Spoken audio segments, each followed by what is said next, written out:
What's good, everybody? Hopefully, you can hear me very well. Let me make sure.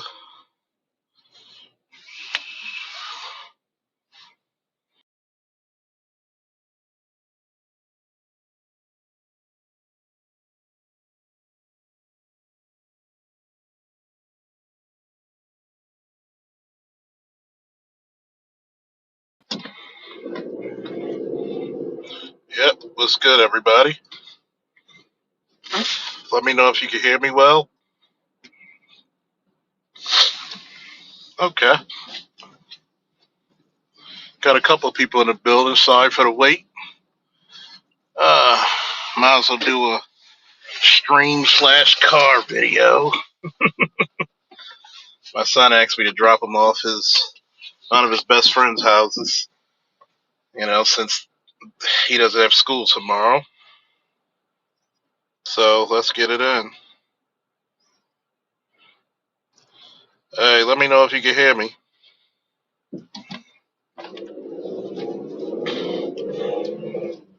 Hopefully everything's coming through. Thank you for everybody showing love with yesterday's Antoine Daniels versus Corey Holcomb. Hopefully we get some more fire today because I know I had a couple of people in the comment section. Oh, well, you choosing the battle. You saying the same thing about Charlie Kirk and all this other shit. First of all, I want to see these cowards who come up here and say, you say the same thing about black women. No. See, in life, people confuse freedom for do what the hell I please. Freedom is responsibility. Okay? That's the total misnomer that a lot of fools get. But you are also free to take the consequences that are with it. But nobody likes to talk about that part.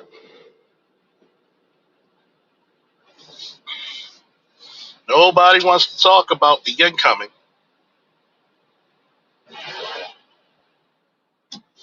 Nobody wants to talk about those incoming artillery blows that are coming down on top of your head. Because you feel free that you can say anything you want out of your mouth.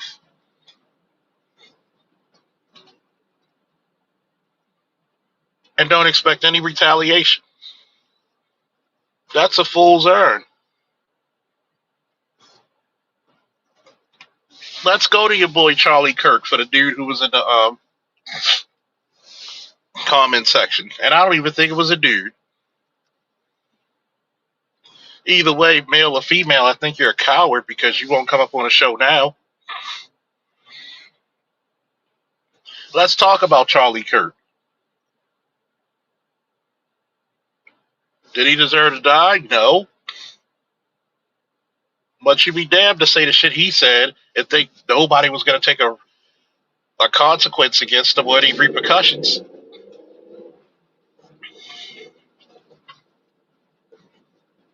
You're an idiot.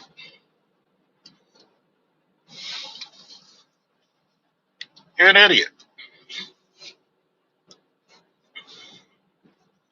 I expect a lot of people to take either very neutral stance about the Corey Holcomb Anton thing because you see a lot of things different. Of course, it's going to be mudslinging. Of course, it's going to be some idiocy. But this is the one thing a lot of you fools don't understand.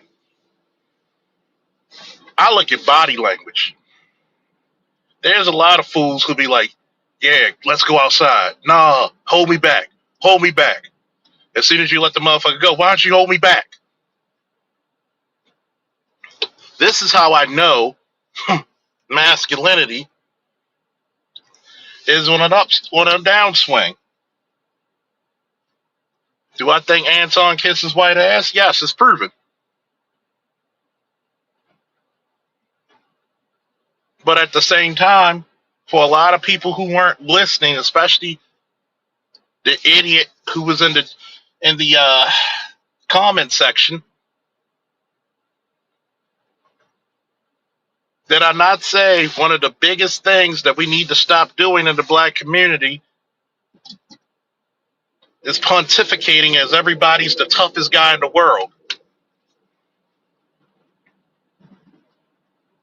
Could Corey word it a lot better? Of course. Could Anton actually answer a direct question? Of course. But nobody wants to hear the debate. Everybody just want to hear some down old nigga shit. Even if I don't agree with somebody, it doesn't mean I'm coming for their neck. It doesn't mean I hate the person. But only in the black community you can give an honest critique and you're hating. I've asked this question even in the cigar lounge. At what point is it hating and is not critiquing? Because even if you've proven something, people will still go for the bullshit narrative. At some point, something's got to give.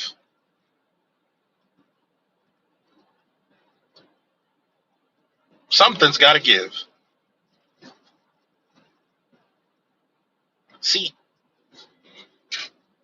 those consequences of repercussions is something that men used to carry around with them every day of their lives. Certain words get said, certain actions are taken. See, this is the part where I got to go back and explain masculinity for idiots. What's up? What's up, angry black man? What's up, champ?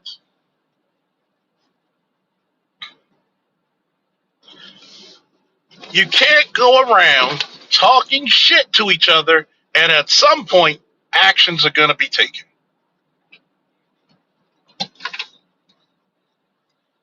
Last time I checked, whatever happened to the narrative, a hard head makes a soft ass. See, that's female line of thinking to think you could come up there and keep poking a goddamn bear and the bear's supposed to be civilized.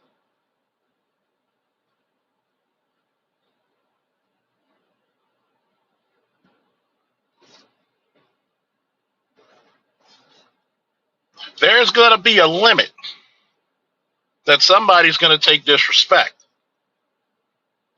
Some may can take a lot, some may take a little. There's going to come a time when claws are shown or unsheathed and teeth are baring. But because many of you have been brought down to this feminist ideology of use your words, that there's plenty of you who are going to take a massive ass whooping instead of teaching, especially your sons, how to defend themselves. Some of you motherfuckers in the comment section probably believe that your son shouldn't fight the bully back, especially when the bully's accosting him, assaulting him. We'll use our words. We're above this. At some point, to defeat the monsters of the earth, you may have to become one yourself. Consequences and repercussions. You ever seen it when the quiet kid gets picked on and he gets enough of that shit and he knocks the bully flam the fuck out?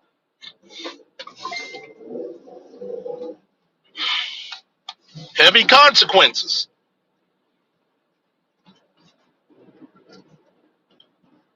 But you know, it's true, Chance. There's some people who really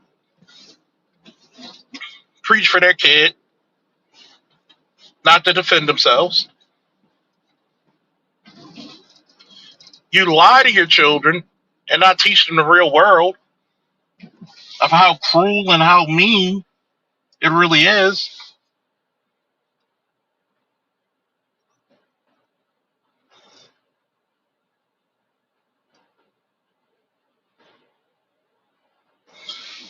But at the same time,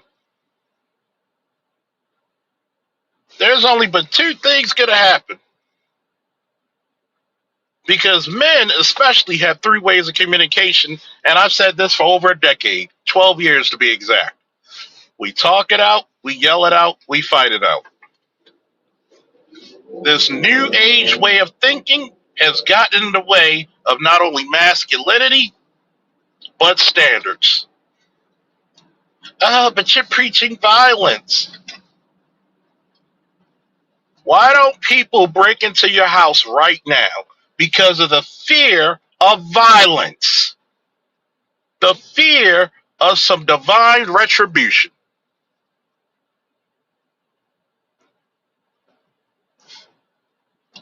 It's not because we're going to put these people in the moral high ground or some bullshit like that. No, no. When you call the police, guess what every police officer's coming with? A gun. Probably a couple of knives if they're smart too. You're believing if you're getting accosted or somebody's breaking into your house or a crime's committed, you're hoping that police officer can administer enough violence to get that motherfucker off your ass and come in time to do so. The same thing about being an American citizen. People don't respect you because America's the land of the free, the home of the brave. People respect America is because we'll bomb you out of existence. We will send so many troops, if needed, that we will sink your country into the ocean. To believe anything else and otherwise is silly. But it goes back to what I said earlier. You forgot about the consequences and repercussions.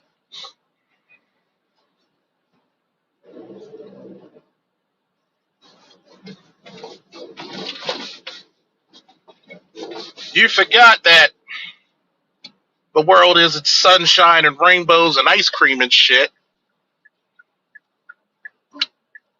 That at some point you have to draw a line. Notice certain words weren't said anymore.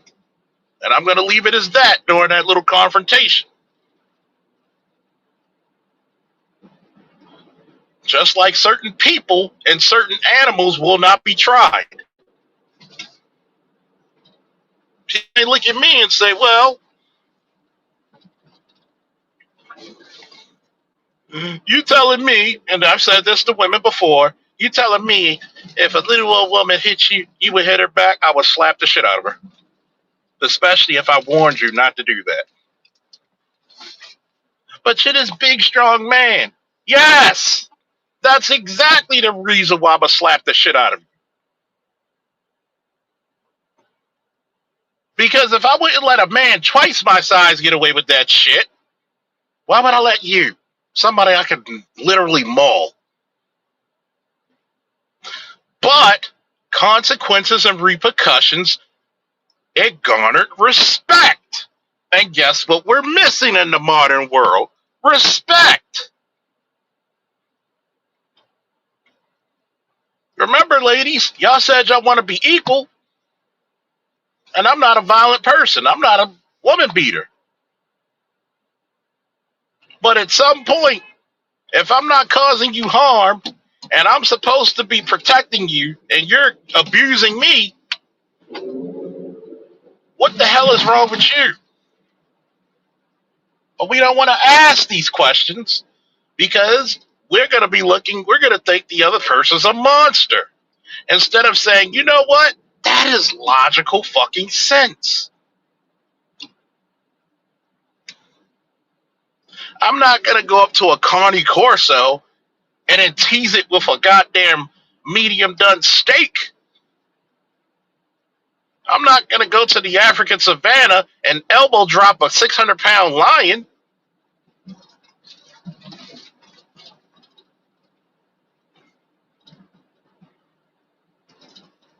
But why did we have to play the tough guy and test each other? Why do we always gotta see who's the toughest?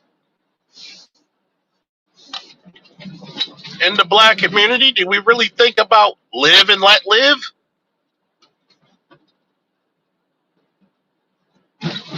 I don't care what white people do. They do their bullshit. I'm not one of them. And trust me, they do plenty of bullshit that eclipse whatever the black community is committing any day, every day. But I will ask this question: do we live and let live? Is there enough respect going around that has been instilled in not only the children but the young adults? Because right now, I will say this and go out on a big limb. I think there's nothing but failure. Grave, massive failure.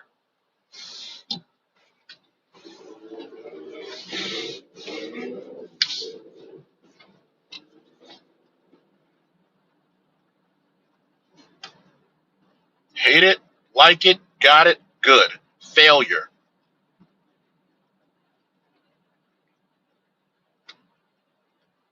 I want to take you back to consequences of repercussions.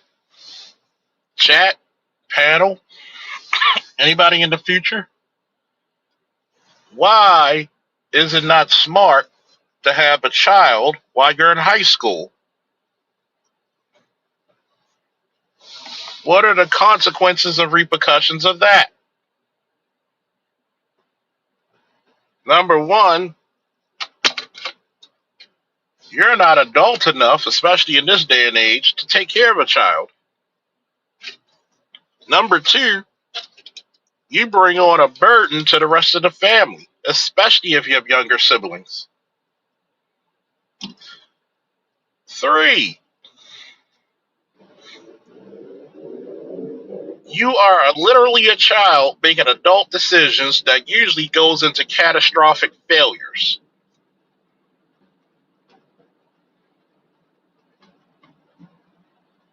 But nobody wants to talk about the word catastrophic and failure. Oh, but we got to give everybody a chance to be nice with them, and we here. Okay, that's all good and cool. Good and cool.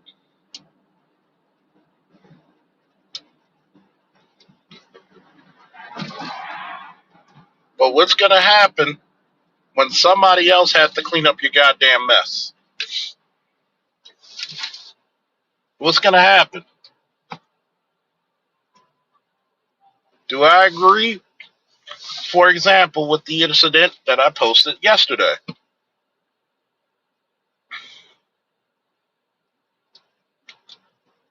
Could Corey word it better? Sure.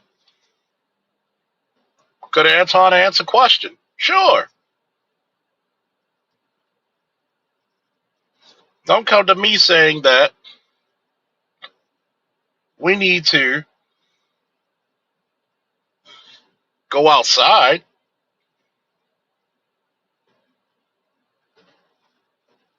No, no.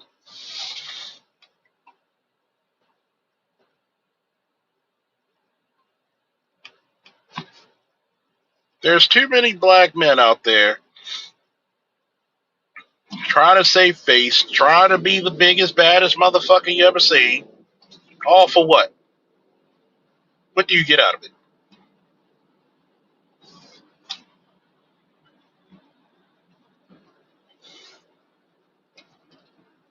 You have a whole generation that can't fight. I've seen the videos.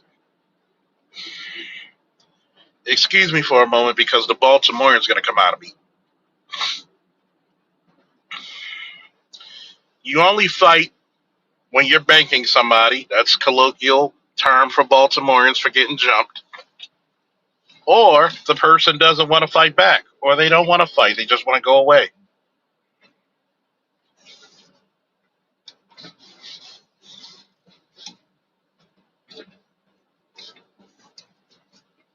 Can't throw a punch correctly. I've literally seen videos where two dudes are going at it, and they literally missed every punch they threw.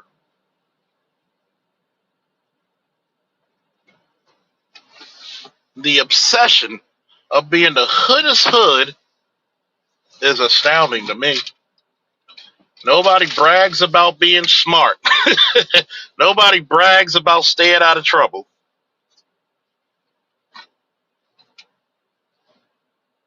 But we got to brag about being an ignorant ass, and that's publicly.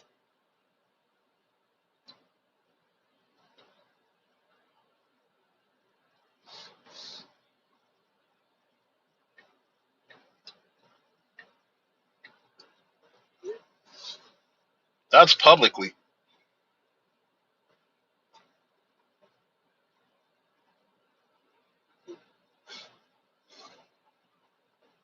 Big Mo said Anton been talking shit behind a screen for too long. He can't handle the type of questioning you see at the barbershop. That is true.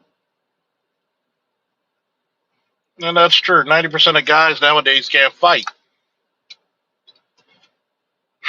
This is what happens when feminism and single motherhood is violently injected into your sons.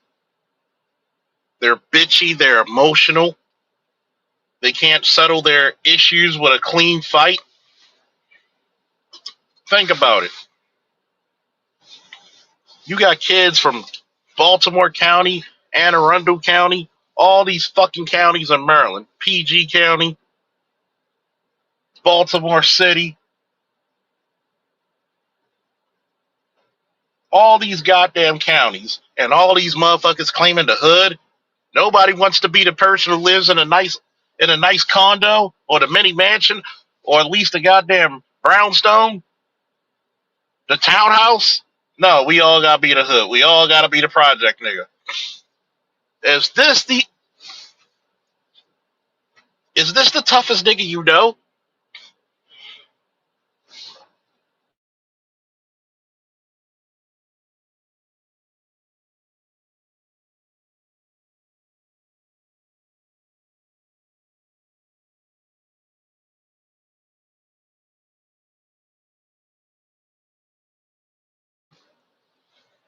Everybody gotta be the hood nigga. I'm from Chicago. I'm from Detroit. I'm from Miami. I'm from this. I'm from Charlotte. I'm from here. I'm from Baltimore. I'm from DC. I'm from New York. I'm from this. Last time I checked, geographical locations does not save you from an ass whooping. I've never seen one person whose hometown and mentioning their hometown have saved them from an ass whooping.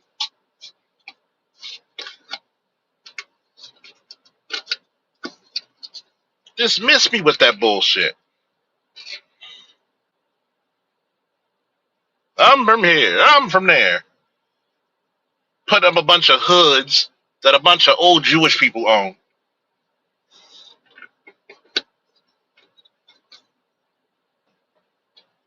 No repercussions, no consequence, emotional,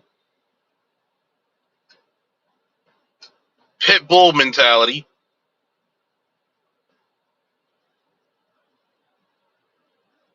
All for what? For some goddamn entertainment of other people who don't even like you.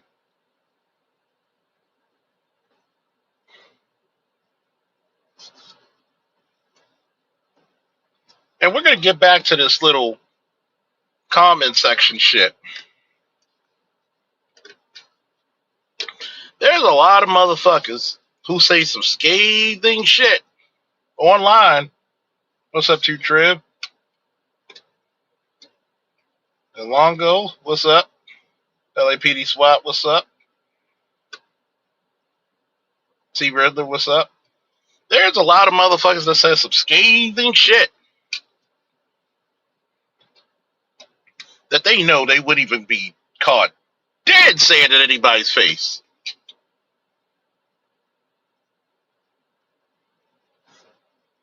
And we're gonna keep it 1,000 on that shit. Keep it 1,000.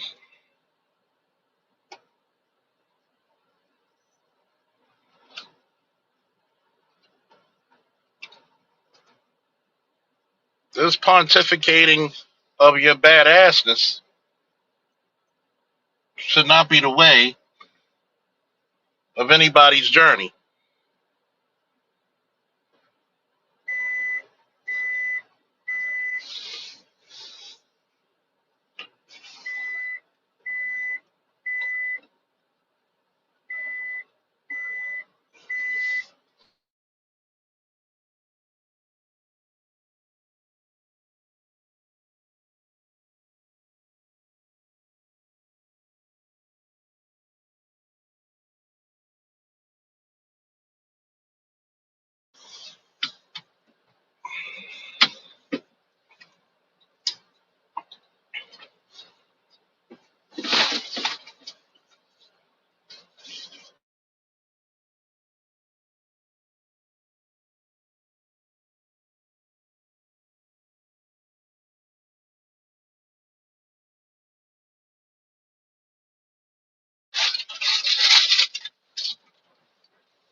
See what I mean?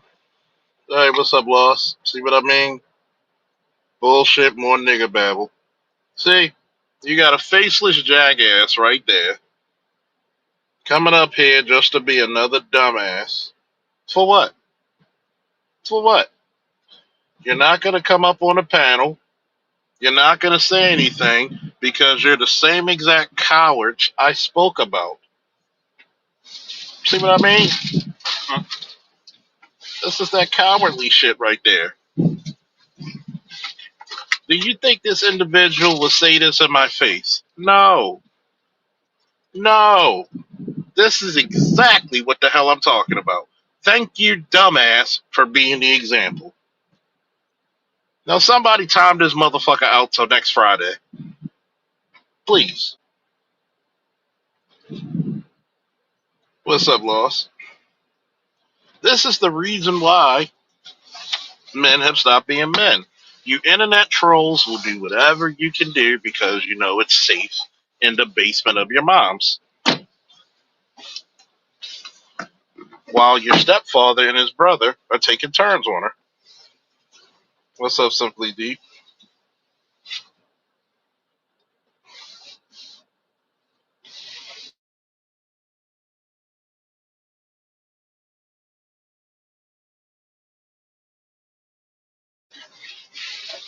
I'm glad Homeboy did that shit. Because guess what? That's the perfect example of why masculinity has failed. Why there's some of these dudes who women disrespect openly and frequently. Because of shit like that.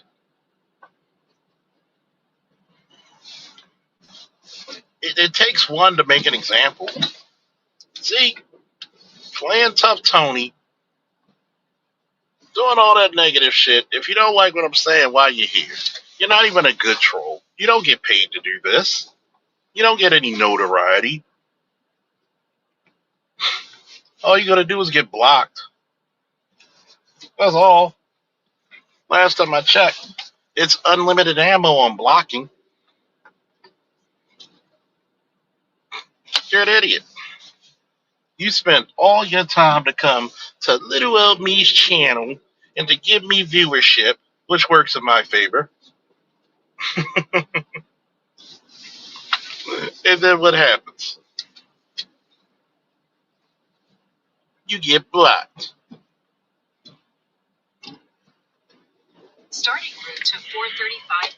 You get blocked. I mean, that's what happens when you have an idiot stepping in the realm of men. And that was the perfect example of that.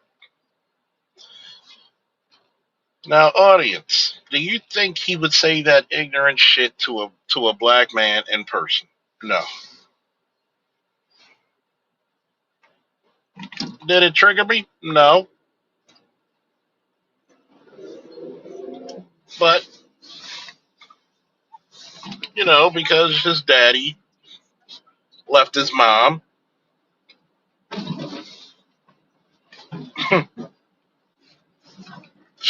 I guess he's really feeling a certain way.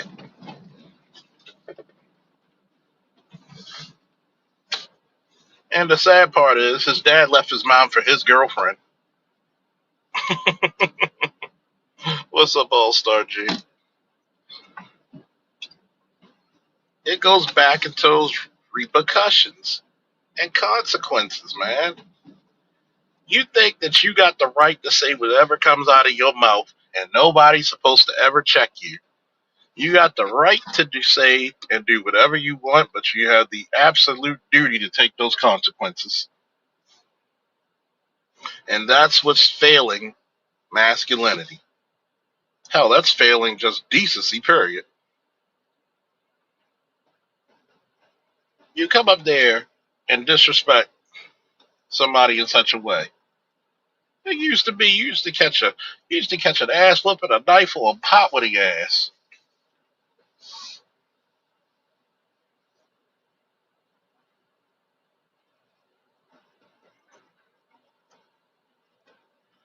But once again, you see the type of characteristics and characters we're dealing with.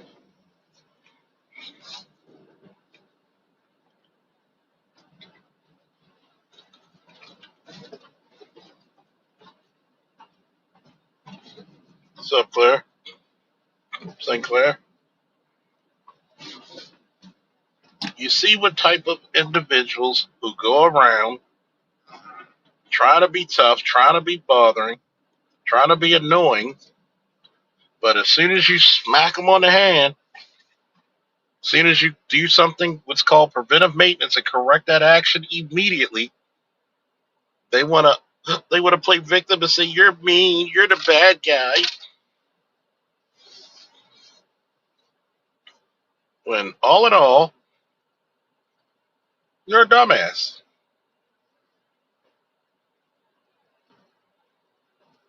And it shows.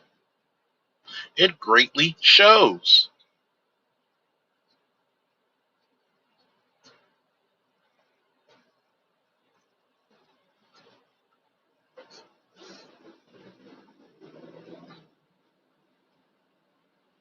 See what I mean?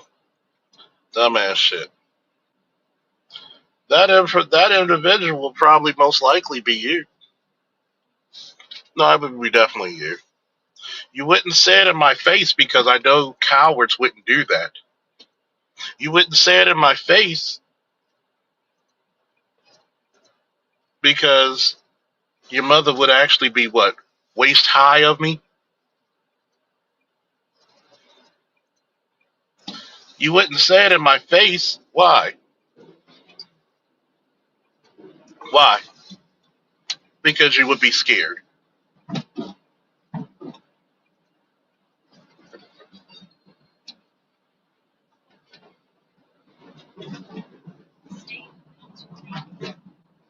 But yet, you brought your ass all the way over here for what?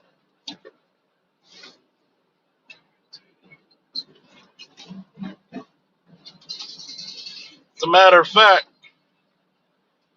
wasn't going to really do this today, but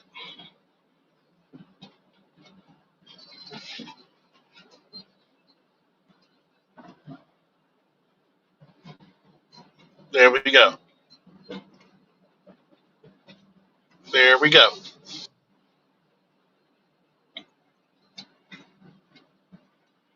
We're going to see if you're at least brave enough to come on the stage.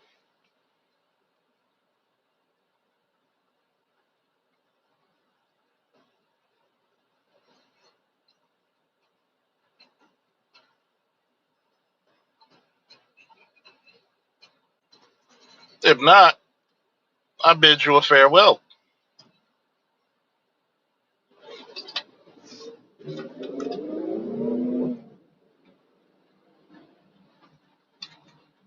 But see, this is the part. I'm one of the most egalitarian people in this space. But you get a bunch of these phony, tough, crazy, brave individuals coming at me and don't even have the balls nor the ovaries to get your ass up here. You have no argument. You have no statement to make. You are just an agent of chaos to do what? And the sad part about it, you're not even disrupting my channel. You're actually confirming what I'm actually talking about. And that's the saddest part of how stupid you are. It's not even funny. It's actually pretty damn shameful. Let's be honest.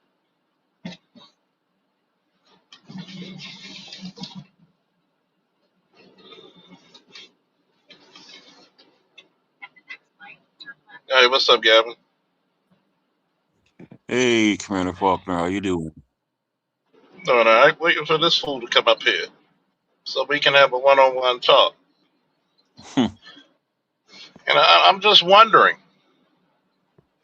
This is the part where I'm just waiting because I had a lot of people who had some really scathing shit to say. They want to bring up Charlie Kirk. Oh, this is the same thing you say about black women. And Charlie, see, if you motherfuckers give a fuck about Charlie Kirk, that's your business. I don't think nothing special of the guy.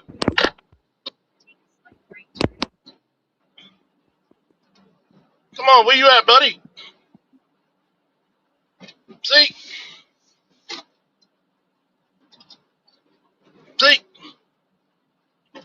when you actually make somebody and give them attention and challenge them, nobody wants to come up. This is that repercussion thing.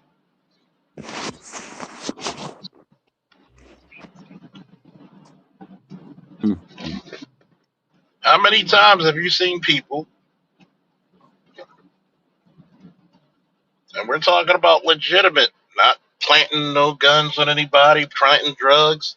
How many times you seen people pulling out a gun and point to the police, and the next thing you know, he gets shot? And who's the first motherfucker to say he was a good boy? How many good boys point guns at police officers? Try zilch, nada, none, the whole bit. How many? But yet, when you're not even brave enough to have a conversation and stand on your own two damn feet like a man, I'm gonna look at you funny. It's a bit disturbing, actually. And this is what I'm talking about. You can't go around disrespecting people and then get shocked and appalled when people call you out on the shit.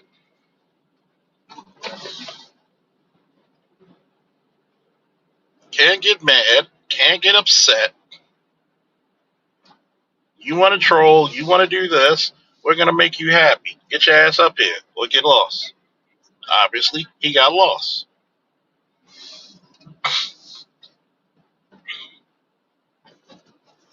This is the part about masculine endeavors.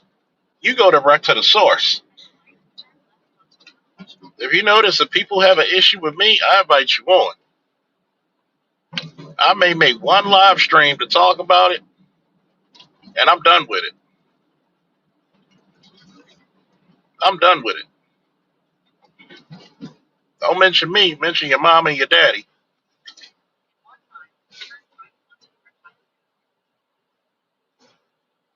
Why? Because there's more important shit to worry about.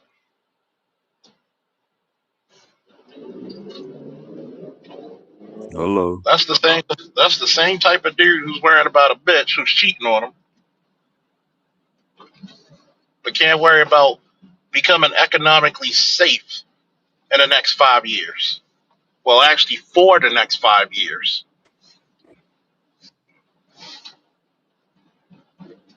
Nope, nope, nope. talk about black women. Let's get this shit out the way real quick. You can't talk about a guy who's dated nothing but black women and he starts to see a pattern with black women he dates. And I've dated all types of the social economic ladder for black women. And here's a key factor: I can attract women. If you can't, you have no room to even talk. You just sit there with your silly ass and listen. But yet, when a black man takes a critique and says, you need to do A, B, C, D, E, F, G to be better, especially when you coach black women into meaningful relationships like I have, I want you to think about this. Mm. No matter how much you kiss a black woman's ass, she's going to find you attractive even less because nobody likes a doormat. Nobody likes a kiss ass.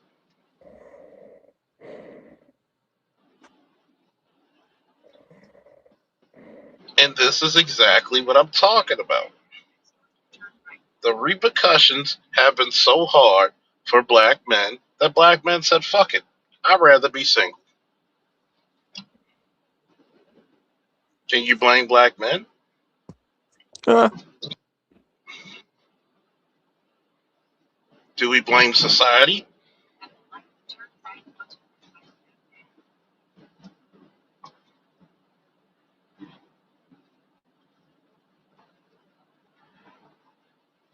I mean, I want to really know why is it when black men take a stance on saying I don't want to play the game anymore, they're ostracized.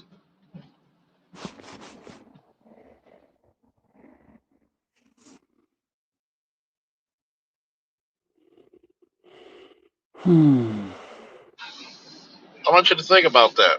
A black man's not man enough to make a decision to travel and go find love or sexual escapades. But yet, you had a whole goddamn Epstein Island full of white people and y'all ain't say shit. And the only reason black people even mentioned it is because your dumb asses thought you could get Trump in some shit. And come to find out, he's not in there. He's not in there doing anything explicit or illicit. The craziest part about it, you find a lot of Democrats who are involved, and I'm not even a Republican.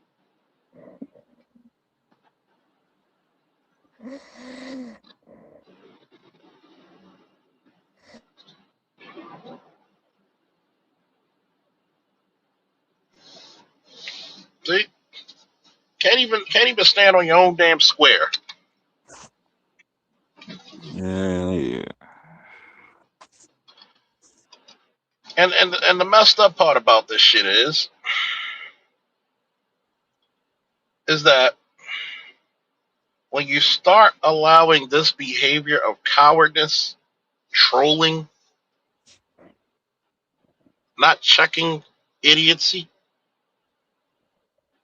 it becomes contagious. You're going to go to your jobs, especially if you're 35 and above, and you got to work with younger people. It's going to irk you to your soul. Like, who taught you? Who raised you? The hell's wrong with you? Hold on for a minute.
I think it goes back into the old adage: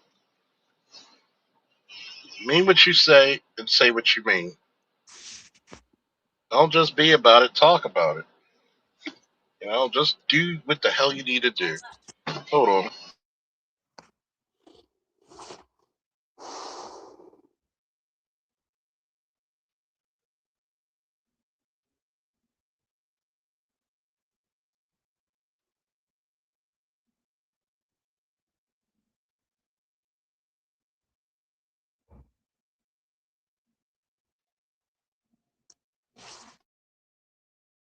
Nowadays, who's ready for that?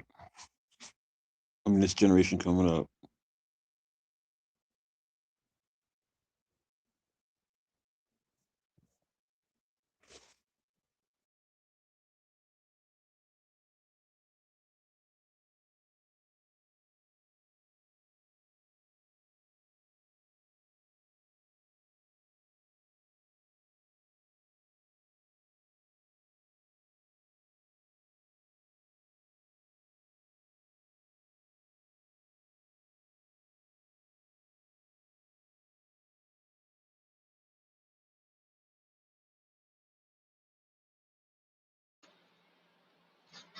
But it goes back into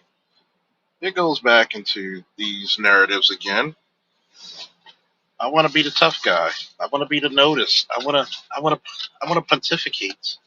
I'm not a coward. It's okay to be scared. I'm telling you, as a police officer, as a war vet, as a person who has armed security, it's okay to be scared. Hold on, folks.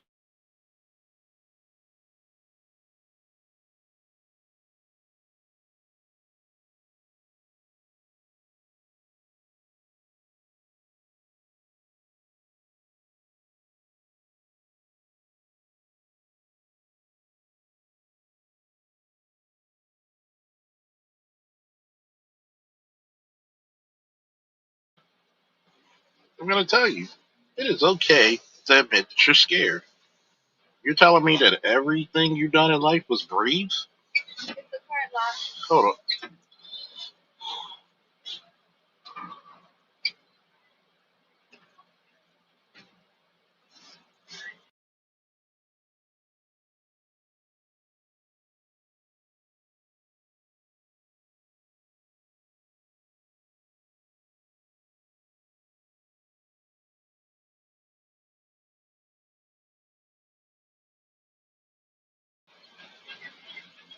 Hey, I got to order food. I didn't eat today. Um, it's okay to be like that guy and say you're scared. I've been on operations where the hair stands on the back of your head. You're screaming. It's okay. You're telling me, as a human being with emotions, you were brave 24/7, 365 days? I, for one, find that incredibly hard to believe. We're joined by Baltimore's other favorite son, ABM. What's up, man? What's good, man? What we talking about? Anton and them? Well, a little bit, but also consequences and repercussions. How a lot of people disrespect each other, not understanding what consequences and repercussions are, which branches off from that. Because back in the day, niggas would have thrown blows. I'm glad niggas are smarter now and thinking about their money, but niggas would have thrown blows. But, just like that troll who was up here, they wanted to say, oh, it's just a bunch of nigga babble. That's cool. But why are you here if you don't want to listen to nigga babble? What's your thoughts on that? On the Anton thing and a lot of dudes out here forgetting what consequences and repercussions are. Well, Anton to me, I lean more towards Anton the more I watch it because I'm like this. The man invited you outside, so if you wanted to smoke, if you was really that mad, you would have got up and you would have went outside and handled that. So Corey wasn't that mad about it, and I think Anton felt like he had to try to match Corey's, for lack of a better term, hood nigga shit, because Corey was really pressing him in the interview for whatever reason. And Anton seemed like he got defensive, so he had to outman him, and he let that slip out his mouth. I don't think he really meant it. So now Corey jumps on, the tough guy shit, and he really wasn't trying to be a tough guy. When he even when he said and got right in his face, Anton didn't budge. But you can hear in Anton's voice that he was a little, because he's getting a little excited, a little, a little nervous. So you can hear his voice is getting high. And I think ultimately it was just some not coward, but childish shit. It's like, yo, if you disagree with the guy, fine. But what are you pressing him so hard for, Corey? You talk shit about black women better than anybody, but you don't like Anton's views when it comes to white men. I don't understand what the problem is. I thought it was really, really niggerish. Now to the whole consequences thing. Hey, it's the famous Mike Tyson quote: "The internet. The internet has made people comfortable with being disrespectful." And oftentimes people go outside and they forget that they're outside, or they're so used to the keyboard that the disrespectful stuff comes out of their mouth and they don't really think about it. And yeah, there's going to be repercussions because you're not going to disrespect people, particularly men. And I don't care what anybody say, the suck my dick shit, that's a no-no. You don't tell no man no shit like that. Even though, like I said, I don't think Anton really meant it. He was countering the "you kiss white ass" from Corey. So then he said that. But yeah, there's repercussions as men and as women. And people nowadays have got way too comfortable with the idea that I can say and do whatever I want and nobody's ever supposed to say anything or do anything. And that's just not how reality works. You will receive consequences for your actions, whether you like it or not. That's my take.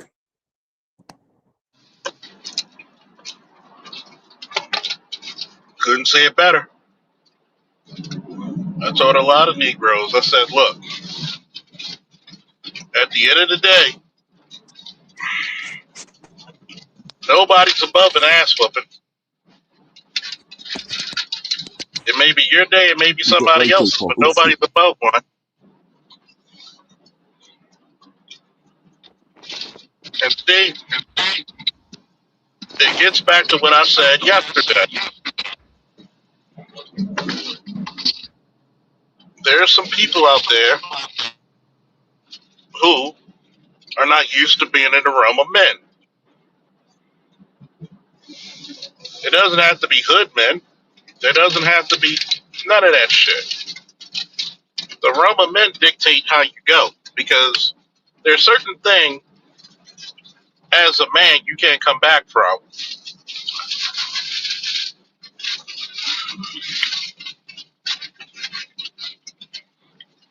For example,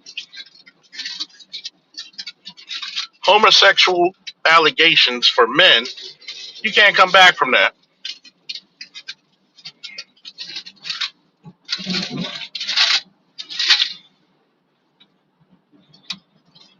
You can't come back from that. So there's a heavy penalty for men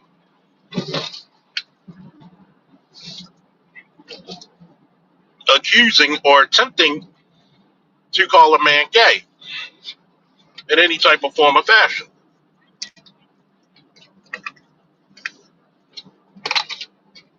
That's something women don't have to deal with because everybody takes you as being fluid anyway, even if you're not gay or bisexual.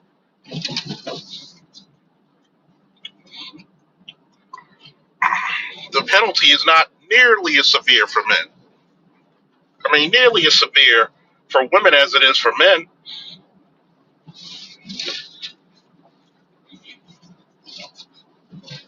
Here's another one. A man being accused as a deadbeat father is enormously more severe than an obvious deadbeat mother. You can literally look at the mom and see her on drugs, alcoholic, lazy, not taking care of kids. The world will literally say she's doing the best she can, and she's not even trying. But let a father have to miss something like a Christmas recital because he's got to work overtime to put gifts in your goddamn tree, underneath that tree. Oh, he's the worst motherfucker ever. You were never there for me.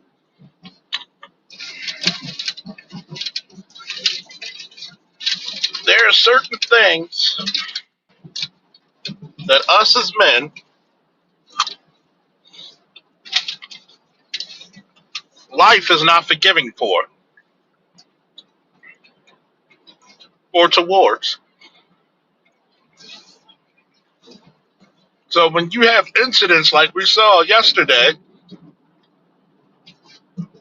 about telling a man he kiss ass, and then you respond of he sucking dick,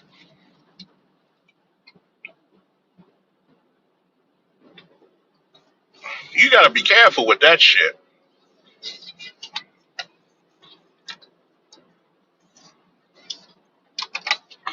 And you see this even more prevalent with younger men,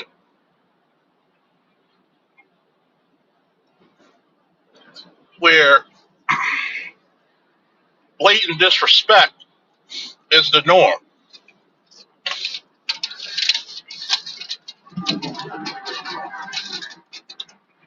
where a lot of black mothers don't correct their daughters. Where my ex said her daughter actually smacked her boyfriend in the face when they were having a birthday party for the mother. She brought her little her boyfriend over, the daughter. She gets mad about something and slaps the boyfriend in the face. These two little 20-year-olds. And my ex is telling me this, and she's saying, well, the whole family was about to get up. If I was there, I would have stopped everybody. And I'd have been like, why are you about to go? If he's about to slap the shit out of your daughter, which she deserved, by the way, because that was unprovoked and uncalled for, but you were not upset that the fact that she slapped her when it was your job to slap your daughter for disrespecting somebody else's son. Where's the repercussion and consequence of teaching your daughter that shit? Because guess what? There's going to come a time and day where your daughter does that to either him, because I hope he left her, or another dude who ain't playing that bullshit and beats the fuck out of her like he doesn't know her. I'm praying it doesn't happen, but you keep coming down that road, somebody's gonna take your bluffing. And I said, so why do you slap the shit out of your daughter? Because did you teach her that behavior? What if he would have brought his sister down or his cousins? People don't realize your failure to stop something right then and there and correct it can lead to long lasting repercussions.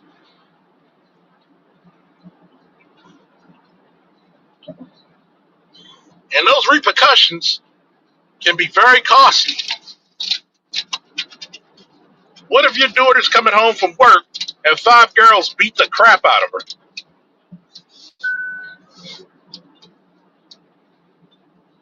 just for retaliation of what she did to her boyfriend?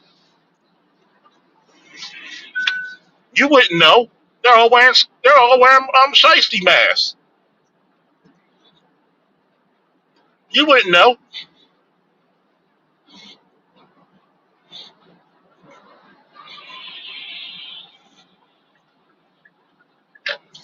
because he doesn't want to feel disrespected and slap your daughter in front of you.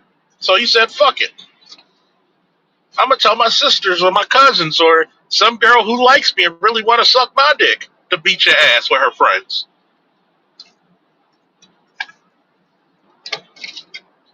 And because you don't know who it is, guess what? He could come there and be like, "Oh, baby, I'm here for you." Hug and kiss you while you all lumped up in the emergency room. And he got his payback, and you never knew. Kind of fucked up, is it, fellas? But you see where I'm going at? And this is the conversations I have with my ex, so y'all can't say I don't keep it real.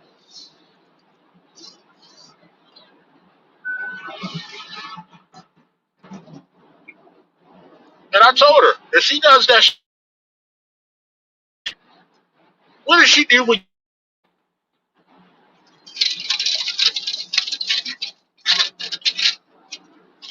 it's that gynocratic bullshit that's so baked into goddamn culture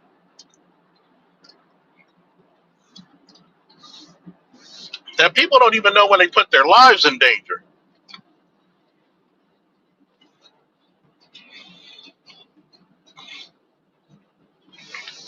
People don't even know when to tell your damn children, keep your hands to your goddamn self. People don't play these games.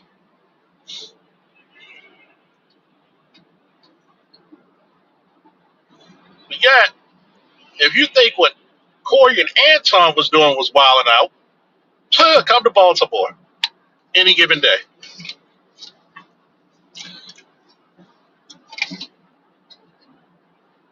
Come to Baltimore any given day.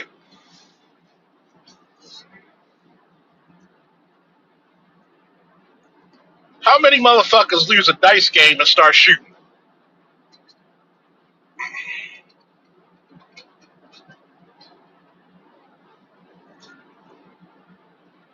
Remember a few years ago, chick was married, and instead of actually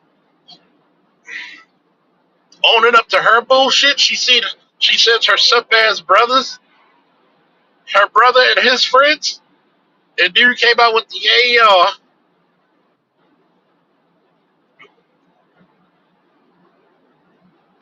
and a couple of them motherfuckers didn't make it because you feel vindictive and you need some validation and some vindication. You're going to send other people to do your dirty work.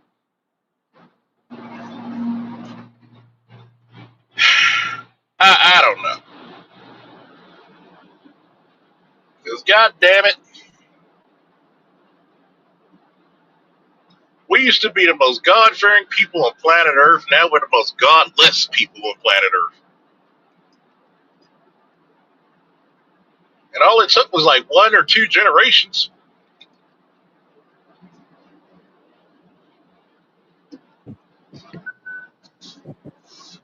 Charles, Yep. I literally have a cousin awaiting trial right now behind a dice game. Was I lying? Nope. Any given day in Baltimore, right? A dice game. A fucking dice game.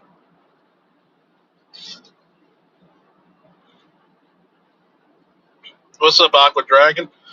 Another Baltimorean. A fucking dice game. Because you can't keep your emotions. Either don't play or count your losses. Nope. My ego and my pride is hurt, and I need something vindicated.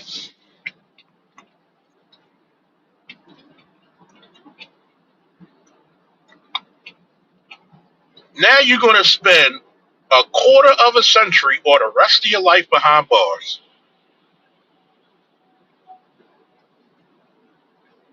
And how old is your cousin? 47. Get the fuck out of here.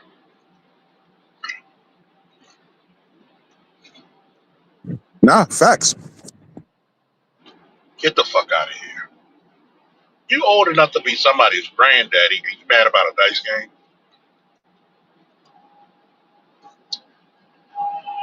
You potentially can spend the rest of your life in jail.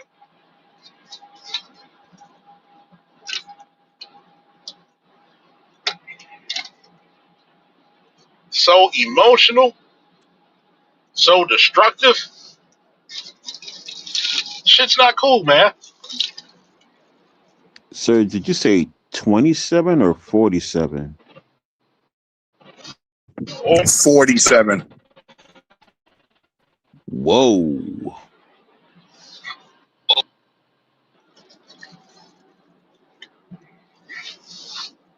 wow.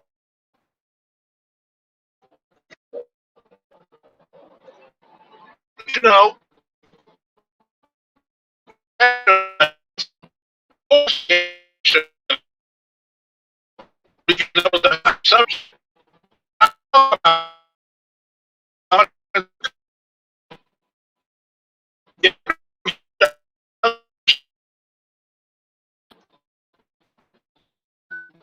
you don't get that much coverage. Talking to young people about consequences of repercussions can actually save their life. Is it worth it? When all you got to do is walk away. Momentary pleasure will give you a lifetime of pain.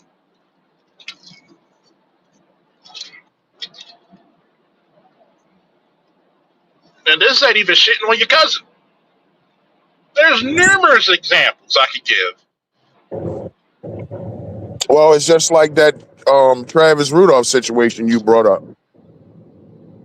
Here's a married woman with her side dude. She's mad at the side dude because he has other hoes. They got into an argument. You can see from his ring cam, he's saying, "No, you're not coming to my house. Get the hell away from me." She turns around and lies to the brother and say that he hits her.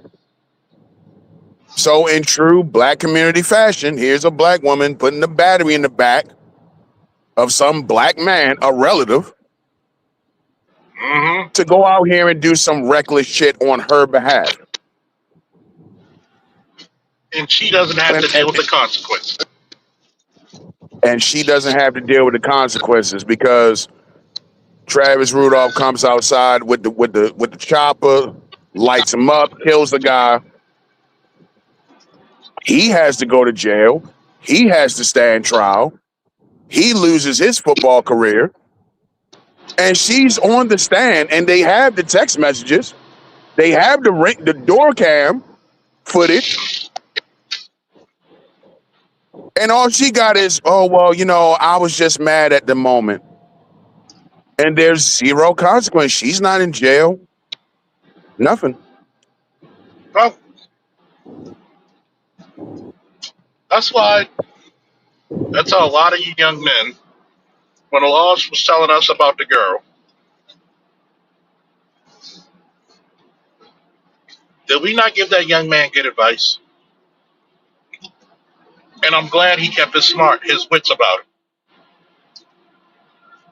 Nah, Shorty ain't giving you the whole information. Hold up on that.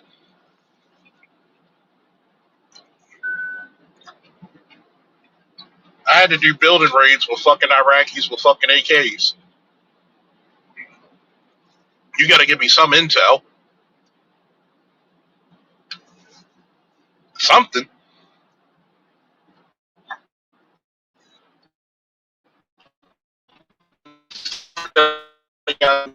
Because of course, you can't go into a situation totally blind. If there was any true justice in the world, that bitch should be in jail for being an accomplice to her own brother's murder. For some odd reason, this world allows black women, not just black women, but women, period, to literally get away with murder.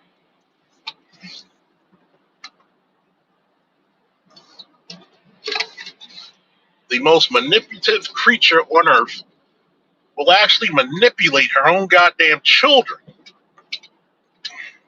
if necessary. It Yeah, may like not that be mother in all, Atlanta. but it's too damn many. Huh? Like that mother in Atlanta. That the boy, she got in an argument with the dude in the sub shop, Yep. and her 14-year-old son ended up shooting the guy. Now, she knew, obviously, the gun was in the car.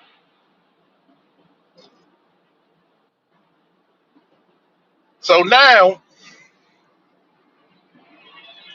and I think, did she move out of there? Because I did a show about that years ago. So I'm not now, sure. if you're ignorant enough, which a lot of black people are, to stay in the spot where some shit got hot, and you stay there, and now your son's catching hell because some retaliation is coming for his ass. When first of all, what's the first rule of protection? Obedience. Why are you arguing with a man? The first thing I tell every chick I deal with seriously, if I'm not with you, or even when I'm with you, you don't argue with no goddamn men. First of all, most of the time, women do not. Women are poor perceivers of danger. Okay, that's why a lot of women get into a lot of dumb shit. By the way, because they perceive danger very poorly. Now, if I'm telling a woman, you got to get the fuck in the car, go start the fucking car. That is not your goddamn time to be arguing with me. Why are you yelling at me? Get the fuck in the car. Start the goddamn car. You don't see them two niggas arguing? You don't see that gang of fucking fools that were following us 3 blocks away? Get the fucking, start the fucking car.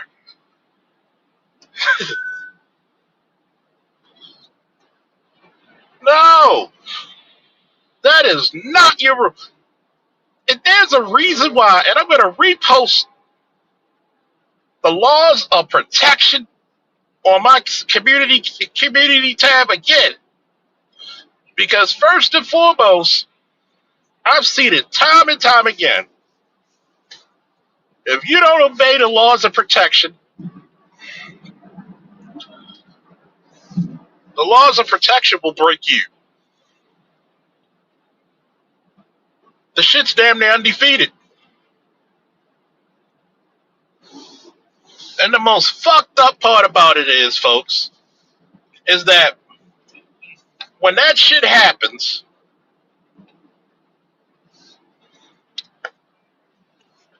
and that female has no justification, because remember this, either you're going to go to the grave or you going to the prison, she's going to be on the next dick before they finish putting the handcuffs on you. Remember that.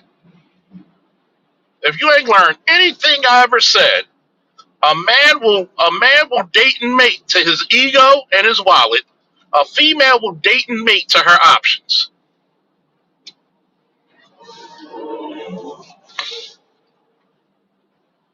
That's about as black pill as you can get it. What about love? Fuck love. Fuck that Disney shit. I'd rather have a wife if I ever got married who respect me more than she loved me. That doesn't make sense. That makes perfect sense.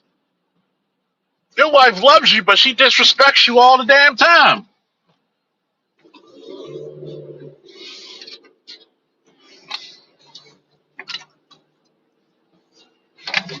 The love in my damn relationship could be so, but she respects me so much,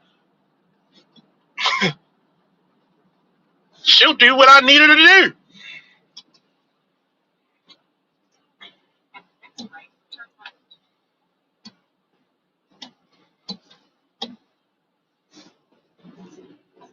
But this is the craziness of it all, is that we got away from just being a little, not saying afraid, but a little leery. I don't care if you do like me and you carry. I don't care if you got a knife, a gun, a bazooka, a tactical nuke. There has to be a level of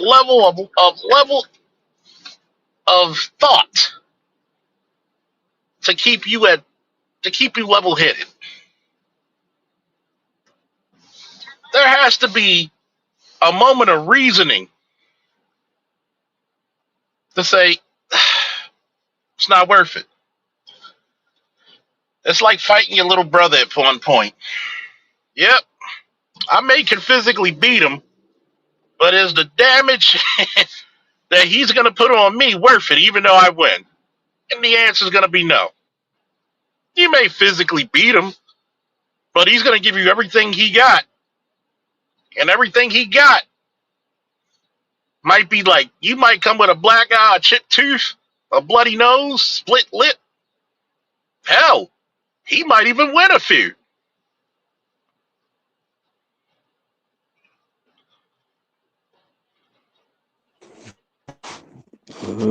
Man.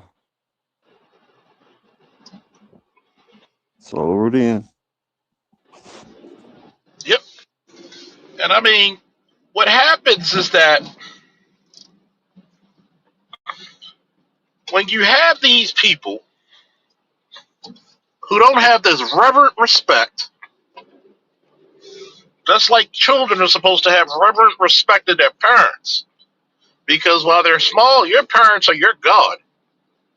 If they don't feed you, you don't eat. They don't clothe you, you'll freeze. It's the same way you do about people who hold dominion over you, or that reverent respect, meaning, you know what? Even if I beat you up, is it worth it? No. I don't have to have the pissing contest. I don't have to have a dick measuring contest. All I got to do is just be me. Be cordial, nod my head, give them air, give them a nice little hat tot, tip my hat, keep on going about my business. Every little thing does not concern nor trigger me. We lost that ability, man. We lost that ability.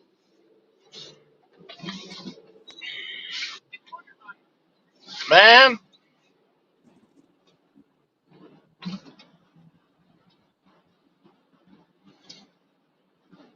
we lost that ability.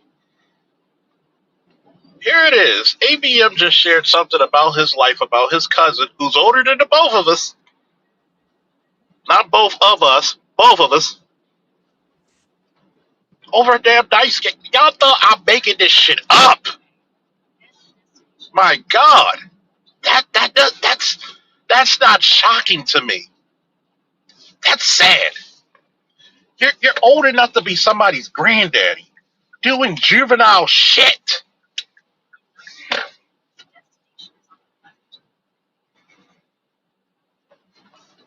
And then when you try to say, I'm gonna live a better life, I'm gonna be a stand-up kind of guy, you're laughed at by your peers, by your family, by your community, your neighborhood, your race, because you chose to be a stand-up individual. I don't want to be in that violent situation. That's not for me, folks. A guy says that, and then guess what? You're laughed at. You're laughed at. And, and the most fucked up part about it is, right, is that you have genuinely great black men and women, especially people who frequent my channel, even though we have an issue with the gynocracy. I'll give you one thing about it. There's plenty of women who've been on my channel who were respectful, at least.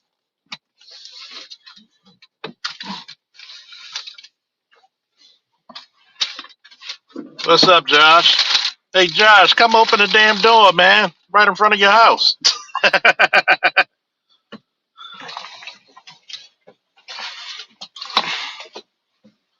It's sad because you literally you literally have black and black women out there having some godless lives that are super dangerous. And the first thing they want to tell you, you can't tell me shit. You can't tell me anything. But hilariously, these are the same motherfuckers that expect you to pull them out of danger. You can't make this shit up. You literally can't make this shit up. And this is the reason why I did this show today. Because people, you notice you're not going to hear the consequences of repercussions of black men saying wild shit to each other.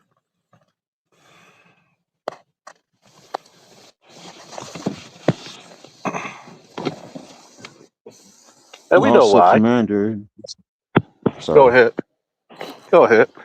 just the other side of the spectrum, black women not really understanding the consequence or repercussions of their behavior.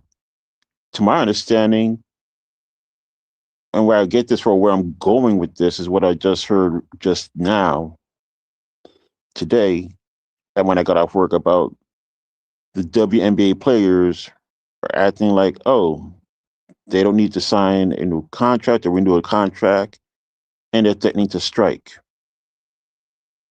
Strike what?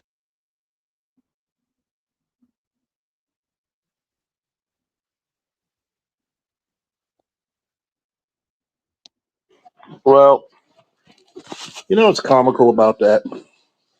Talk to The me. comical part is that WNBA players are too big for their britches. Too, too big for their britches. Instead of saying, you know what, oh hail Caitlin Clark, the white bitch that bringeth. Somebody appreciate it. Say what's up to everybody, Josh. What up? Instead of saying, Caitlin Clark, we're going to protect her at all costs. Number one, all of us over the age of 40, right? On the panel, right? No, I'm 30. I'm 30. 30.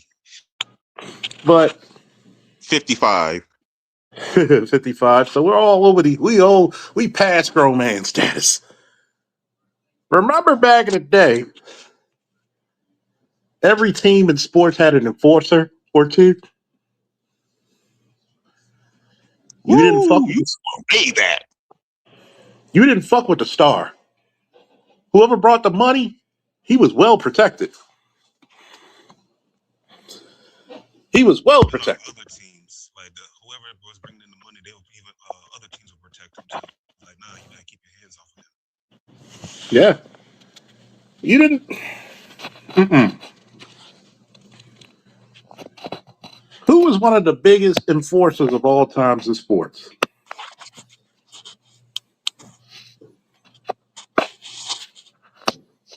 Hell, even hockey had your enforcers. The motherfucker who would jump out there.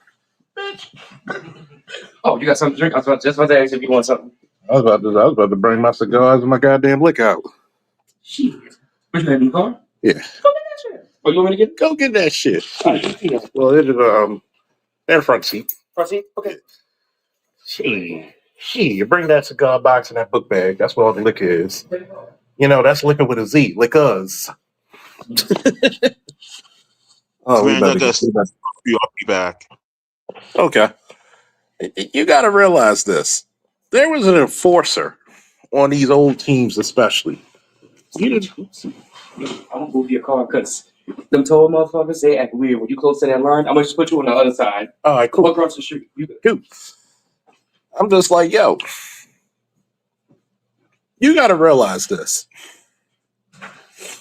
There was a price to pay if you touched if you touched a star. You know, especially if that motherfucker was capable of getting them motherfuckers in the championship. You didn't touch that person. There was a penalty to pay. Just like I say in this space. You know, I love BGS to death. I know he likes to debate. He's pretty capable of it. But there's some motherfuckers who shouldn't debate him because some motherfuckers need to go up to the gauntlet. I'm not saying I'm the greatest mind in this space, but I don't think people should. There's some people who should not debate Dr. T, Dr. Neal, Dr. Dunbar, Art Newstyle. Hell, Don't forget Thunder. Dr. Thunder. I don't think people should. There's a lot of people who should even debate Angry Man without actually going through the gauntlet first. And see, that's the part that a lot of people fail. They fail. And that's just out of respect. You didn't go challenge M. Bison when you put the quarter in the machine on Street Fighter. You had to go through the gauntlet. So when we look at this shit and we see how destructive this shit is as a community, where we could just clap off with anything we come out of our mouth. And I'm going to read this because I was driving earlier with All Star G posted. Charles, a purebred gynocrat,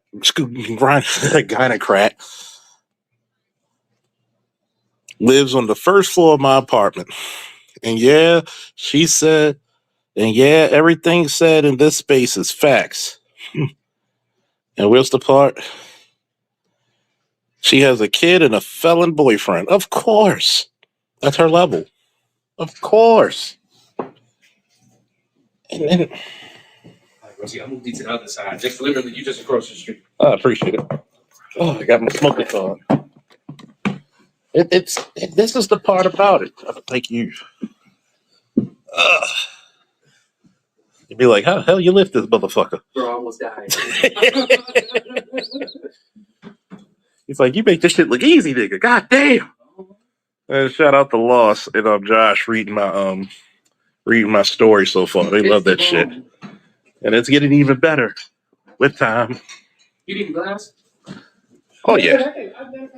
I got better glass. Give me like 2 seconds. All right. I got the good. We got the good times, folks. The good times.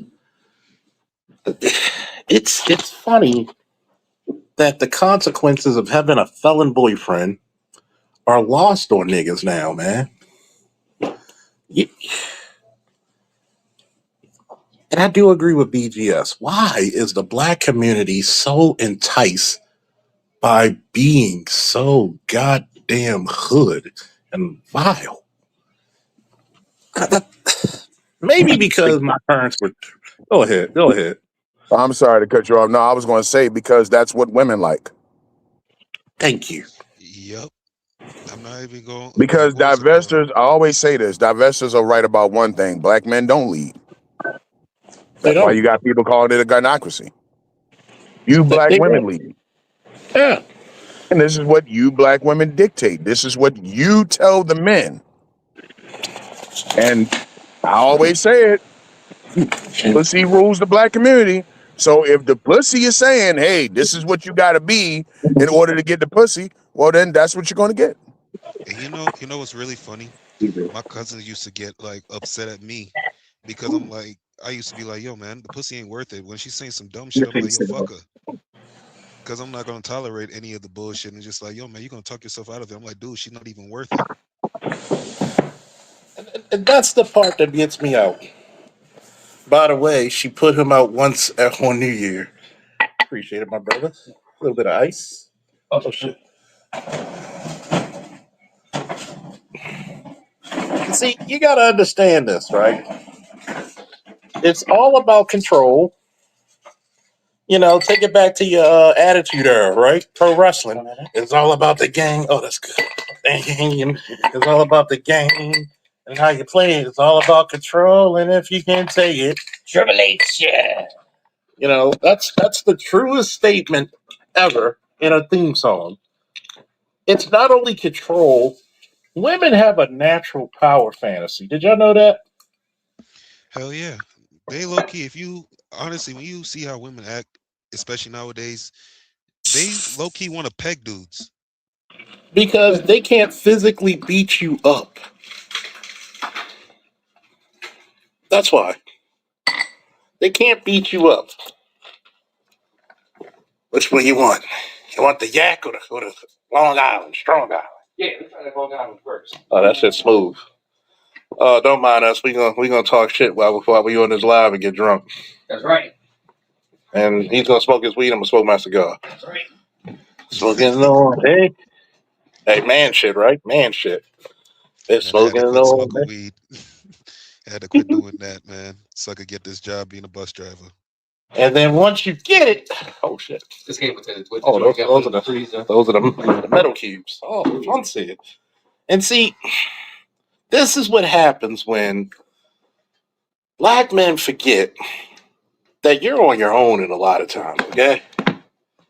You have virtuously no allies. Cheers. You have virtuously no allies. Oh yeah. Oh yeah, it's a lot of penis envy. Either they're not getting any, and Lost, you experienced that.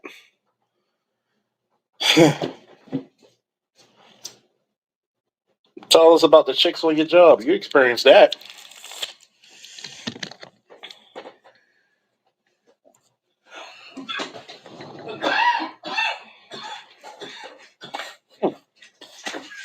Fuck.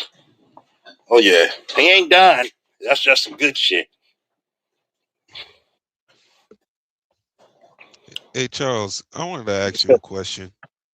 Mm-hmm. I'm sorry to change the topic or something, but Oh, you good. say that you are out with your family member, like your dude, like a dude family member, and some random chick just came out of nowhere and started attacking him, and he's like, "Yeah, screw this. I'm beating the shit out of her for this stuff." What would you do? I say there's three. I say there's three ways of handling it, right? And it's like, If either a chick comes out of nowhere attacking me, yeah, either you or your cousin. Just say like, just start attacking your cousin right in front of you. Say or your whatever your cousin right in front of you. I say there's three ways of handling it. Either male you or gonna pull, female. it's a dude, Oh, we banging and that hoe. that see, I said this thing to my cousin, right?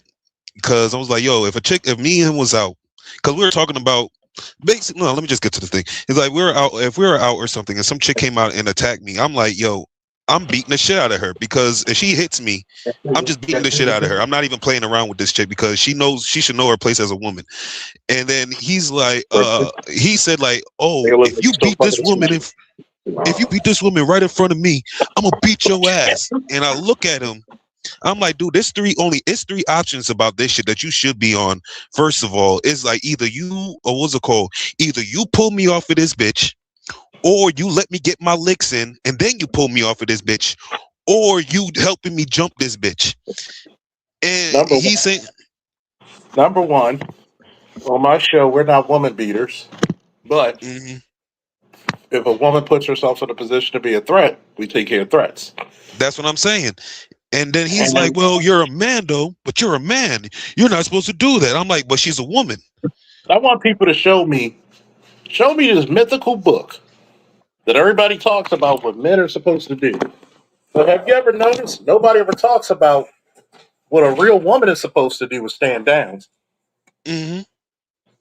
Because last time I checked in nature, unless you have sexual dimorphism, where female spiders, and female anacondas are bigger than the males, but that's rare in nature because most males are bigger, significantly bigger than the females in nature, right?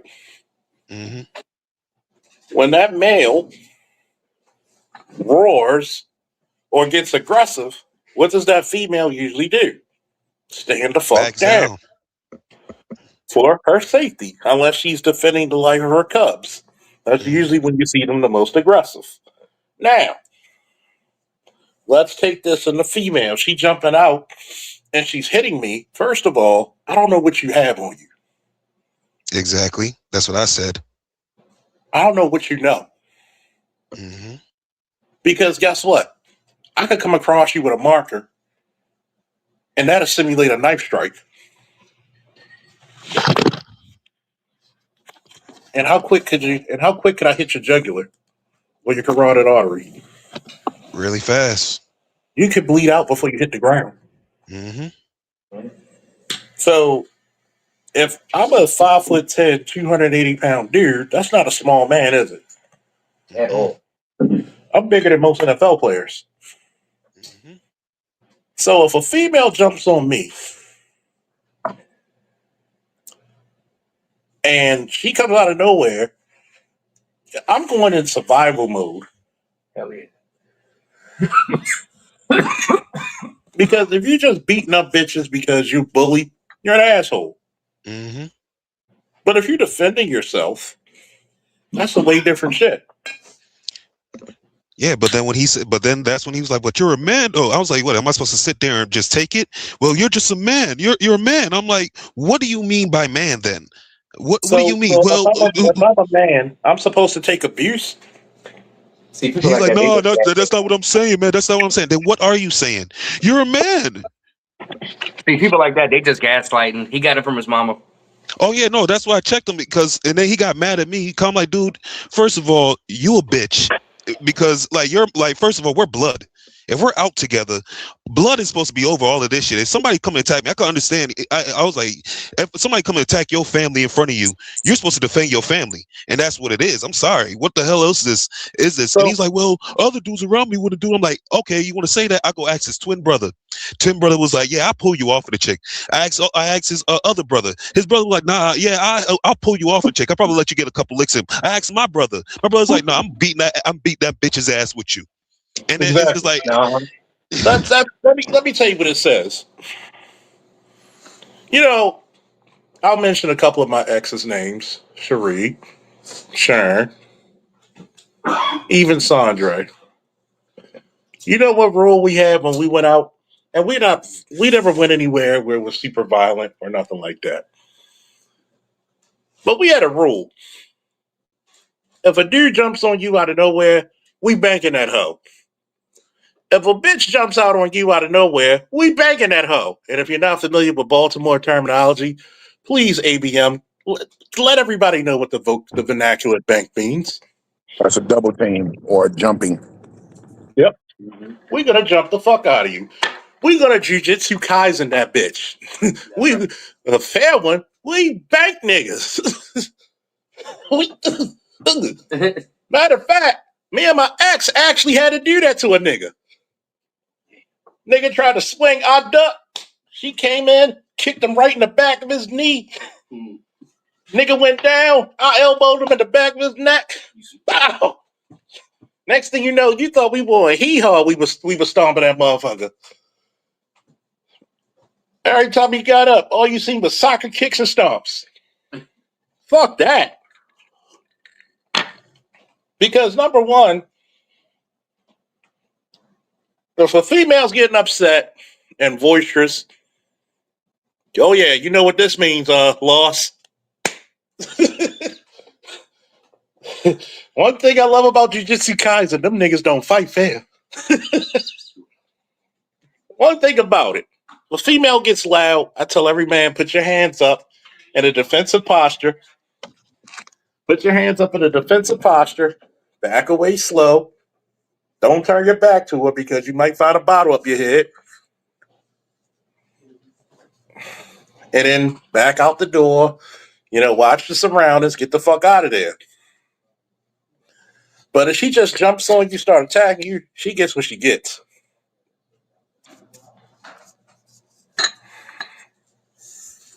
I was like, the Because only person in America that's supposed to sit down and take shit is a nigger. And I'm like, do Mhm, I look like a fucking nigger to you?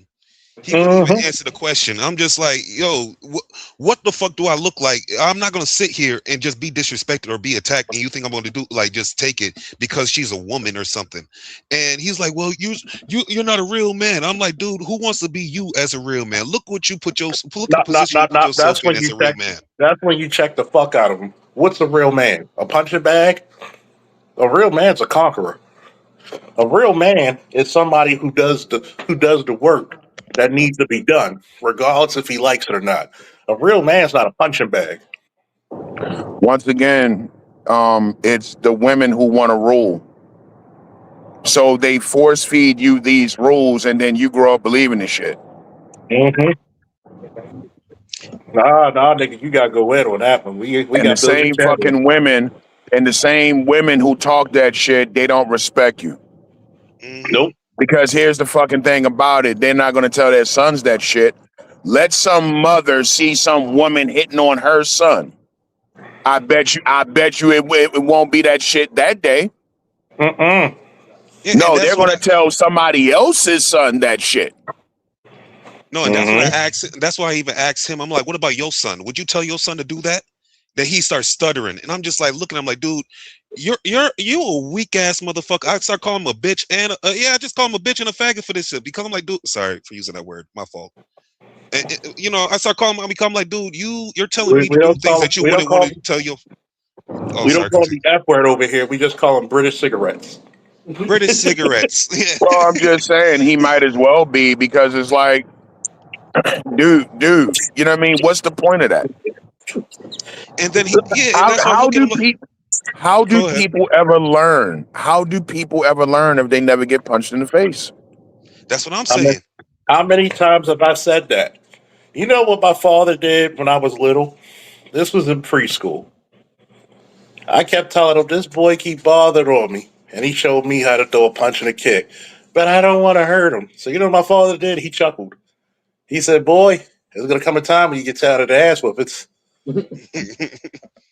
And guess what happened? One day that week, later that week, that was Monday, he said by Friday, you saw all the nursery school teachers in the back coming to get me off this motherfucker.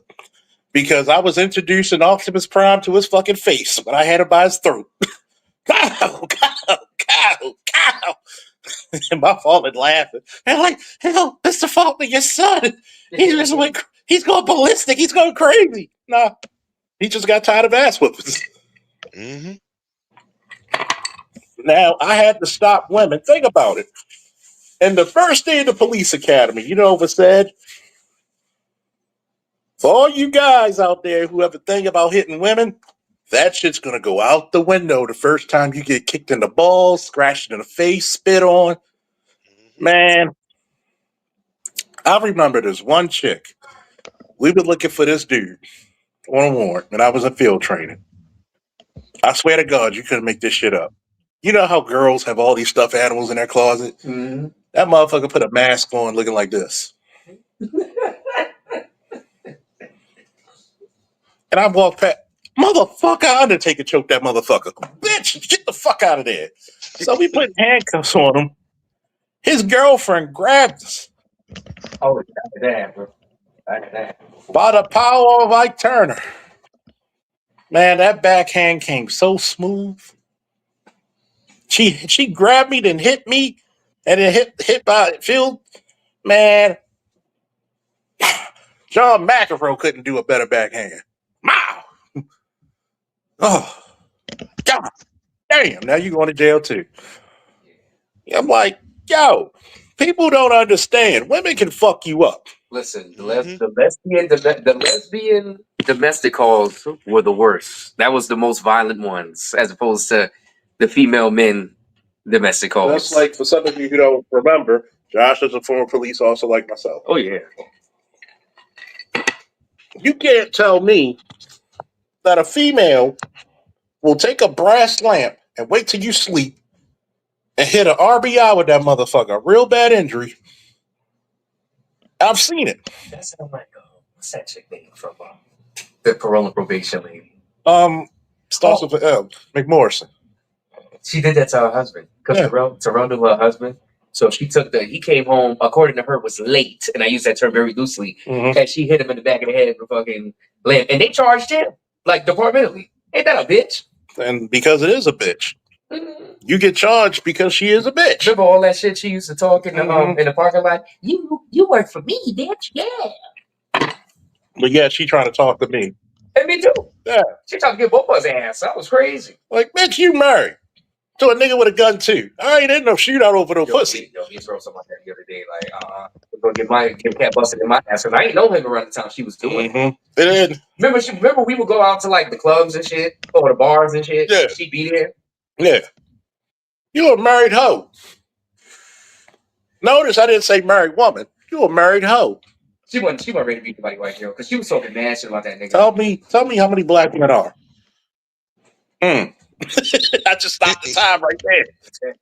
And you know what? You know what's funny? All these women know who they could put their hands on and who they cannot put their hands on and stuff. And I'm just looking at, even like what I was saying about my cousin and him. I'm like, dude, I'm sorry that I'm not like you that could tolerate a bitch putting their hands on you all the time. I don't do that shit. None of the women in any of all our whole entire family would ever dare even try to put their finger on me because I will knock them out. You will tolerate some shit like that. That's why all of the women in the family respect me and they fear me at the same time. They know never to cross a certain line with me. That's what I mean. This story to see my ex.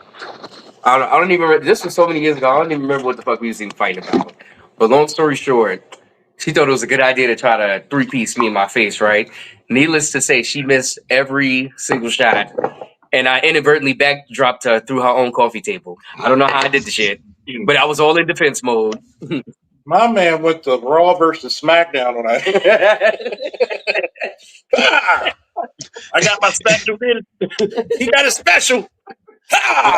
And you know what? Because I get really offended because I look at it because I'm like, dude, I'm a 6'1", dark skinned black man. Big, and, you know, usually during that time I was weighing like 230 and everything like that. Well, I'm like, yo, like muscle and stuff, and I'm like, dude, I'm technically the scariest man in America, and like you are trying. What was it called? When some chick comes and hit me, a walking scarecrow. That's when I'm like, oh, you out of place. You don't know. You really think you about to get away with something, and then next thing you know, you get upset when I body slam you or something, and you get surprised. I'm like, dude, why are you messing with me? I am the walking scarecrow. Everybody is afraid of me. You're like, oh, like, you know, I've said this many a times for brothers, man. The saddest shit is this. Oh yeah. Oh yeah. I said the saddest shit is this. Is that a lot of brothers are not given their due respect of being a human being. Because you're a human doing. And if you're not just a burden, a beast of burden. You want soda? Yeah, give me soda. Oh, Who drinks water? And it's like this. I drink everything else. When ice cream, there's ice cream. Oh, yeah, ice cream. No? He's just weird. He's healthy and weird. But you got to think about it. You good now? You got to think about it. Black men have traditionally been looked at as beasts of burden.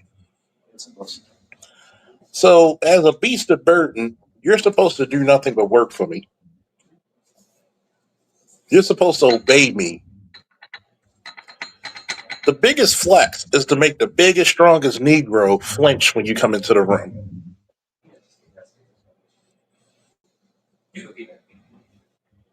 I remember my drill sergeant back in Fort Benning told me, "You one of the biggest motherfuckers here," and I wasn't even as big as I am now because I was about 180. And he said, "You one of the biggest, toughest guys. You need to act like it." You know, I told my drill sergeant, with all due respect, drill sergeant, does a lion need to roar to know he's king? Do you know? Do you know what I'm famous for? My father came to my basic training graduation, and you know it's family day the day before you graduate. So he's talking to my first sergeant, green-eyed black guy called Sergeant Whitehorn with a Native American name. They would talk about the old days of how the military was because my dad's a Vietnam vet with the Marine Corps. So, Semper Fi. so they talk about the good old days. He's like, "What's your name, man?" My name's Oh fuck him. Sorry. Where he at? Downstairs? Yeah. He about to go see. Yes. Oh shit. Mow it, mow. Good, good. Okay. So he tells him his last name, which is Faulkner. He said, "Faulkner. Oh Lord." My father said, "Okay, what did he do?" He said, "That crazy motherfucker, he take the biggest, strongest motherfucker in the whole company, beat his ass time and knots, and ask if anybody else wants some." We had to back off that motherfucker. We were fucking with him. And after we saw that ass whooping he put on that big country big motherfucker, we had to back off that motherfucker. Everybody has a limit. And back in the day, we respected people's limits. Now, because people think that you're independent, you're all kinds of shit, we think it's okay to put your hands on people. We think it's okay not to adhere to the law of nature, live and let live, leave people the fuck alone.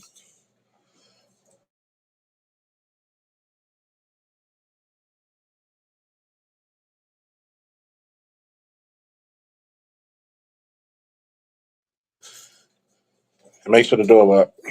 And what happened was you have females and some males who think it's cool to do certain actions against people. That whole back in the day, that whole Corey and Anton shit, that would have came to blows. Yep. As soon as what Anton said to Corey with the suck a dick thing, I'm like, yeah, nah, bro. You should get your teeth knocked out, rocked. And even Anton knew if you look at his body language, I fucked up. I ain't gonna say Yeah. it. Oh, yeah. It's good. He good. No, that's when his voice started getting high pitched as hell too. Mm-hmm. I didn't say that, damn. Like, yo, dude, you really sound like a bitch. Yeah. And you gotta realize, I don't care if it's the smallest motherfucker. And oh yeah, by the way, let's remove this. Let's remove this fucking nature. Let's remove this fucking stereotype. Uh, yeah, yes. Oh, you good now? Oh, my bad. I said, here's another stereotype that I can't stand in the black community. Don't think light skinned guys can't fight. For real. Mm-hmm. Some of the worst fights you could get, don't let that motherfucker be a pretty boy. Because he had to fight all his life. My sister's light skinned, attractive woman, right?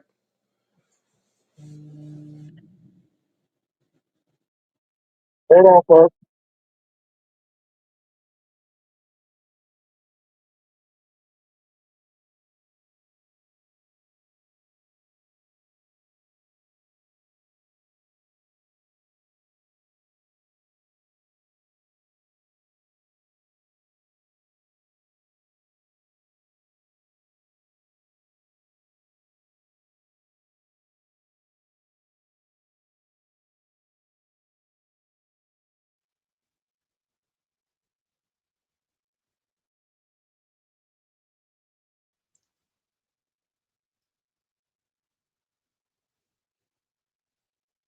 Are you on a different phone?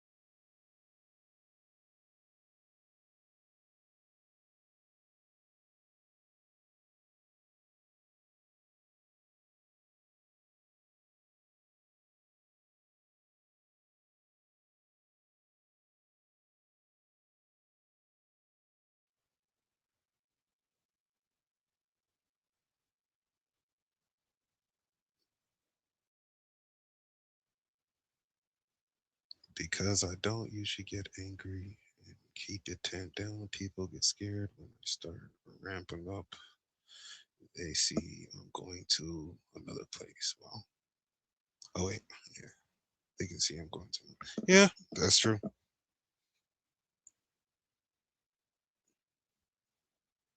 Oh shoot.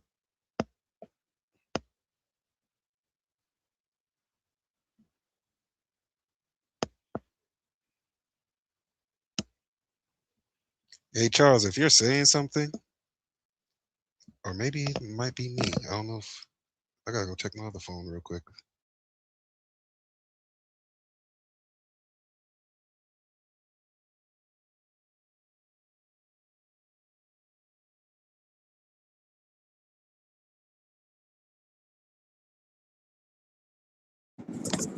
He'll be back in a minute. Okay, okay, cool, cool, cool.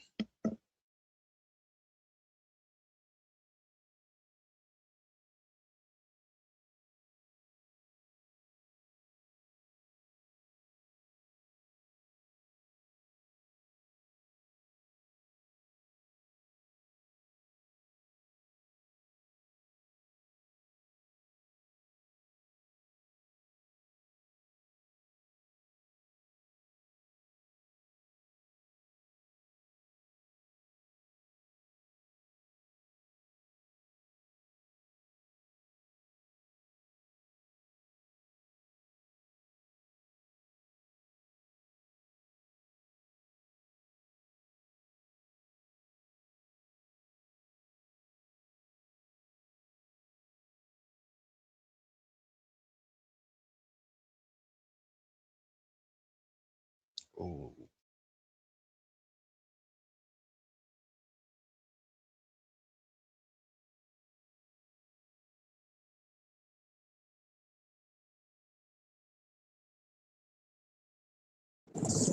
Because I don't usually get angry and keep it tamped down, people get scared when I start to ramp up. They can see I'm going to another place. Yeah, that's how it be.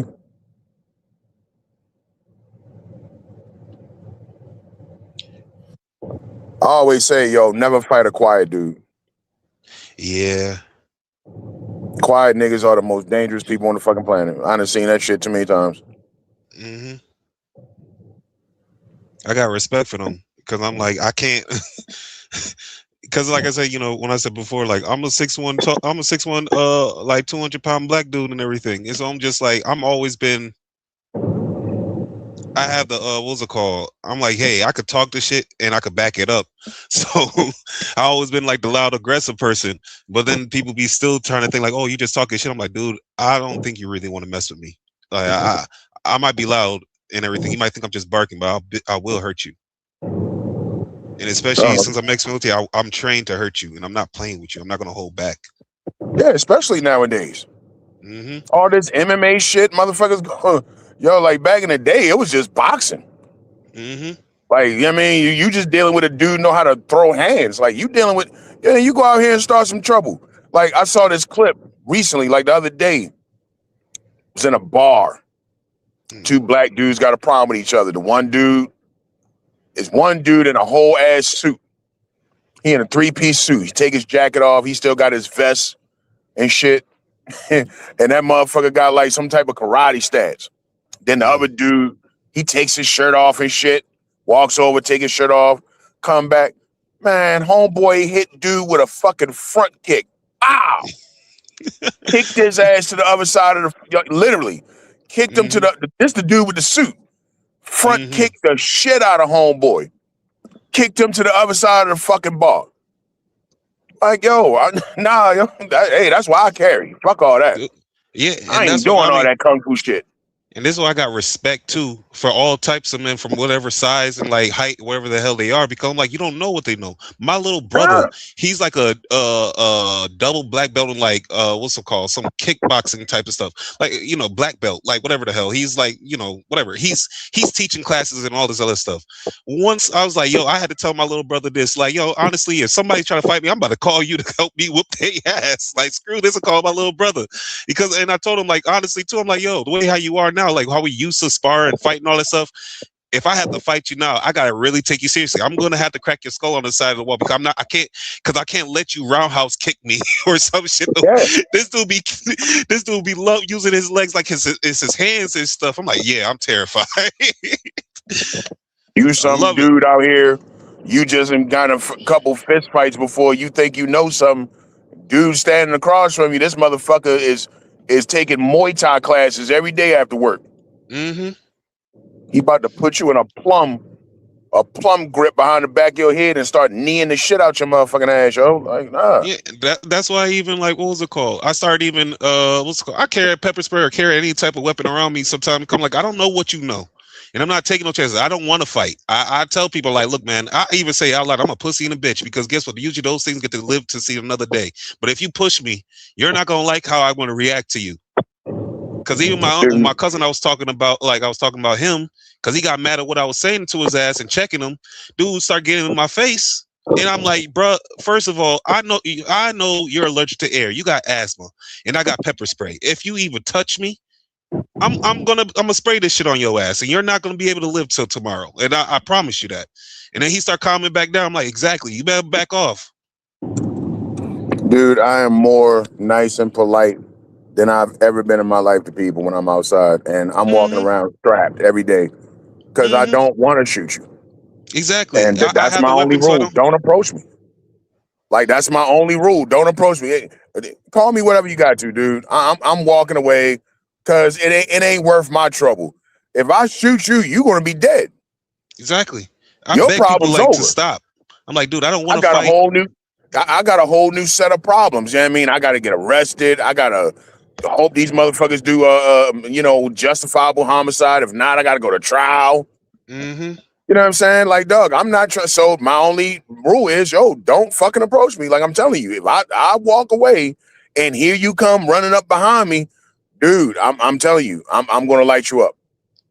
Like even some I dude at mean, the park tried that crap on me, and I'm like, I said it right in front of the whole park, and I'm like, yo, dude, calm down, please step away from me. He keeps stepping closer to me, and I'm like, okay, now I have to go into my bag. I'm like, yo, bro, please leave me alone.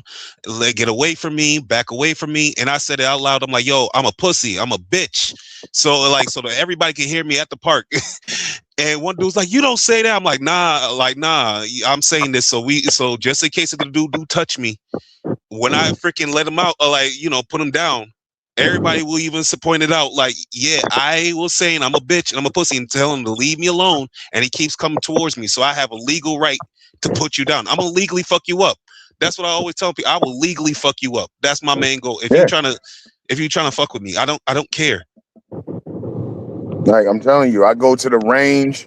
I'm seeing all these people coming in, like, cause the gun instructor always bring their classes to the range, and I'm seeing all these people getting their carry licenses. Like, dog, you don't know who you fucking with out here now. Mm-hmm.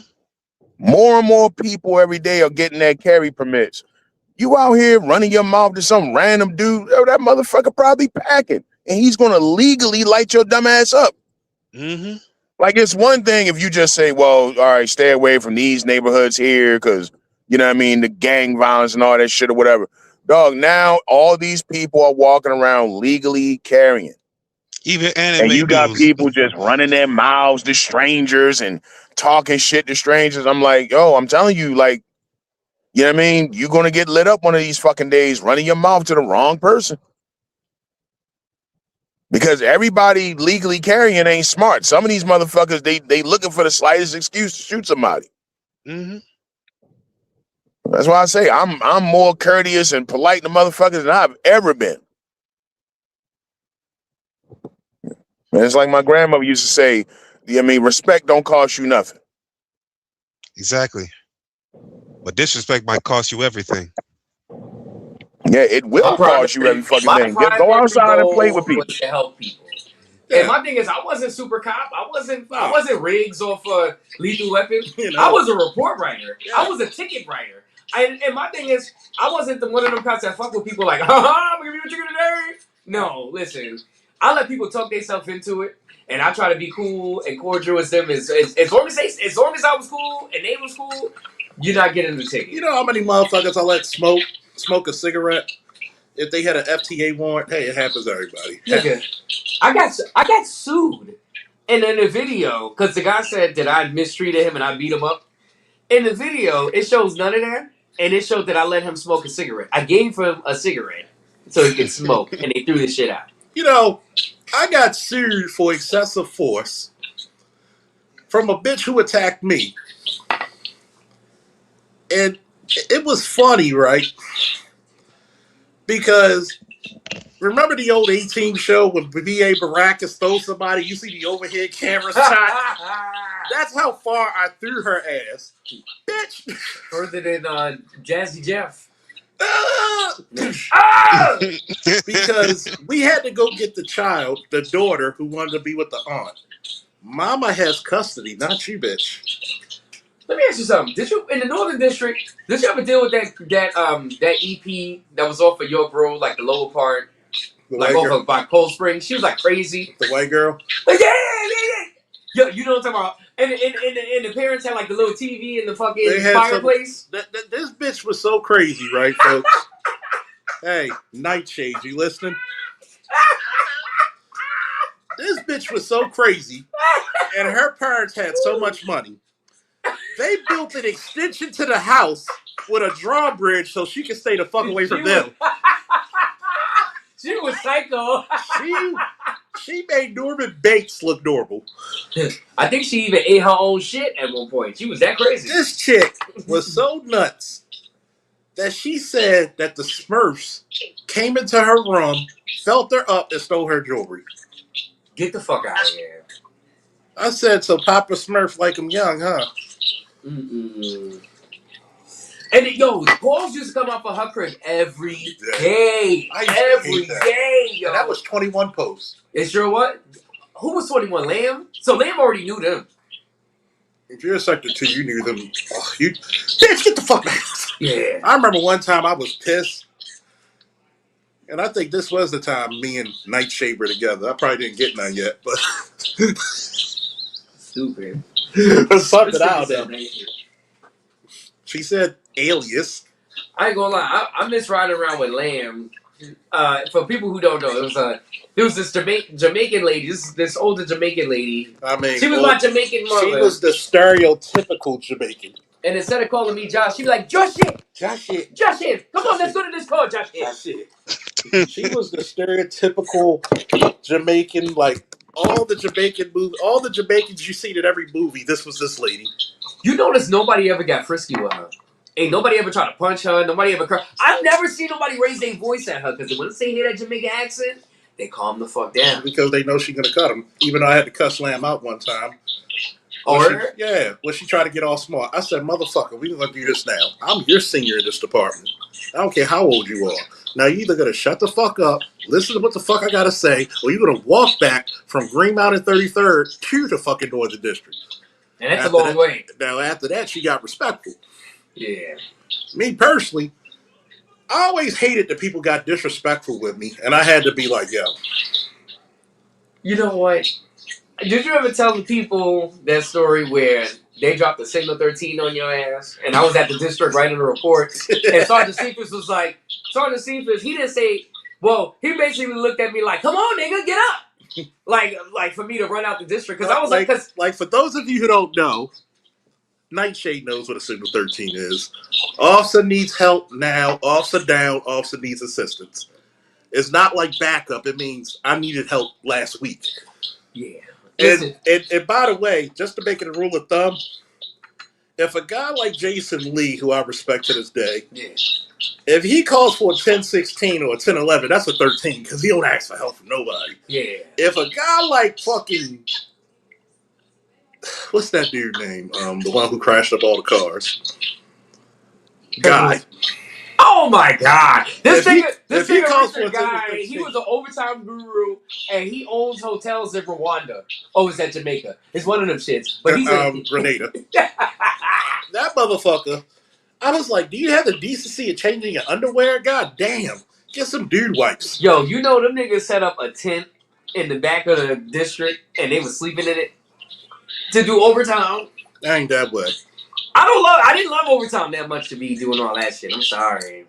Nigga be roughing it and shit. Yeah. Hey, Nightshade. You make it home yet? You close?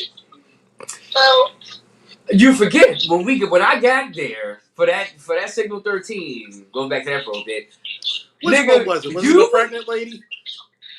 Was it the pregnant? Because you know You there's a was on world the star. floor. You was on the floor and you had a nigga in the fucking Kimura Kimura. line.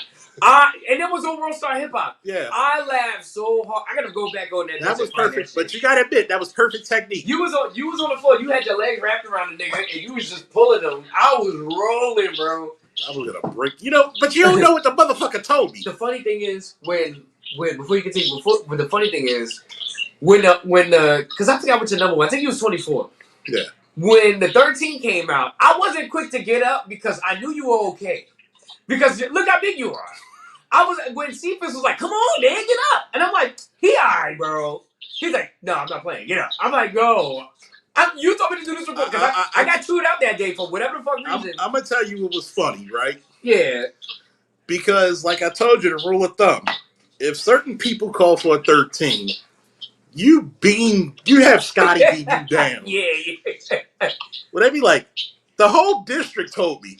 We was all there. The whole district told me. Matter of fact, 3 districts were there: the northern, the northeast, and the eastern.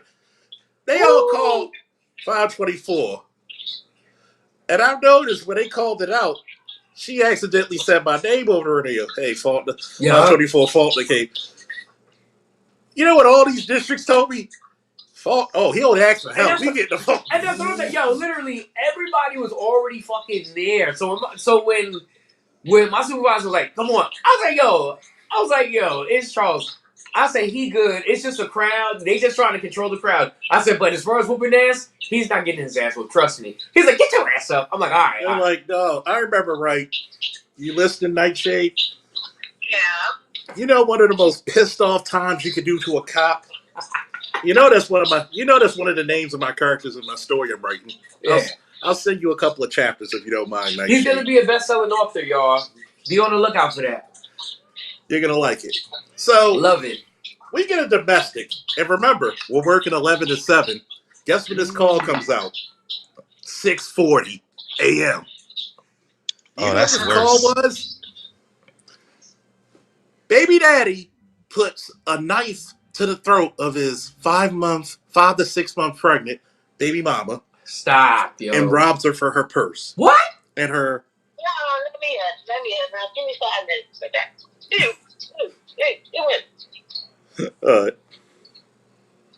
What'd she say? No, I said give me 2 minutes with her. I bet she won't lay a finger or anything else. Yeah, because Cherie don't play. No. I mean, I'm sorry. What's Nightshade? Nightshade don't play. She kick ass. Maybe that was the attraction between us. I don't know. Maybe we got turned on by that shit. That's why we got together. I don't know. But let me tell you, I'm already pissed because I wanted to go home. So now she sends me a picture of this motherfucker. It's already a domestic robbery. She's pregnant. I'm pissed. So she texts my departmental phone, right? Mm-hmm. He tried to use my account at this place. What place was it? It was at a Sitco, like a gas station. So I swear to God, usually I'm blind as a bat, but my eyes, I must have been Kryptonian for 5 minutes. I had x-ray vision and telescopic vision. Saw that motherfucker in the gas station. So I moseyed on over there with my patrol car, got out the car. I took my gun out before I even got out the car. Walked in there, and I told him straight up on body cam, motherfucker, get on the fucking floor. But man, I said, if you move 1 inch towards me, I'm going to put 5 in you before you even drop to the floor. Mm-hmm. But if you will put a knife to the throat of a pregnant woman, you would do the same to me. Mm-hmm. I'm going to count to 5. 1, 2, 5. Hey, yo, did you ever tell them about how we met or how I used to be seeing you and shit when I was a rookie? Listen, I'm going to tell y'all straight up, the Foxter, he crazy motherfucker. Because when I was a rookie, this was like 2013. 14ish. I would be like, we was on opposite shifts. I was on day work, he'd be on afternoon or vice versa. And this nigga used to. You were a rookie? Yeah, when I was a rookie, because I did my field training in the Northern. And the crazy thing is, I wanted to go to the Western, but that's a totally different story. But That's a fucking football bill. this nigga used to walk in after his shift and rip his police shirt open, and they have the Superman logo, like he had a shirt under there.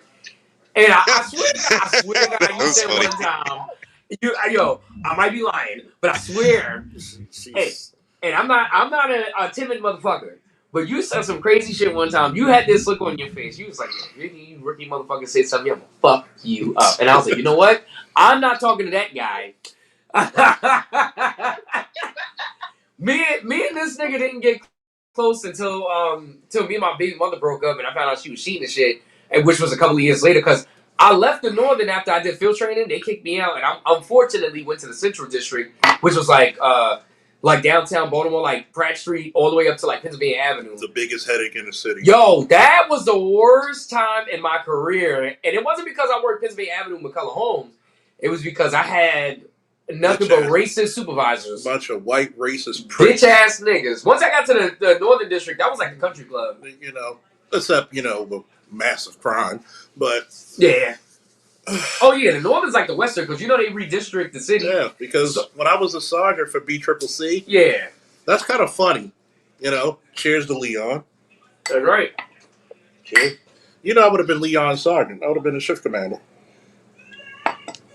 Oh yeah. If Leon was still living and I worked there, man, we would have got away with a lot of shit. Be like, Leon, ride with me, nigga. I would have ended up joining y'all. I'd have been like, I would have been like, yo. And I keep forgetting he went back to BCCC. This nigga became a CO, left that shit, and went back to BCCC. Normally, me and quote-unquote Nightshade have really good conversations, even if we agree or disagree. That's the one thing I always loved and respect about her. She's one of two women I could talk to and be logical. And she's not going to be biased towards women. A lot of times, she's the one calling the women motherfuckers more than me. And I appreciate that. And just like she'll call out men who are being bitches. And I appreciate that too. One of the saddest moments of my life to this day, and probably hers as well, is when she had to call me about Leon. I was in disbelief. And I don't think nobody knows the part about this story is that I called his phone after. I thought Cherie was lying. I thought she was pranking me or some shit. I didn't believe her. And because I just saw him. You was the last one out of the group to talk to him. And to this day, it still hurt me because he called me that Tuesday. And I missed his call. I was at Mariah House. But I was going through all the shit I was going through at the time. And I just didn't feel like talking to anybody. But to this day, I'm like, damn, I should have just picked the fuck up. If I would have known it was going to be, well, it could have been the last time I talked to him, I would have picked up. And the last time I saw him was the what'd you call it? Thanksgiving prior to that. Yeah. You know what I'm saying? And there was a lot of shit going on because I remember you was moving from Valley Street. I remember you was talking about that. Like, we was both going through hell. We were going through literal hell at that time. This decade has been hell and high water for niggas. Has it gotten better? Yes, but it was rough. Yeah. And when she told me that, I had the unenviable task of telling all the boys Leon passed. You called me. Terrell's a tough dude. Terrell, he's a former officer, matter of fact, former lieutenant in the department. For those who don't know, his older brother, Josh's older brother. Terrell's a tough dude. He used to spar with heavyweight boxers, so he could take some and give some. Was in the Golden Gloves and everything. Golden Gloves, tough guy. When he heard that Leon passed, he bawled out crying. That shit hurt. Leon was all of our best friend. Like, he was our best friend, yo. That was the funniest motherfucker. When you can make a fucking prison laugh, you a funny motherfucker. Yeah. When motherfuckers be like, yo, hey, CO, what did Bernie Mac say? He said, hey, lock him, you gotta get them up. I can't do the fucking voice like him. Hey, you gotta get this. Leon did it spot on, yo. Leon was so convincing his buddy Mike that he had motherfuckers be like, yo, it's Cat Williams on this motherfucker. Mm-hmm. Let me tell you, that nigga, he give you the shirt off of his back. I remember one time, it was Black Friday, and I took him to Walmart. He didn't even know what the fuck was going on. This is when the PlayStation 4 was already out, but he had a 3 for the longest time.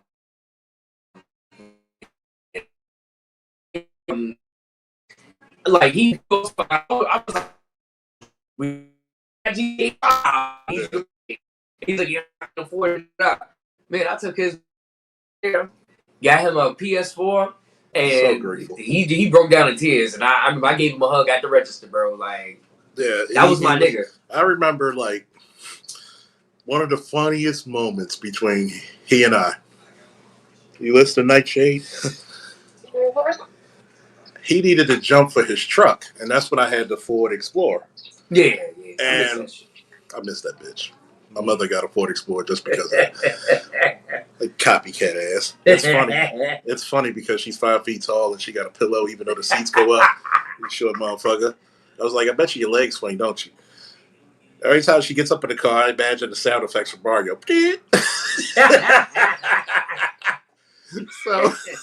So he needed to jump for his car, right? And he pulls out these little paper thin jumper cables. Luckily, I had the thick ones. I said, "What the fuck are you doing with them Fisher Press cables?" My first jump, shit, and we died laughing. So it was all good with that nigga, boy. Yeah. When he passed, I know heaven's rolling. Yeah, rolling in his grave. You know what? I tell people, man, I'm a great cop. I'm a great soldier, but that man was a better human being than I was. It's just thinking back on it, it just hurts bad because, you know, after you called and told me, I remember crying about it and shit. My mom checking on me, and it's just like now I know that him and my mom, you know what I'm saying, they up there talking about it. And I'm pretty sure Leon made peace with his mother. And you know the crazy thing about all that? Leon's mother passed on my birthday. Wow. 11 years ago. She passed on my birthday in 2015. Then that was like the connection that me and Leon always had. Leon had the same birthday as my godson, Rob, June 2nd. And then he passed, Leon passed on February 2nd. My mom passed on February 9th. I'm pretty sure Leon knows about that now, but it's just crazy to know how the connection, like, my birthday and his mother's passing is the same month, and Leon's passing and my mother's passing is the same month. Yeah. That's insanity. And it's crazy because everybody loved that fucking black sectional because a lot of big, strong grown men crowd on that sectional, you know, where he made peace about stuff. You don't realize it, but you was, and you still are, you're a therapist for a lot of people. You got me, you're the reason why I'm still alive today. Because I'm telling you, if I would have let my own thoughts get the best of me, I probably wouldn't be here to tell that story about when the shit I went through with my ex, you know what I'm saying? You know? And at least I can admit that. You know, it's like a meme I made with Batman, the Alex Ross Batman, where you see Bruce Wayne and you see the cowl in the background. And I put something up about scars. I said, scars tell many stories. They tell you how much you went through. Yeah. They tell you how much you triumphed, but most of all, they tell you how much you healed. And a lot of stuff you went with your baby moms, I went through with my son's mother. And thankfully, Angie and myself are in a better place. Yeah. And hopefully you can get that peace of mind yourself. Even though I still say take that bitch to court. Oh, I sure will. And for people who don't know, who know me, my ex,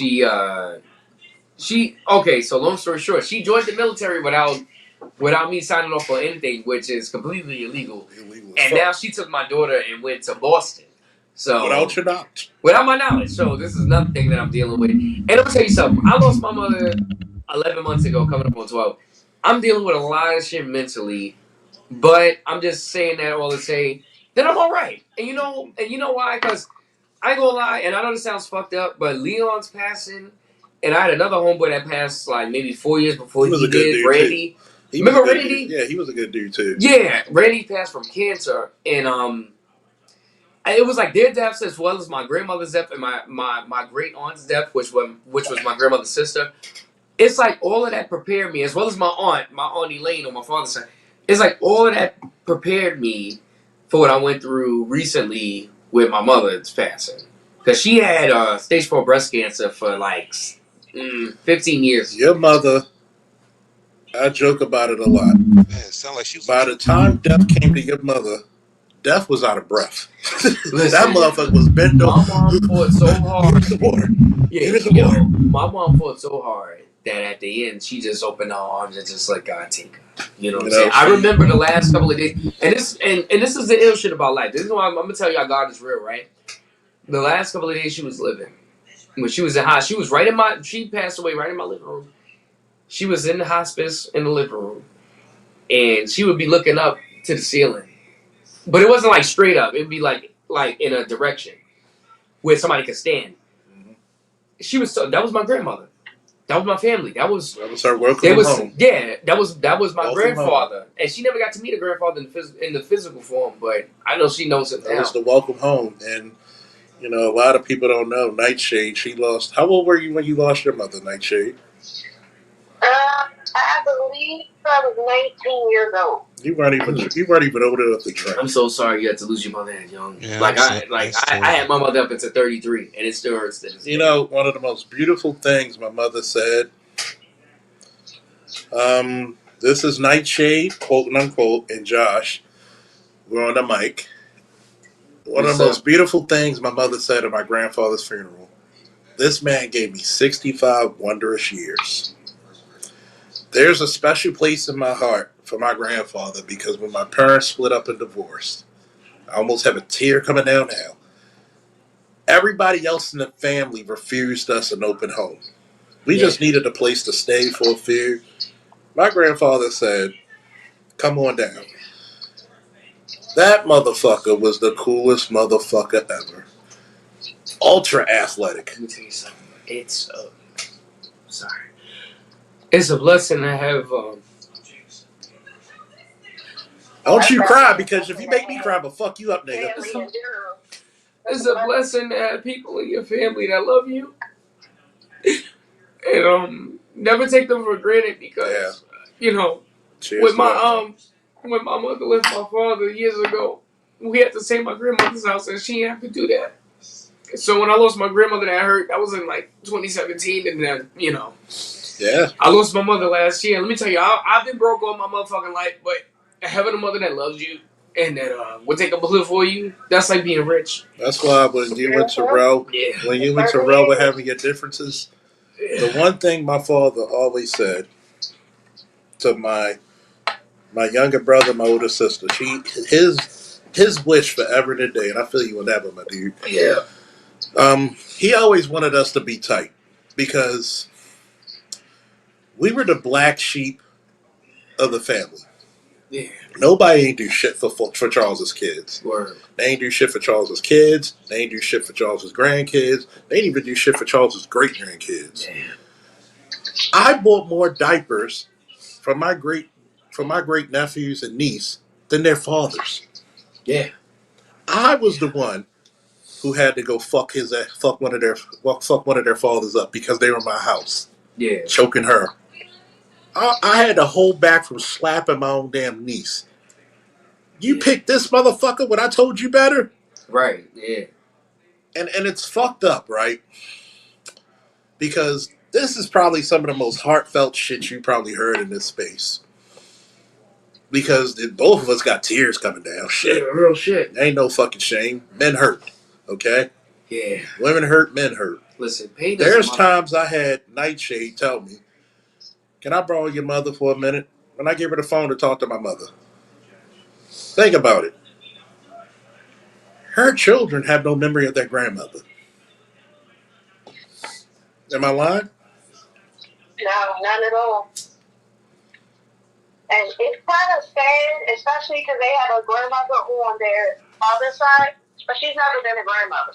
That so bitch. I'm just like, how can you go through life knowing that you have offspring in whatever form? Knowing you have descendants. And not want to be a part of them. At that moment, you have descendants. If you're a grandparent, well, technically, if you're a parent, that's your descendant. Yeah. But you really have descendants when you're a grandparent. Which is crazy because my grandmother on my father's side, she really didn't give a fuck about us. But I'll put it to you like this: the last time I talked to her before she passed in 2015, and I actually went to her funeral, but I wasn't even close to her like that. But long story short, last time I talked to her was in 2003, right?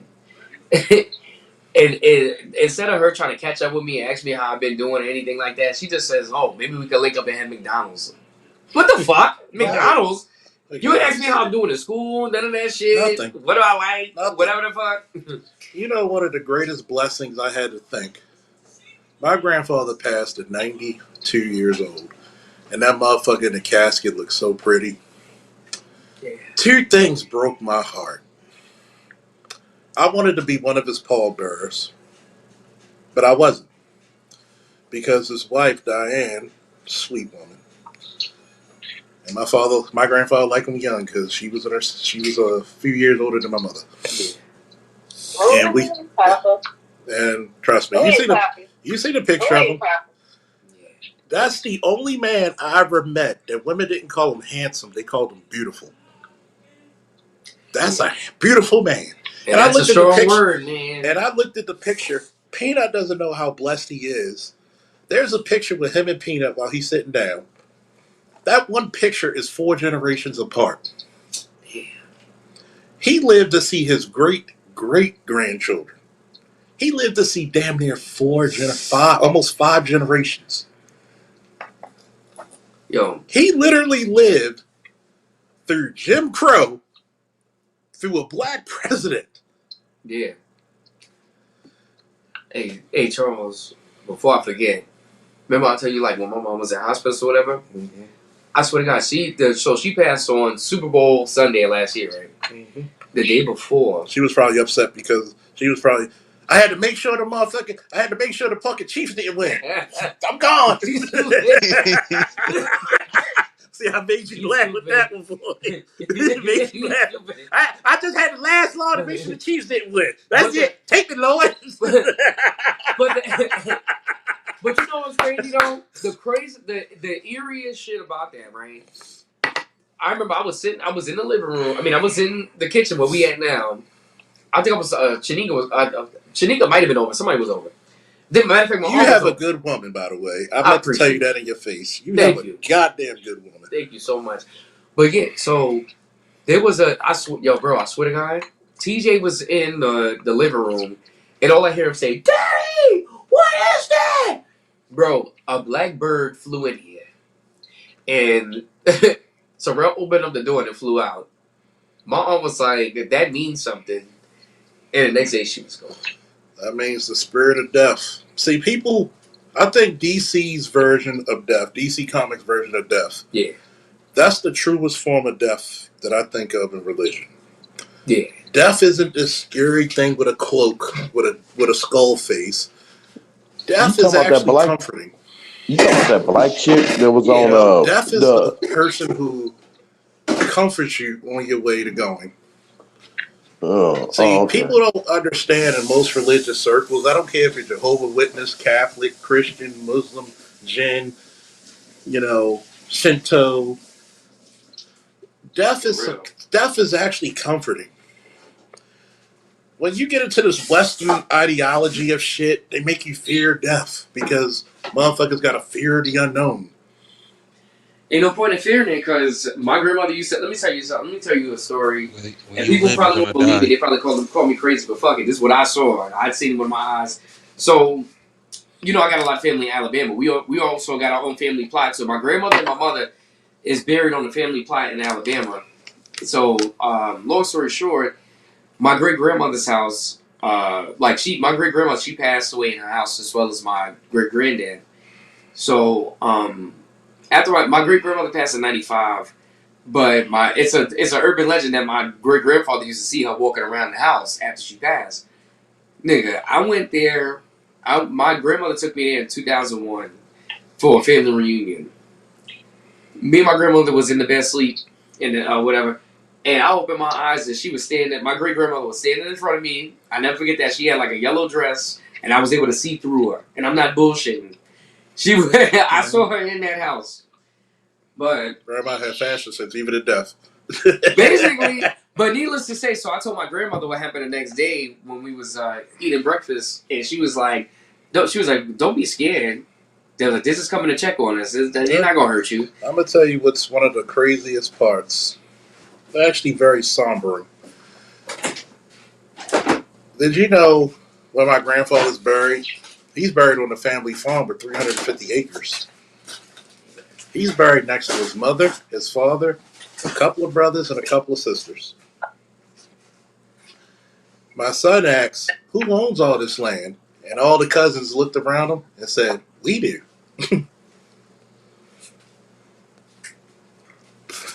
Well, you know the funny thing about my grandfather, he had that thick North Carolina accent. Hey, see here, Charles. About time for you to get married, boy. Said Granddaddy, with all due respect, the women of my generation ain't shit. He laughed his ass off. He said, "I get it. I get it." I remember right. Me and my uncle, who's my grandfather's oldest child. My mother is the third oldest. He's actually named after my grandfather, Roosevelt, but we call him Bruh. Because you know, nobody in black families ever call you by your government name, right, Nate Shade?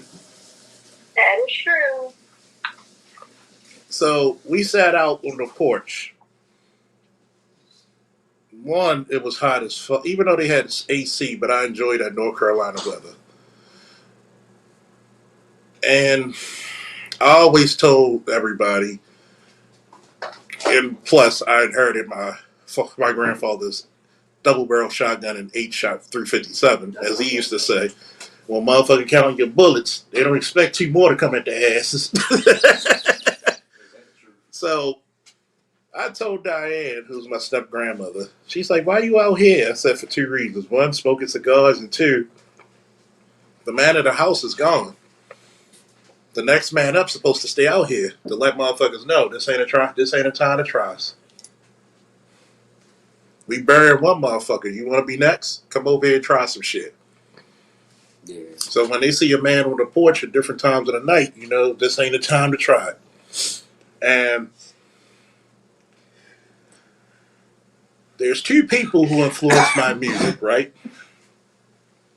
One, I don't beat his name, Larry O'Neal Brown, my wrestling coach, aka Master Brown, for whoever's going to read that book in the story. And two, my grandfather. So why do you think I'm such a big Frankie Beverly fan? There you go. And by the way, Cherie, remember the Cadillac I used to drive? I mean, Nightshade. Goddamn, Lord, you. I'm fucking up. Mm-hmm. Yes, That's because the see. drinks are hitting. The drinks are That's hitting all. like Tyson Foreman and goddamn That's why. Tech. I mean, That's why you see and my your black heart is ass in the being really vehicle. honest Yeah. right now. So So Nightshade. Remember that Cadillac with the all black tints that everybody used to say was a drug dealer car? I miss that shit. Yeah. You know when my grandfather said that, he had the biggest smile on his face. Did the car phone still work? Yeah. What year was that shit? Was that a 2010 or 20? I forgot what year it was. That was a beautiful And that wasn't car. just any phone. That car, Especially when the rims were shattered. bro, that car had a landline in it. You drove that bitch till the wheels fell off. Literally. Literally, it did fall off. Literally. And I remember the first time Nightshade got in that goddamn car, her ignorant ass started ducking behind the goddamn seat thinking we were about to get shot up or some shit. Yeah, I ain't gonna lie. When you lived on Valley Street, I used to be scared riding with your black ass in that shit. I thought you was about to do a drive-by. Let me put it to you this way, folks. When we were together, she ducking behind the thing. I know that you Baltimore City, but keep it honest with me so I know. Are you doing any illegal shit in the drug dealer variety? Her words, not mine. I said no. Mm-hmm. Oh my goodness! And I put like a Bluetooth speaker in the motherfucker, right? So I would purposely pull up on people at red light with the car phone, just talk to people, act like I'm talking, and just say, "And bitch, you better have my money," and hang up on it. Driving around looking like Kingpin and shit. I hated when I dressed up in it because motherfuckers used to like kiss my rings and shit. That's when you was wearing them fedoras and shit. And don't tell it what I want to do, what a feeling. But those were good times. It was funny because the one thing about my grandfather, which was funny, My uncle told this story while we were on the porch back in North Carolina. He said, you know, because he called him daddy, I call him granddaddy. When I become a grandparent, don't call me pop pop, don't call me grandpa. No, it's granddaddy. You earned that title. He said he was about 40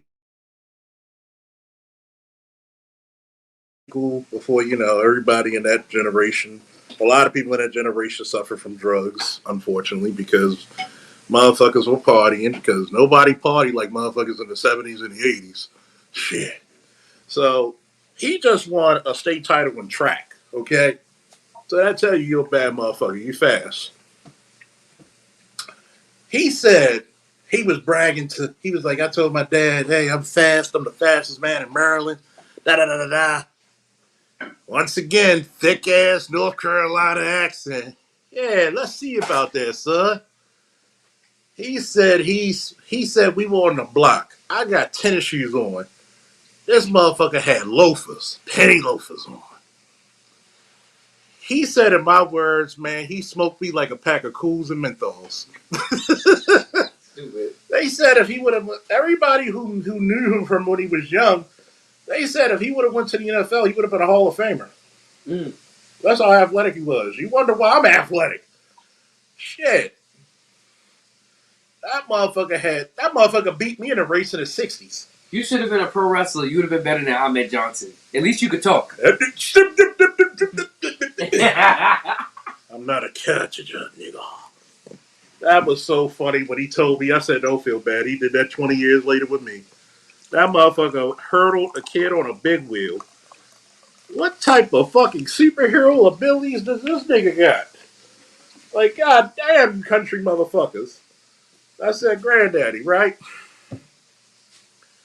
I could tell that you were part of the Underground Railroad because they weren't catching your ass. I bet you when you left the slave farm, the hound dogs was like, fuck it. Fuck it. You get a boy? Fuck no. That nigga fast. Fuck. The dog's looking for water. Oh, shit. How you gotta carry the dogs back to the plantation? Fuck. That nigga had the speed of light. God damn. God damn. What the fuck was that? Damn. Oh, Lord Jesus. What the fuck was that? I don't know. We got a lot of these motherfuckers now. That nigga died. He drowned or some shit. I don't know. That's when the dogs all congregated and said, we gotta lie about this shit. We couldn't catch that nigga. That motherfucker was fast. God damn.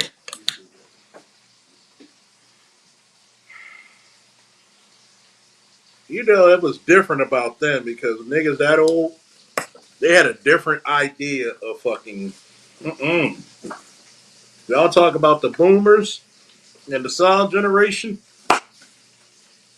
That motherfucker had an 8th grade education and became a master mechanic. You know what Port Covington is, right? That's where Inner Harbor Ford used to be. I remember being 4 or 5 years old. He did 30 years there. Took care of 4 kids and a wife. And my grandmother, she worked at school 13. One of the most horrible motherfucking schools you could ever go to at elementary. But she worked there for 3 decades. Where's school 13? Patterson Park and Monument. Okay. It's the only school in Baltimore where you get complimentary nunchucks and brass knuckles before you teach. The fuck is that? Lean on me? It's called Lean Away From Me. It was the sequel. The fuck out of here. Shit. The sequel, Lean Back. Lean Back. Like, you heard of this movie Get Out? That was the prequel. Get the fuck out.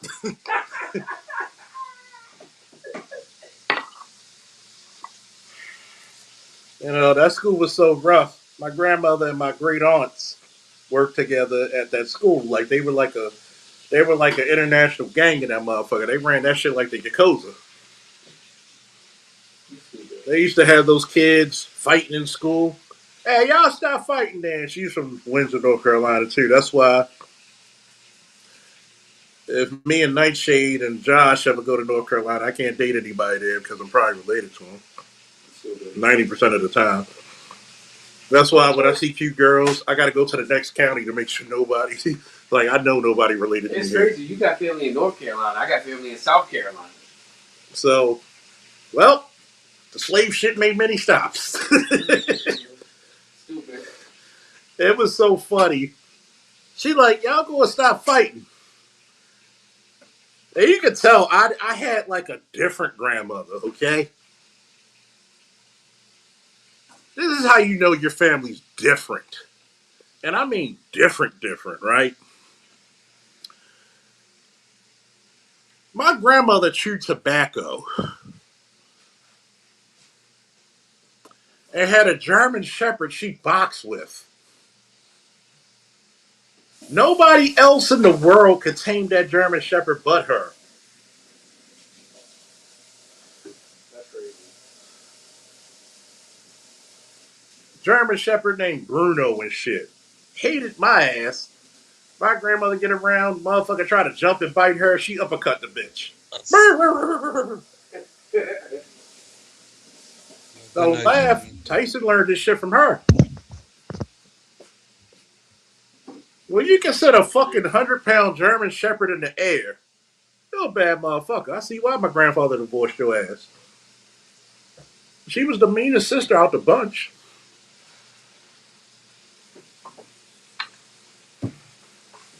I had to fuck with my grandfather one time. I love you both, but when you that horny, god damn, she mean as fuck. God damn. That's my grandmother. She gave up the tobacco smoking though, but god damn, you chew tobacco, and this is how you know you old as fuck now. If you could buy cigarettes and tobacco for your parents, you're old as fuck now. Yeah. You ain't supposed to agree with me, nigga. Shut up, Nightshade. You a little bit older than me. I wasn't. See, growing up in the mid to late '90s, that's when they started snitching. Yeah. That's when they put them laws in place. Let me tell you something. Nightshade, don't you say shit because you old too. Listen, well, not as old, but shut up. Listen, bro, growing up in New York. Me and Josh are about around the same age. Yeah, listen, bro. Well, growing up in New York. 20, you're 30 what? 34. I'm gonna be 35 this year. Yeah. I ain't gonna tell you how old I'm gonna be this year. Fuck y'all. Listen, growing up I'll be 44 April 1st. Fuck you, motherfucker. Listen, growing up in New York, one time I was Nightshade like some older. Fuck y'all. Look, one time I went to the bodega and I was 10 cents short. This motherfucker threatened to call the cops. They ain't fuck around in New York back in the day. Mm-hmm. You steal some shit, they was fucking you up. They ain't playing. You know, you had some Ricky Ricardo motherfucker come out there salsa dancing, fucking you I up. never go back to Georgia. I never go back.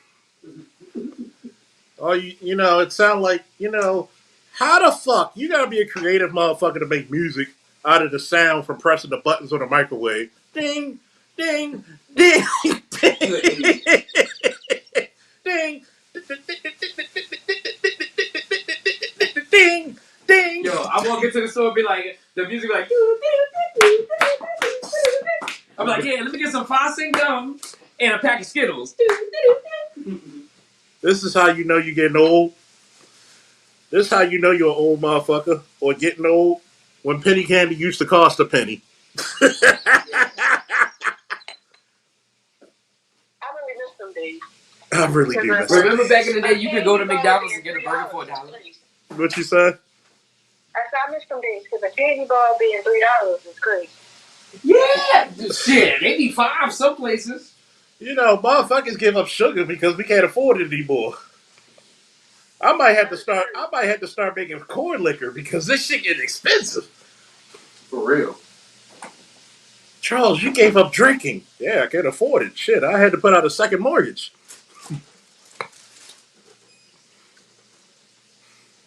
You look so healthy. No, I'm biting at the cheeks. Hey, Charles, I didn't hear your full cover, man, of That's how you know the niggas whole. started being very economical with with their weed. They had to get a hoopty just to shotgun each other. You hear me? Niggas didn't do puff puff pass. They just said let the shit spread. Basically. Niggas had to have COVID parties. Don't remind me of that shit. Can you believe it's been like 7 years since that shit? Oh, 6, something like that. I Hey, know. Chuck. Damn. You know it's Hey. so fucked up. Not only did I catch that shit twice, I couldn't walk. Nigga, you almost fucking died of that shit. I know. COVID, and you know what's crazy? I believe I caught that shit before, like a month before it was on the news, because it was like 2 weeks where I was just fucked up. Yeah. I was over for. I think I called out of work for like a whole week. You do know Nightshade and Josh where I caught COVID, right? Uh-huh. At the desk of the fucking department, and my then sergeant didn't say shit. I cussed that motherfucker out for 30 minutes straight. I kept count. I don't blame you. You bitch ass, punk ass, mark ass. I sound like the intro to a 3-6 Mafia and fucking and fucking UGK fucking music song. I cussed this at you bitch ass, mark ass, weak ass, punk ass, sissy ass, bitch ass. Man, I had so many adjectives and adverbs for every type of bitch he was. I don't blame you. Who was that? McGriff? No, some little young white boy. Man, I think he a lieutenant now. Funky Really? ass bitch. You didn't say shit to me. And I used to Lysol the air. I used to have libations with Lysol and bleach. Yeah. You ain't tell me this month. I was wondering why that motherfucker ain't come to work. I was so fucked up by COVID. You know how you normally have the 2 weeks? Right. Yeah. I had a whole month of that shit. I remember getting it. Remember everybody named Mother got exposed to it, because there was 2 times where I had 2 weeks off of being exposed to this shit. It was so bad that my parents thought about having last rites for me. To my son, I bequeath thee my comic book collection. Son, do not sell it sticker price. COVID was hot ass. And hot garbage. That's right. Then the fucked up part about it is, like, the best barber in the world, Blunt, died because of that shit. My old lieutenant died from that shit. Man, I was so heated. I lost some good people because of that fucked up disease. COVID was bullshit. And I tell people, I said, You can blame the government. this is the fucked up part, right? This lets you know how liberal your country is compared to what is it called? Authoritarian countries. When China says stay your ass in the house, they would spray your ass with a fucking water hose. Get the fuck back in. Here, motherfuckers just, oh, you one of them relish eating motherfuckers, huh? Hey, I don't have lettuce. Yeah, that's true. And motherfuckers be like, man, get the fuck back in that. People want to talk about hard times. If you ain't got kids, you ain't dealing with a major breakup or divorce, don't tell me about your hard times. That's a fact. If you ain't had to go to fucking court for your kids, at some point you ain't had no hard times. For real. When people talk about some hard times, wait till you gotta go to the other motherfucker while you taking care of y'all kids. And they like, yeah, we gotta go to court for this shit. Motherfucker, I'll kill you. You had to contemplate like, you lucky I don't like jail. And then you pray to God your kids, at least, if you have 3 kids or 4 kids, you pray 2 to 3 of them motherfuckers are actually going to be successful.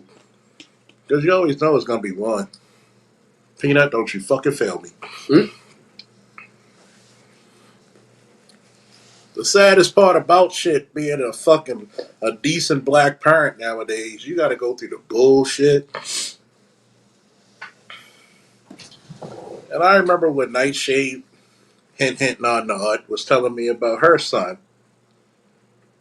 How you gonna get some motherfucker from Park Heights up top Motherfucker talking like he from fucking Church Square, down the hill and shit. What that motherfucker called you? He said, "Hey, little mama, calm down, little mama. It's what it is. You want to run that. I said, excuse me? I know you start fumbling in your purse for your fucking knife and your fucking brass knuckles, bitch. Now I prayed first. I'm like, Lord, I'm trying to be so good. Thank you, Lord. Thank you. Lord, I know you said vengeance is mine, but I think you need a day off. Lord, please let me have this one. I owe you one. I wish a motherfucker told me some shit. Just to give y'all context, some bitch ass African teacher tells her son, tells the hall monitors or whoever the fuck these clowns are. In DC they call them bammers. In Baltimore we call you a clown. Talk about rolling up on your kid. You gotta give us your phone. No, I don't. Then they call her. Talk about he. Number one, instead of saying Miss or Mrs., because you don't know if I'm married or not. Hey, little mama, he got to come off that shit. I don't know if he said shit. He might as well had.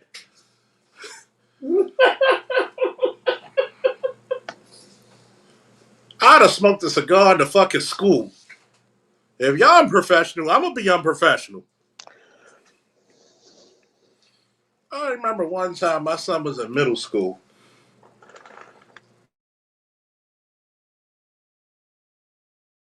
And he pushed the girl off him.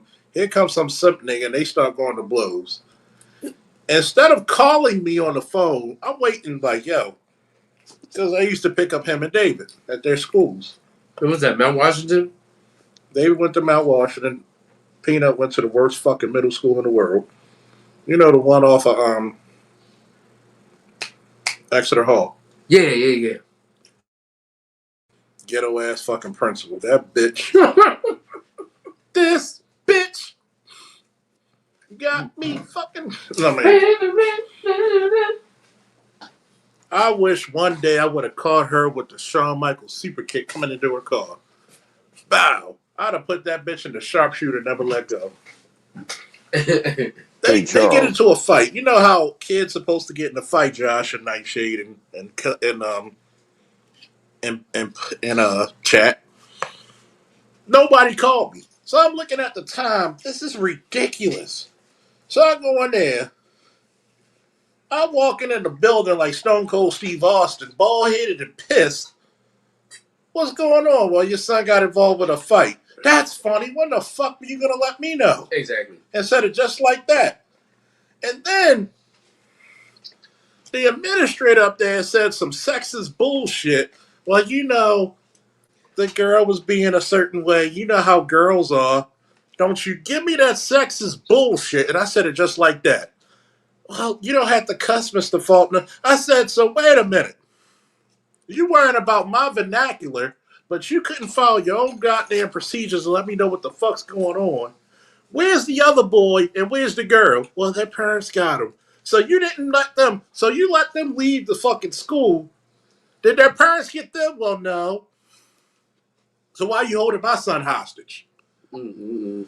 And she was like, well, you got to calm down, Mr. Faulkner. Let me talk to you. Man, fuck you, bitch. Said it just like that.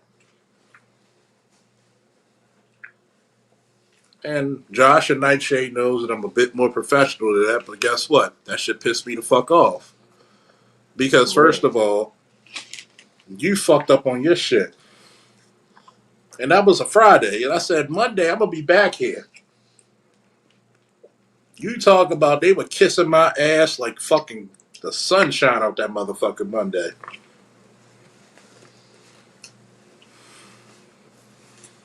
I swear to God, man, I was about to fuck somebody's parents up. When people talk about black parents, boy, they don't tell the real stories. Oh. The E. Hollywood True story. What they used to say on MTV. You think you know, but you ain't got no idea. For real. And Hey then God Charles, what's up, forbid man? you got a parent and the other motherfucking parent ain't shit. I ain't got no goddamn common sense about them. Don't pray to them. See, the saddest motherfucking thing you could have is a simple motherfucker, man or woman. That's how I know y'all from the hood. When you got a sliding door, you got that stick to just measure just enough so you can't get through my shit. Real shit. Hey Charles, can you hear And us? then you got a simple motherfucking parent. Thank God Angie was on Team Falk, boy. Thank God I could give her that credit.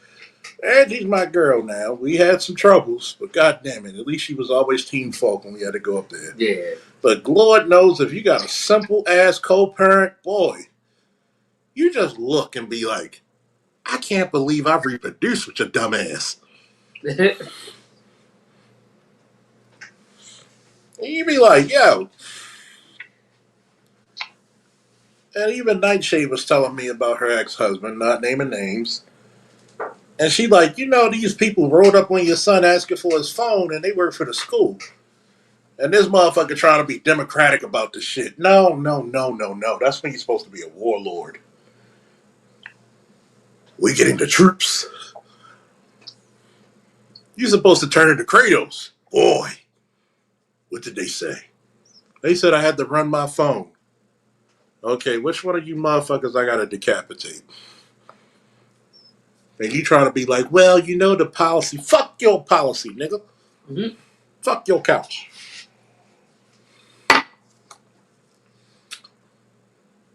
I remember, man,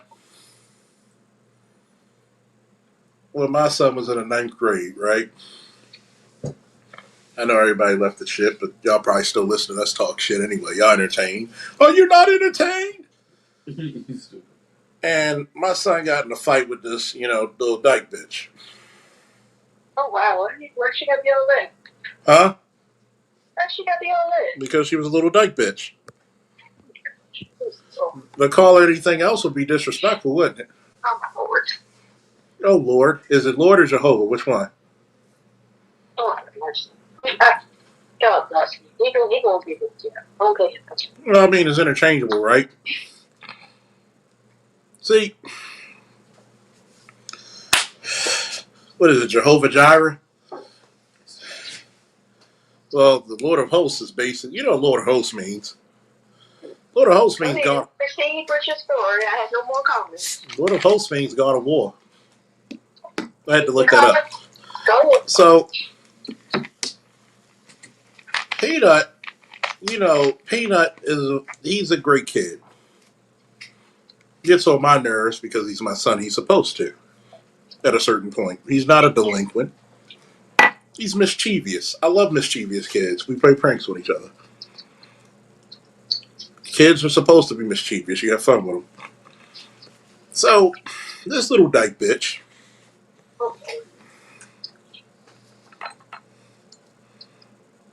Just to let you know, I have nothing against the LGBT community, except you little dyke bitches and you little flaming motherfuckers.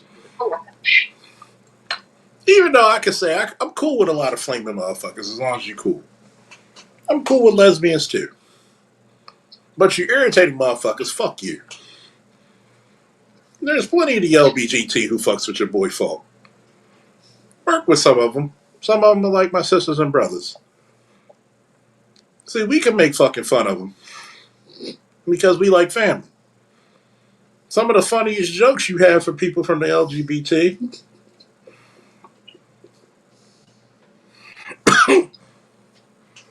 I remember one of my sisters in the army who was a lesbian. I said, fuck you, non-dick getting poor. Her comeback was, you mad because I get more pussy than you do.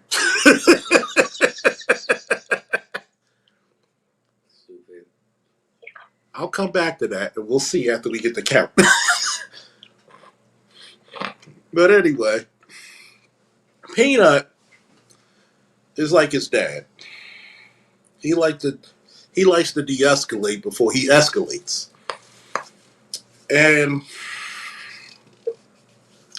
him and his friends were, we're gonna go away from you because you're trying to start shit.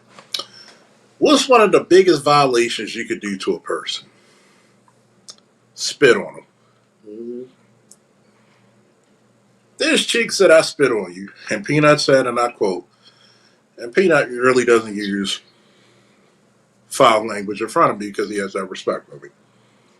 I hear him in the house when he talks to his god brothers. I expect him to because you gotta talk shit, you gotta handle your shit. So he asked her, "You a nigga or you a bitch?" Because I'm gonna treat you like a nigga today if you spit on me. So she went. By the time what they said, and I asked the kids what happened, because the kids tell you the more interesting stories. You know that? Mm-hmm. Blow for blow. They said she spit, and remember, Peanut just started boxing. They said he gave him the quickest 6 hitter quitter. Bit, bit, bop, bop, boom. They said he hit her so fucking quick and hard that the Batman fucking sound effects came out that bitch head. Bing, bing, bing, bing, bong. I was like, well, bet you she won't do that again. Give me a second, folks. Your rent liquor. Hold on.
I'm back, folks. Just to let y'all know, Josh's bathroom is so goddamn big that you got a wormhole portal to get to the other side of it. You ever been to a bathroom that got 3 sinks in it in your house? I had to make a where this. Where do I wash my hands?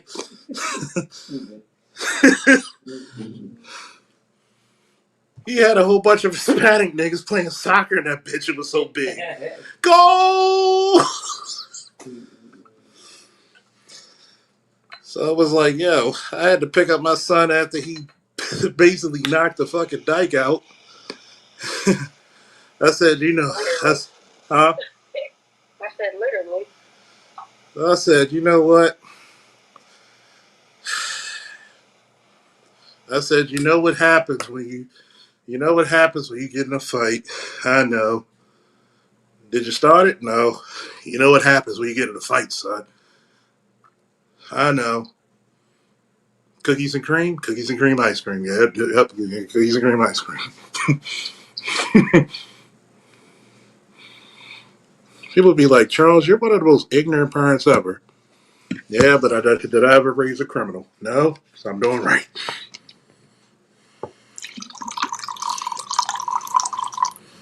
The only reason I'm drinking this much because I'm near Josh. Oh, yeah. Let me stop lying. You're just my excuse. Shut up, Nightshade. I'm out of my business. Partially. Out of my business. I have no comments. I could be president of the United States, and I know your ass would blackmail me to get a fucking cabinet position. Well, I'm not saying that I'm gonna snitch, but remember that time we were drunk? When you threw me that surprise birthday party, how fucked up was I after the party? I don't remember. Oh, you were drunk too? I forgot. No, I didn't. I didn't drink. That much. I didn't drink at all. I didn't have a time to drink. Cleaning up, running back and forth. I didn't have time. You probably don't know this, but Josh is the last motherfucker I want to be around when I'm blindfolded. That motherfucker scared me coming across. All I felt was the breeze of fucking back trucks coming across my face. Yeah. Oh, what the fuck is that? Like, help! Like, all your senses come to kick in. Help! I'm screaming like a little white lady to scream, help! Nigga in distress! So, you know, people like, oh, well, it's a black guy. Fuck him. But, man, mm-mm-mm. That was a nice party, though. I was actually pleasantly surprised. Yeah, the party was lit. So was I. Me too. Dun, dun, dun, dun, dun.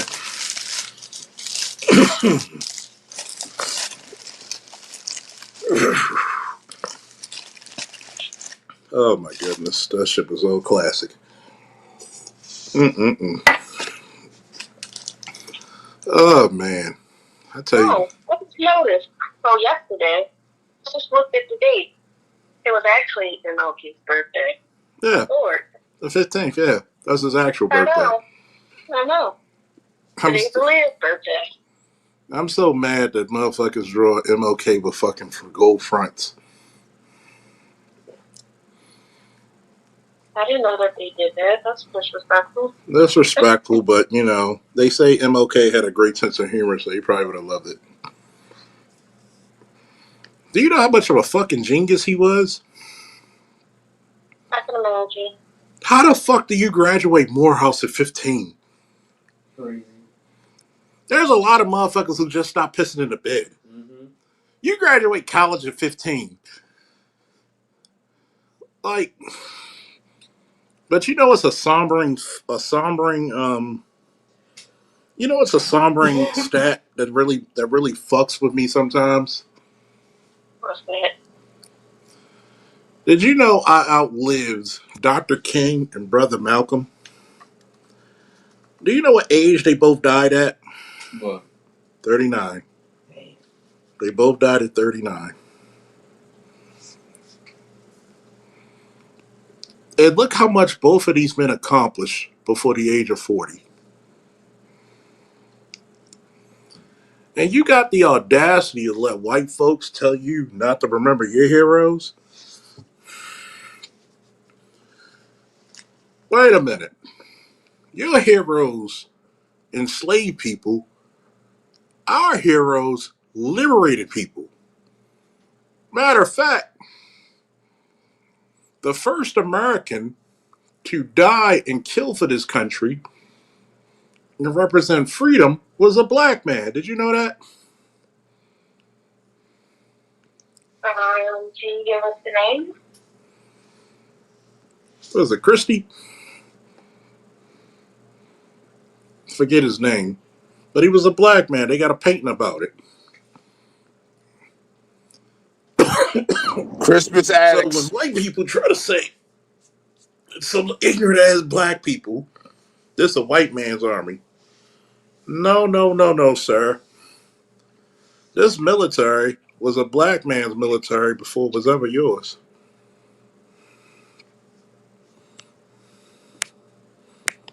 Chris. Chris.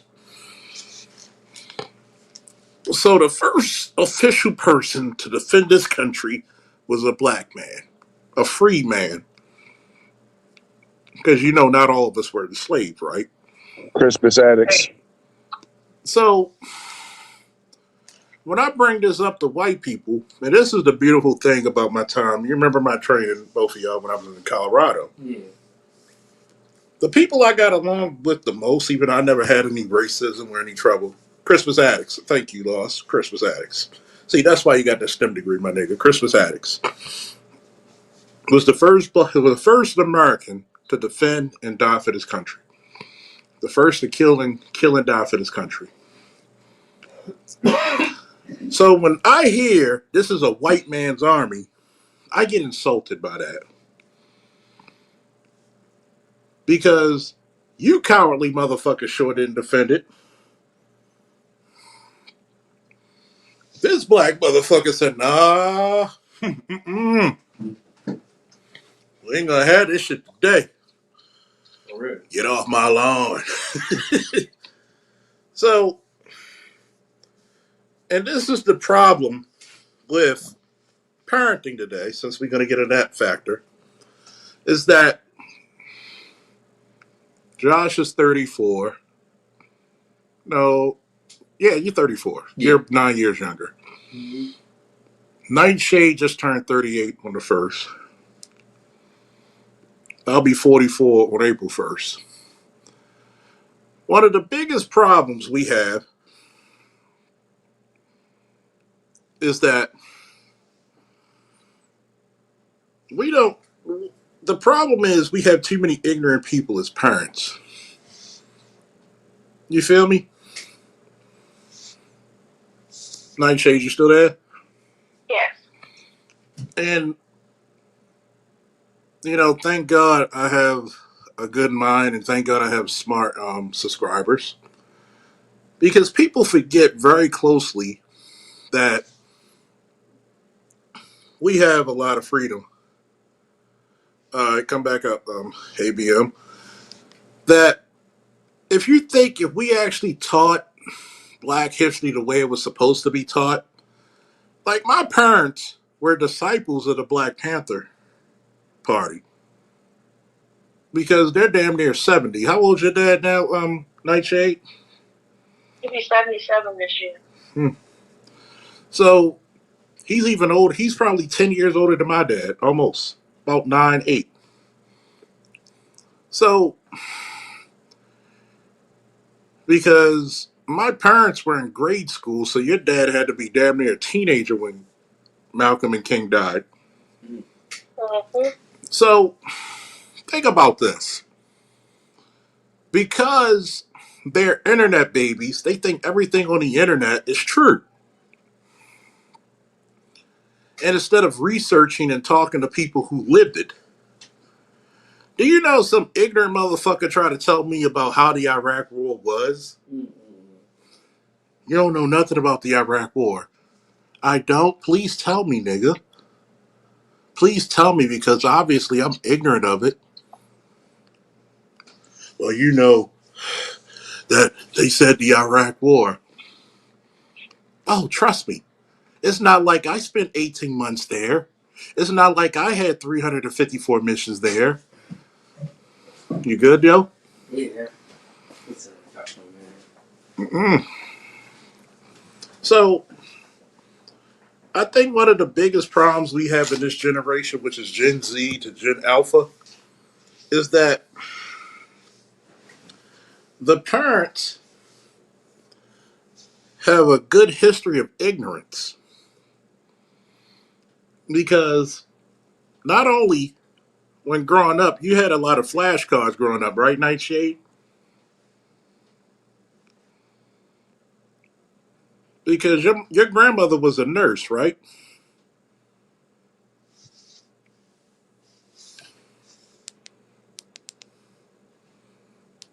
Hello? Can you hear me? Yeah, I can I hear said you. yes. Your She was grand an RN, which was hard to do during her time, but she did it. she was an RN, and a registered nurse, meaning she was degreed, right? Mm-hmm. So, and this is at least she was at least an RN for at least 40, 50 years. 44 years. Yeah. And this is back when they didn't let a lot of black people into college for that shit, right? Yep. So education was a must for you, right? Mm-hmm. Especially being the oldest grandchild, correct? Mm-hmm. My parents had Black History cards in the 80s. People always say how proper I am and how articulate I am because my dad and my mom would purposely, what I did for my son, would not only have the flashcards, they would write flashcards for 3, 4, and 5 syllable words.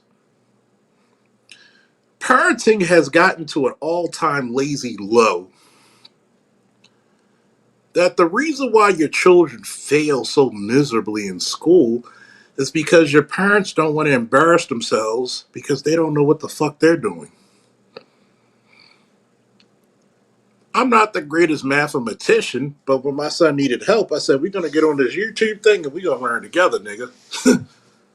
And guess what? My son probably surpasses me in math. He's supposed to.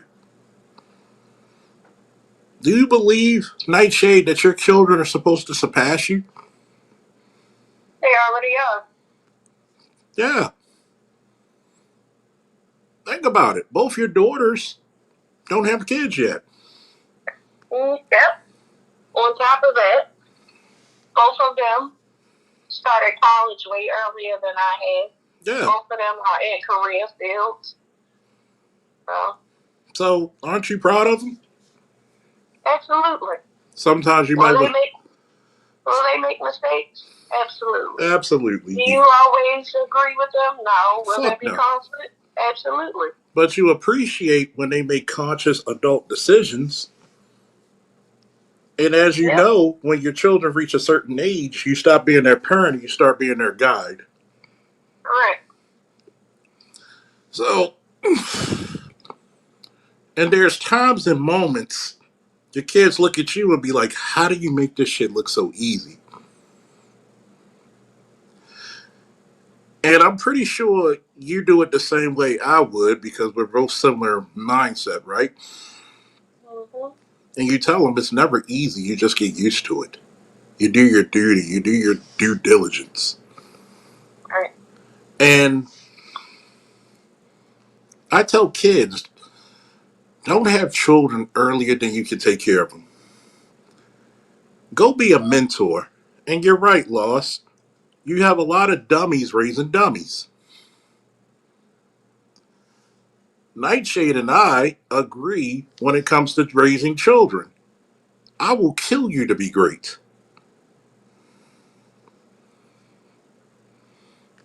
And here's the fact of the matter, you learn patience. You learn poise because sometimes you got to laugh at the situation because there's times Nightshade and I will talk about situations with our children and we laugh about it because we'll be like, shit, they doing a lot better than we did because we made some stupid ass mistakes, didn't we? Mm-hmm.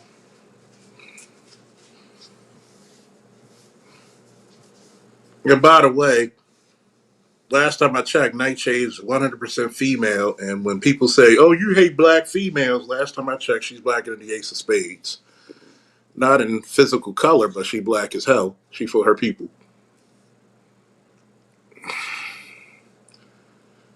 And when you actually go through moments of growth, there's an old saying. When I went to go seek God, I found myself. When I found myself, who did I find? I found God. Regardless of your religious beliefs. I got friends who are Jehovah's Witnesses, Catholic, Methodist, Baptist, Muslim, Taoist, Shinto. But what do I always say, Nightshade? If God gave you different heart rhythms, different heartbeats, guess what? Does the Almighty talk to us each differently? But what you know is this, when you find God in whatever way you find Him and He speaks to you, have you ever noticed that the people that were never supposed to be in your life are the first people to question your beliefs in God? What about you, Nightshade? First what?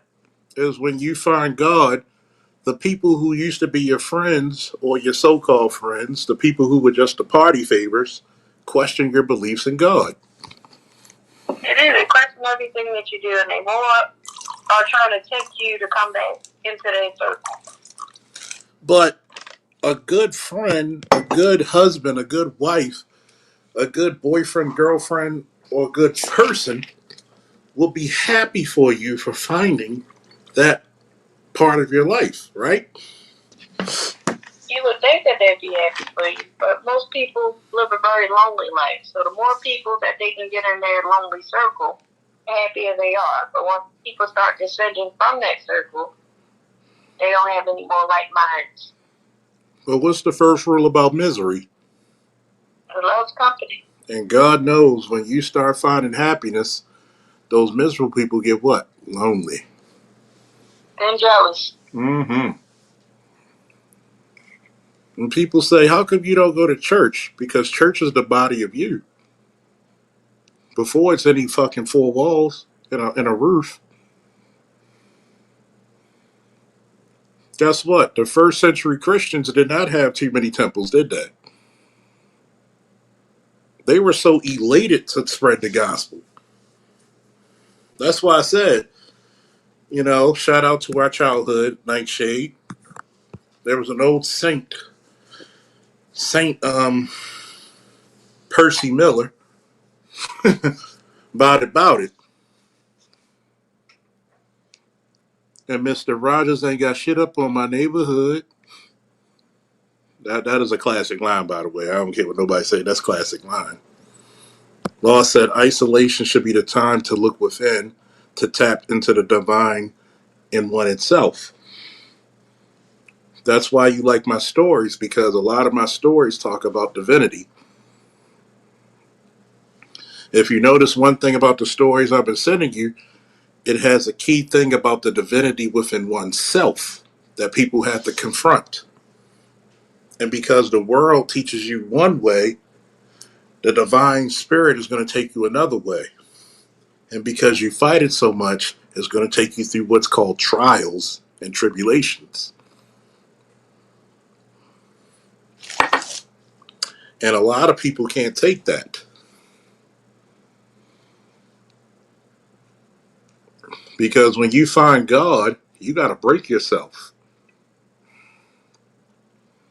It's like if you find a good man or woman, you got to break yourself out of old habits. People don't like to hear the real shit. So you notice when I was talking about the Anton Daniels and Corey, the Corey shit, oh, my numbers went the fuck through the roof. But when I talk about real shit, you good there, man? People don't like to hear the real shit about me or anybody I associated with. If you look at Nightshade and Josh, these are far from dummies. If you want to save money, I'm surprised his last name's Hull and not Epstein. Hell, I give Josh all the credit. This motherfucker improved my credit in 3 months by doing his shit. And Josh is almost 10 years younger than me. So when motherfuckers say, oh, you can't learn from people, there's shit that I learned from Nightshade. There's shit that she learned from me. And by the way, for all you folks who don't know, this is the motherfucker who called BGS VHS. Because she went to her law professor and said, well, my boyfriend and this guy named VGS on a VHS on a live stream was talking about Roe v. Wade 5 years before this even came up. So she was proud to be around people who were intelligent enough to talk about higher level shit. There's no shame in the game. When people think I hate black women, no, I like intelligent, elegant, sophisticated, you know, black women, not the ratchet motherfuckers. Just like I'm quick to talk about the Pookie and the Ray Ray shit. But nobody wants to talk about that part. Oh, you hate black women. The black women I associated with are the opposite of what you see. I call myself Superman. Hell, I don't even have to call myself. Other people do.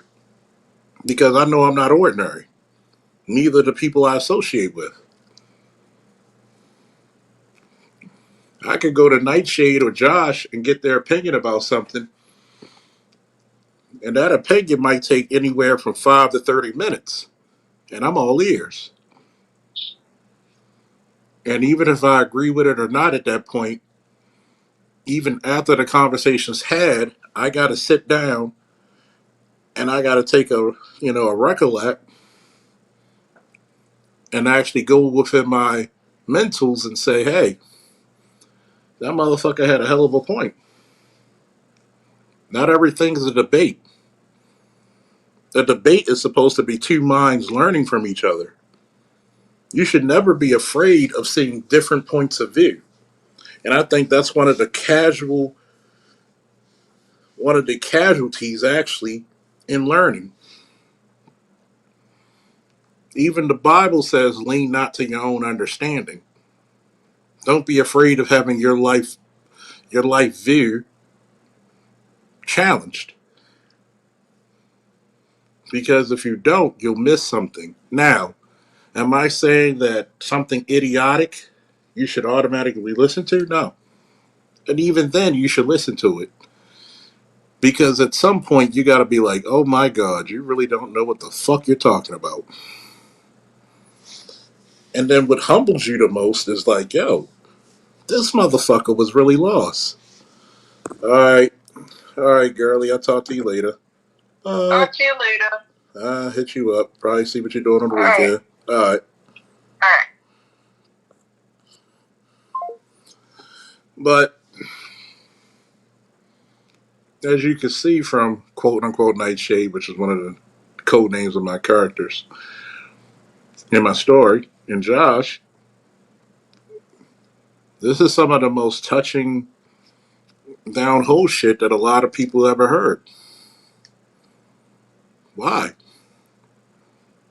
Real people who go through real shit. The most interesting things about shit in life is that the time you're isolated from dating and other shit, you should be taking that time to invest in you, your body, your emotions, your mind, and your soul. The 4 points of a human being is the physical, the mental, the emotional, and the spiritual. There's a lot of retardation within all four that you see in modern day. Not just the black community, but most Americans, period. Anybody want to get up?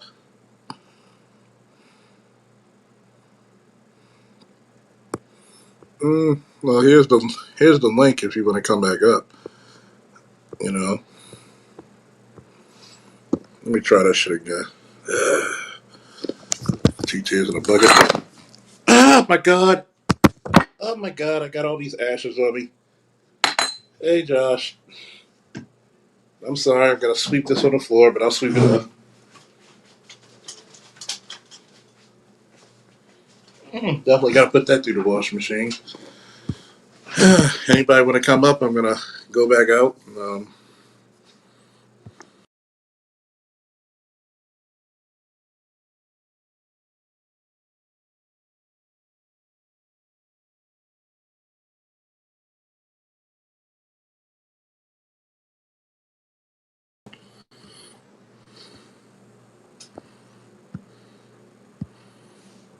Here's a link. For anybody coming up.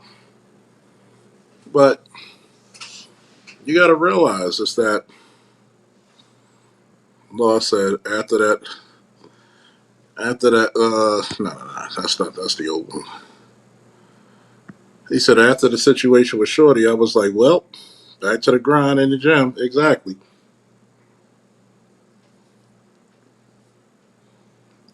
I'd have respected more Shorty.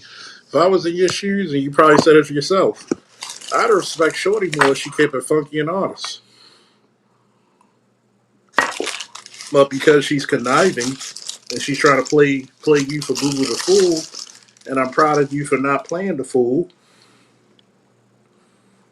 she was the ultimate loser. You had the safe haven. She has to go back in her dumbass situation. Anybody want to come up? That's the link.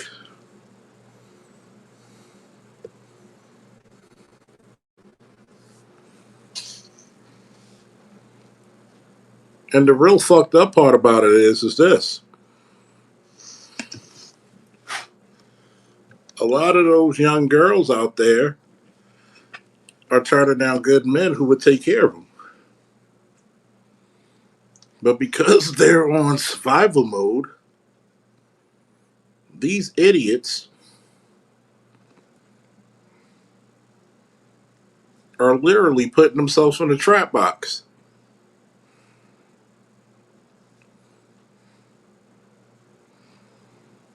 Don't worry, Lost. You got to come to Baltimore when it's warm, especially the summertime. I'll show you where I'll be hanging out by the harbor.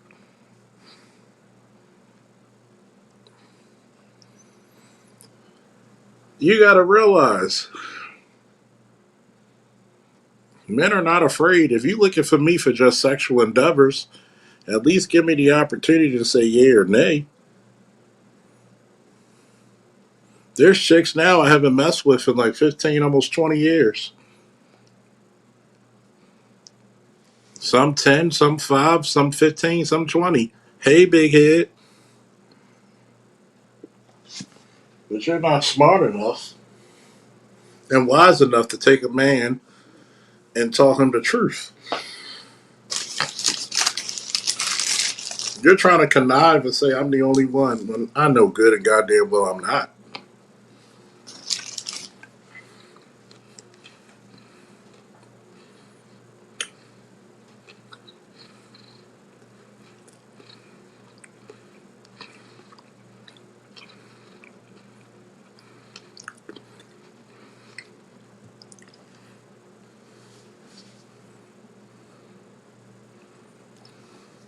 Exactly. You're not the only nigga. I've been there. You want to give a hoe a whirl. And see, the fucked up part about it is, hoes aren't even smart. They can't even play their role right anymore. If you're not busy, click the link, whoever wants to come up.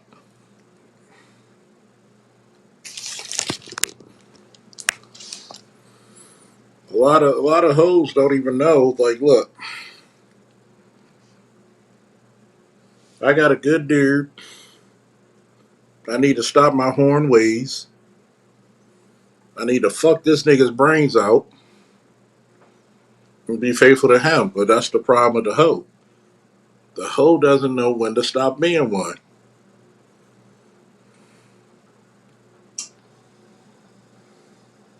But people get mad with me when I said black men need to be faithful to their options like a woman is. Men date to their egos and wiles, women date to their options. Notice that was my ex. And we had a good old time on this channel, didn't we?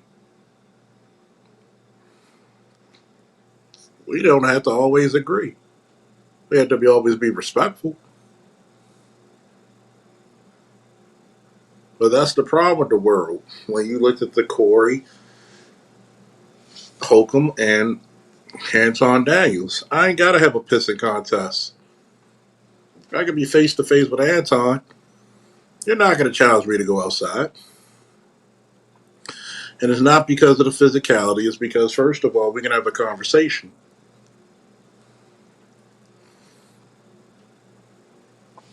Because I'm going to be too busy. And I'm going to confront you on shit that you said on years ago on Dennis Sparling's channel. And I want to know if you're mad enough to apologize or at least articulate what the fuck you were saying.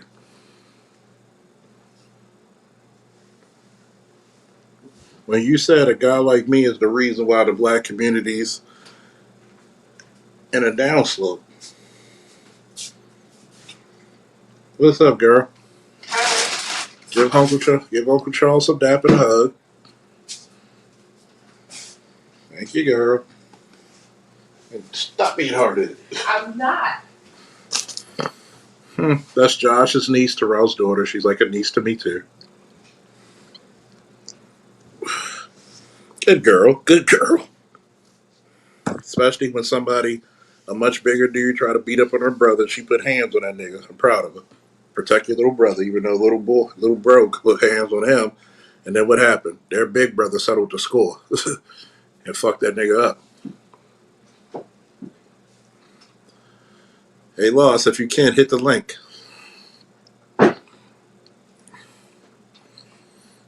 See, a lot of times people don't want to talk about the real.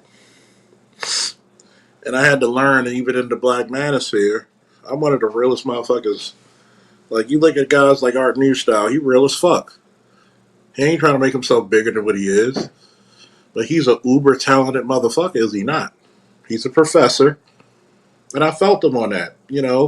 Sometimes when you're tired, your brain fogs. Especially, as busy as he is when he got to deal with multiple classes, not just in high school, but also in college. Your brain fogs because of fatigue. Now, I might help a person along, just like they might help me, just like Loss helped me with Christmas Addicts. Brain fog. I knew exactly what I'm talking about, but I just forgot the name. It doesn't mean a person's stupid or less than. It's just, hey, I forgot the name. And I felt them on that Tuesday when people tried to talk about, oh, you forget the motherfucker's professor. He has dual masters. Stop it. There's a oh, I need to be better than you type of mentality in this fucking community.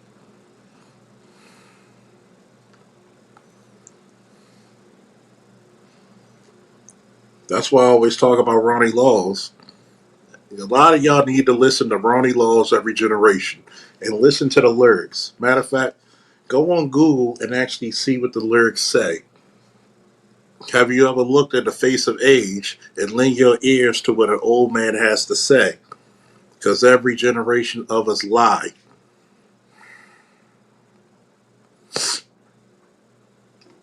There's shit that every generation, because guess what? Loss is a generation under me. As a matter of fact, I'm literally old enough to be Lost' father. Not disrespecting his father, just talking about the difference in age. Am I right, Loss? I mean, yeah, I would have been a teenage dad, but He's like 63, 64. what's So up, he's around. Loss? What's I'm on a Hold on, bus. let me back out and come back in. I probably could hear you.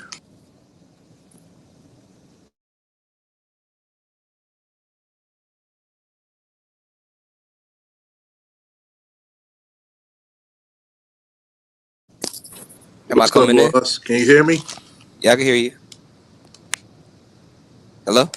I don't know what the fuck is going on with everybody's voice. Am I coming through? Ah, shoot. Can y'all hear him? Because I can't hear shit.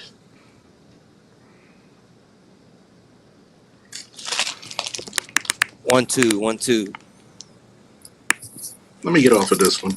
Hold on.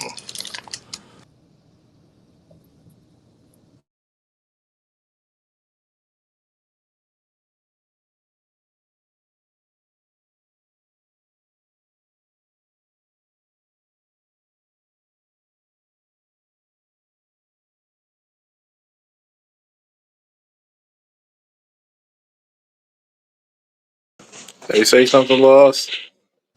Am I coming through? Now you are. Yeah. Switch it. Yeah, my pops is more around BGS's age. Yeah, he's an older guy. Yeah. But you're 25, right? Yeah.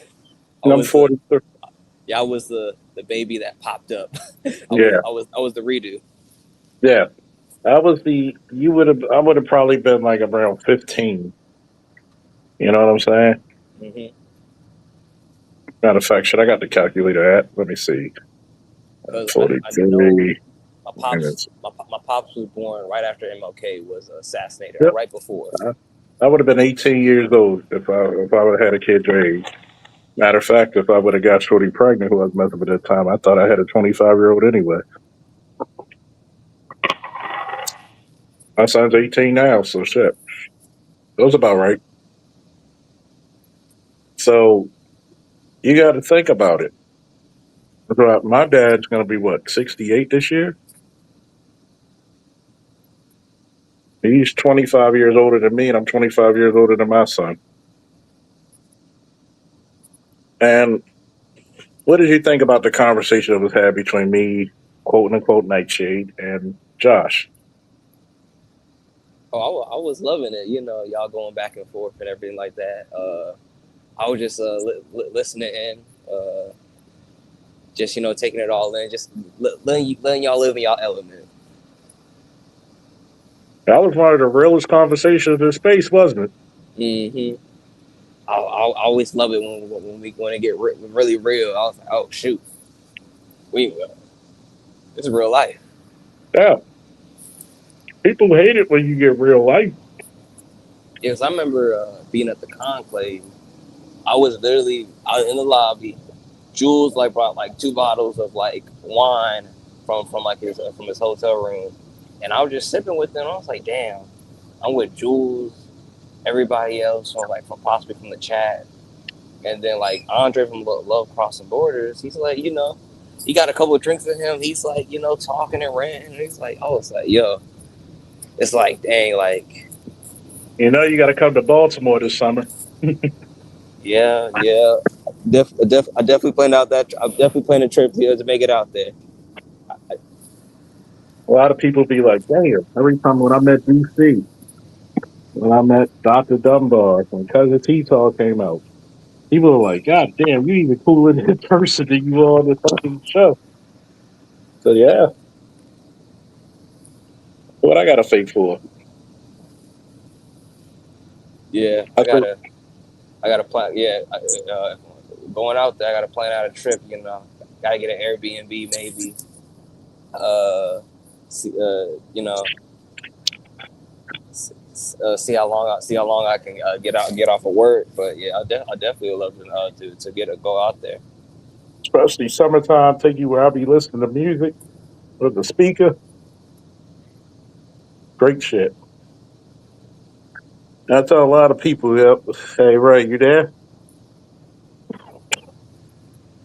Obviously, Ray ought to change his name to Baki Hama's great #1 fan. That's what he need to change his moniker to. Hey, bro. You know, the first time I watched Baki was subtitled in Iraq, right? That's what made me a Baki fan. Because I always loved anime. I mean, shit. You was watching it in Iraq. Wow. Because he ordered it from Japan that was subtitled. So my bunkmate had it, and I'm right next to him. So I'll be like, yo, what the fuck you listening to? What you? He's like, I'm watching Baki the Grappler. I was like, this some new shit to me. Because a lot of the fighters in Baki, especially the original series, they were real fighters they were based on, right? No, what'd you say on the last part? A lot of the fighters in Baki were based off of real fighters.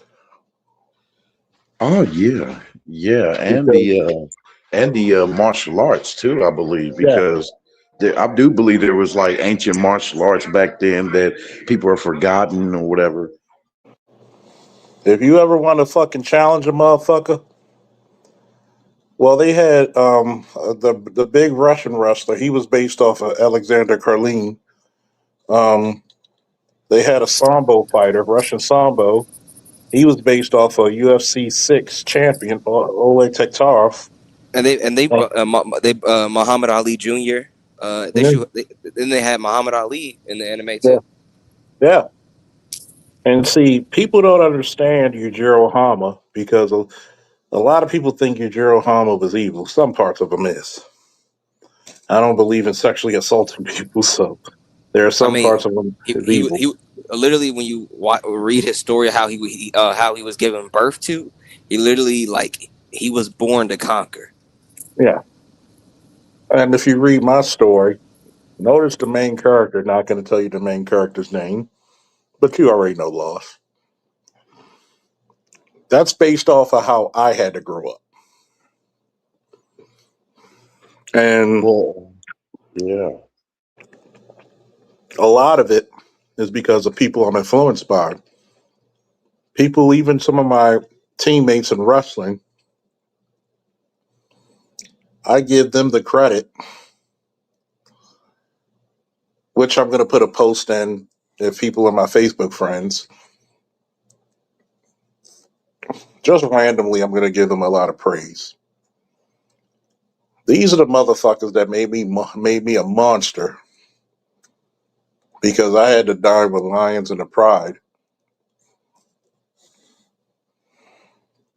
I'm a big, strong 170-pound wrestler, but Gary Barkley was 130 pounds, and if I wasn't on my shit, he attacks my ass. Terry Hobson, probably one of the most technical wrestlers I've ever seen in my life. And I'm talking about from the Olympics on down. This motherfucker's fireman's carry was undefeated. How do you do a fireman's carry and don't touch a person's legs? And the technique was flawless. This nigga went to Greco, and he never wrestled Greco in his life, and came in second. He was so technical, so fast, so swift. Terry always made me laugh because he had a little stutter, and he called me the wrestling machine before Kurt Angle. Even though by the time I wrestled, Kurt Angle already had his world championship and his Olympic gold medal. But he Yeah, I was called me about to the mention Kurt Angle. well, he said, "You're like a black Russian." He said, "You're just a fucking machine." Because believe it or not, back to those days when they say a old man wish for younger days, I never ran for distance in my life. But when I got the basic training, I could run 2 miles in 14, 13 minutes. And never ran for distance before that. So that tells you how good a shape I was in. And I had to deal with Ern Bradshaw. We used to be like Rocky, because that's when the Rock and Stone Cold were real big. And he would actually have the perfect Rock's eyebrow. He would do the people's eyebrow. But even though he only wrestled like 1 or 2 years, that dude had a front chancery that gave me problems. Man, yeah, I done faced some motherfuckers in my wrestling days too, boy, that was strong, that got me. Especially one nigga, man, from one school.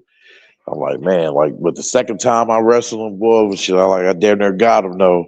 I was happy about that, even though I lost, but I mean, I was surprised. I was happy of the progress I made from the Yeah, first time. From the first time I challenged him. that shit made you feel good, didn't it? Man, yeah, because boy, for that bout, boy, man, I trained. I was shadow wrestling in the snow and all that shit. Yeah, Yeah, people think it's corny, but when you dedicate yourself to combat sports, and it's this one guy, I forget his name, but I'm gonna put his name in my community chat. I'm a fan of his because there's a lot of shit that me and him agree on. I'm gonna try to do an interview with bro. He a black dude too who did combat sports just as long, if not longer than I have.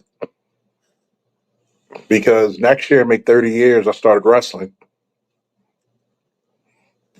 mm, that made me hit on a couple of things relating to combat.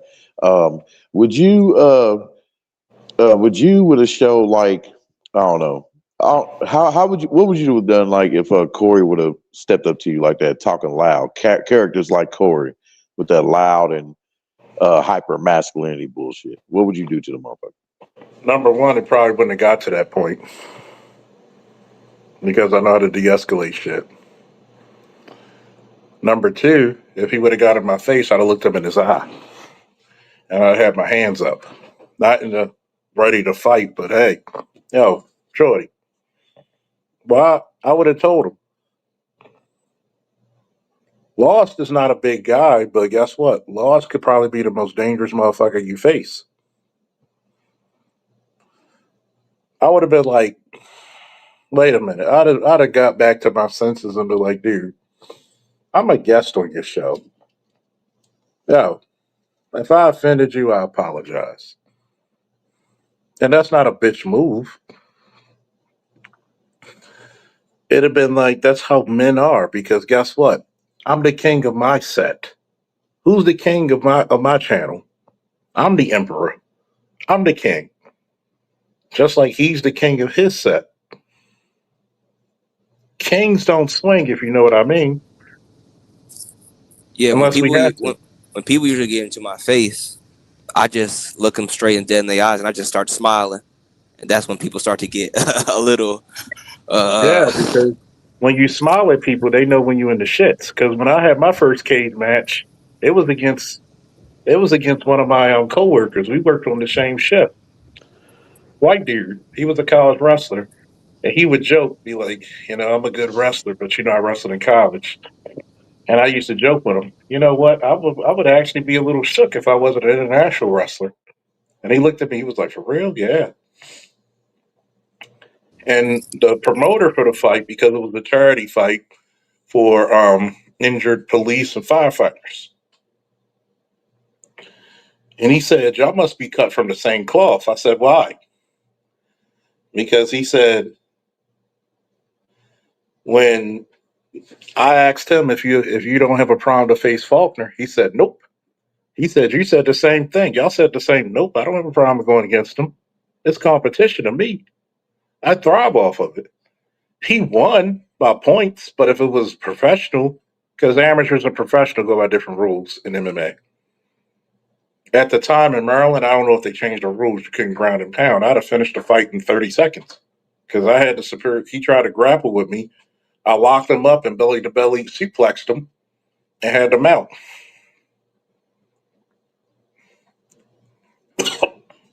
If I had a rematch with him, I'd have had somebody else managing my weight and not me. That damn point system, boy. Whew. The point system, because I like sports where I'm going to win just because of the violence. Okay, and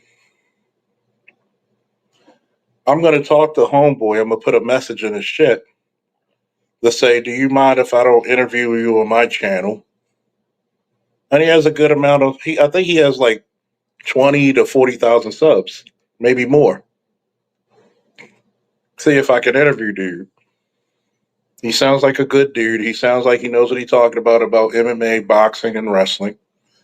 And I agree with him. Why don't you see a lot of black dudes, black American dudes, not Africans, in the upper echelon? But he made a point that I said, if you look at the goats of MMA, two of the goats of MMA is John Jones and Mighty Mouse. Short man game alumni. Yeah. And I told him, and he said something that I know we are the same ilk because I'm a big Randy Couture fan. I've been to his gym twice. You want to see me fan out? There's only two times I was a fan. Well, three. Okay, I'll admit three. I was a mark, pro wrestling term, when I had a seminar with Dan to be Severin. I actually did a training seminar with Dan to be Severin. I have an autographed picture on my wall of Dan to be Severin. One of my favorite mixed martial arts. Dan to be Severin in his prime was a motherfucker. Hey, I'm not Okay? gonna say I'm not gonna say you lying, cause shit. After that interview you did with Orlando Jones, brother Orlando Jones, shit, I was in. How do you like my interview skills? Oh man, that was awesome, brother. That was awesome, man. Damn, man. Like shit, I wish y'all come across each other again, man. I think the numbers will be high. Because that was when I didn't have as many subscribers and people loved it. And Hey, people were like, repost that shit, man, for this year.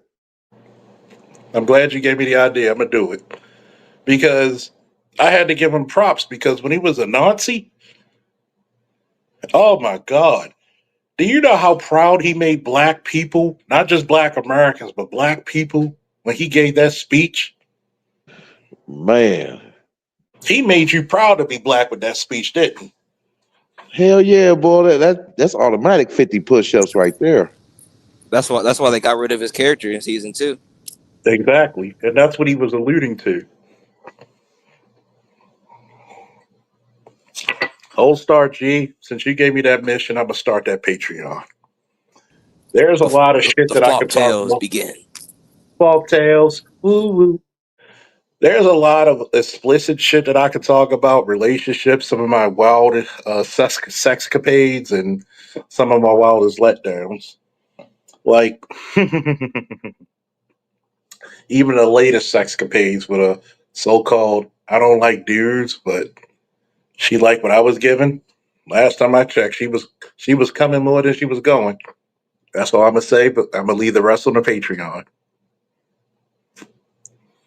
And oh, that cigar's hitting.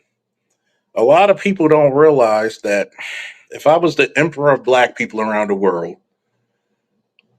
I would literally go to Africa and I would turn Africa into a stronghold and black America when it comes to combat sports. Imagine Aaron Donald in freestyle wrestling. Who could fucking stop him?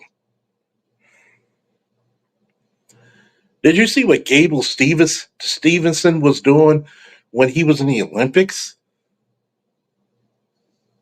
No, but the name sounds familiar.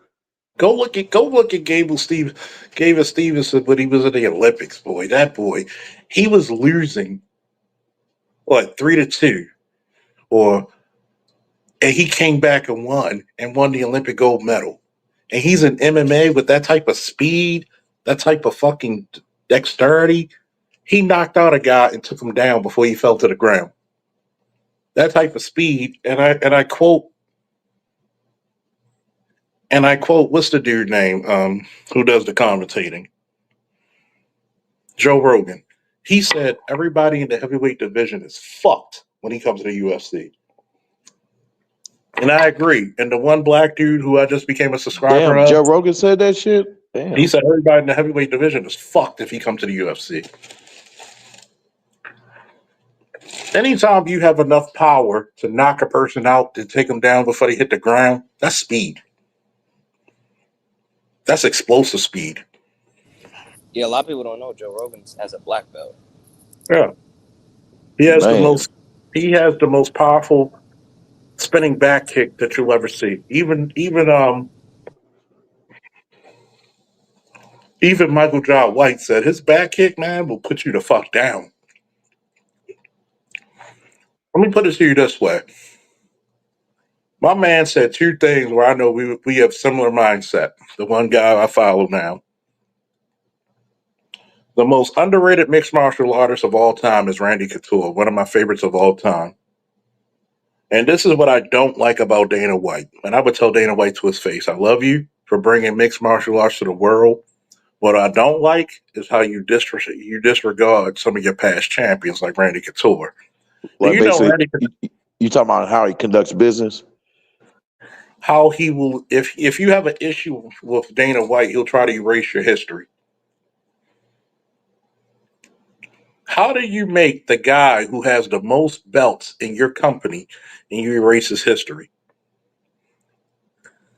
There Do was you shit know between Randy? him and Francis Ngannou. Like, yeah, Exactly. cause yeah, he did Francis Ngannou dirty, whatever. But realized like what he lost when he after he went to the PFL. Do you know Randy Couture holds the record for most belts won in the UFC is 6. He's an interim light heavyweight champion, two-time light heavyweight champion, three-time heavyweight champion. To let you know how nice Randy Couture is, he won most of his belts past 40.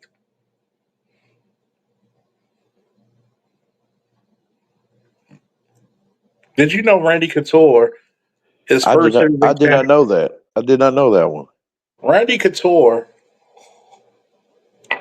his first heavyweight title reign, which was his first belt, he never lost. He was stripped because he went to another organization for money, which at the time, the UFC wasn't making money like that. And they stripped him. Do you know he came back and he beat the monstrous, hallowed be his name, Kevin Randleman? Do you know who the fuck Randy Couture? You want to, Lost, Ray, y'all love combat sports like I do, right? Amen. Amen. Yep, I'm getting more into it. You want to know the number one thing that got me pumped up for wrestling? This NCAA tournament, my coach played for me, and the rest of the wrestlers when I was wrestling at Blake Clifton Eastern.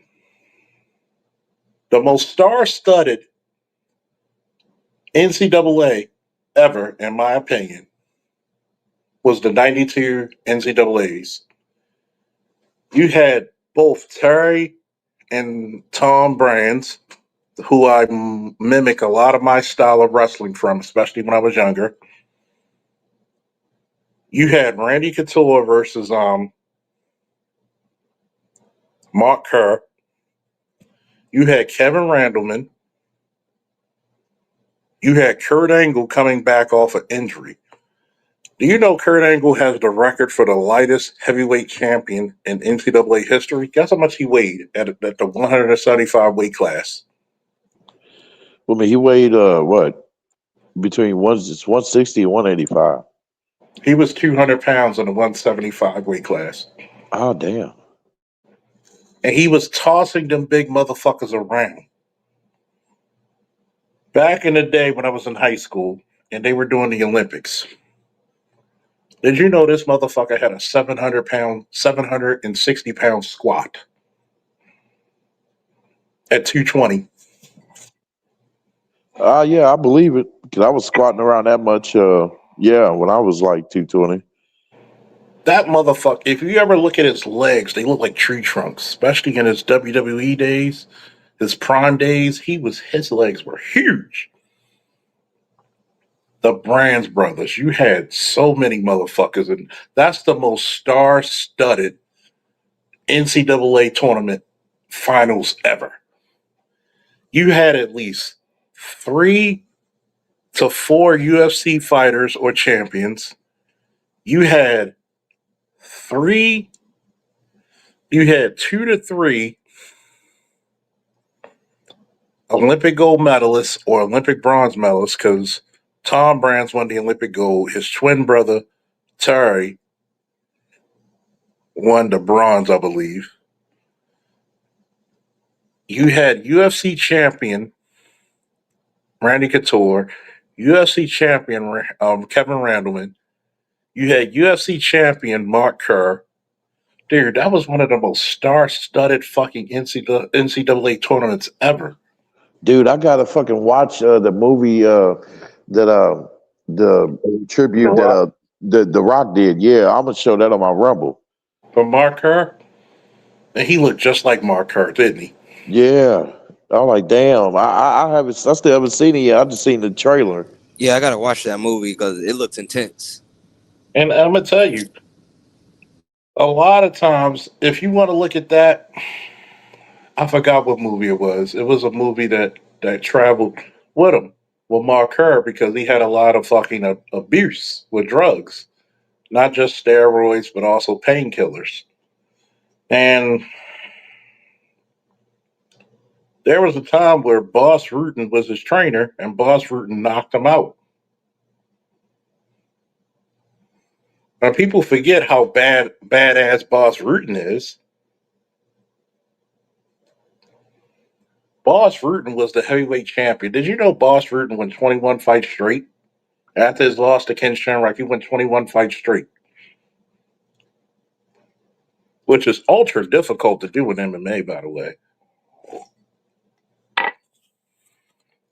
When I told people all the time, who's the greatest heavyweight champions of all time? And I would say there's two. I said it's Randy Couture and Fedor Emelianenko.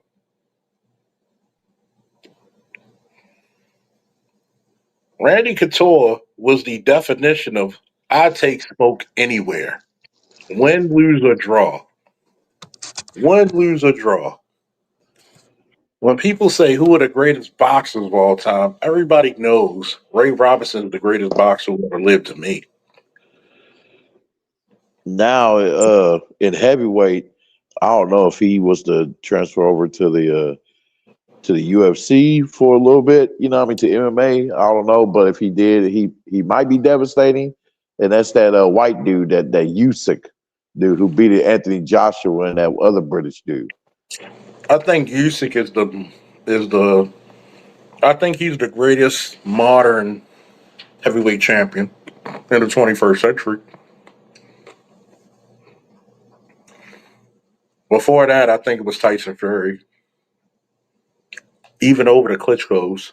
But was they are they supposed to fight or something like that next? Because Usyk beat Anthony Joshua, who lost by that. I think his name was Du Bois or something like that. That one Yeah, black British he dude. knocked him silly. I Yeah. think he's supposed to fight DeAndre Wilder. Okay.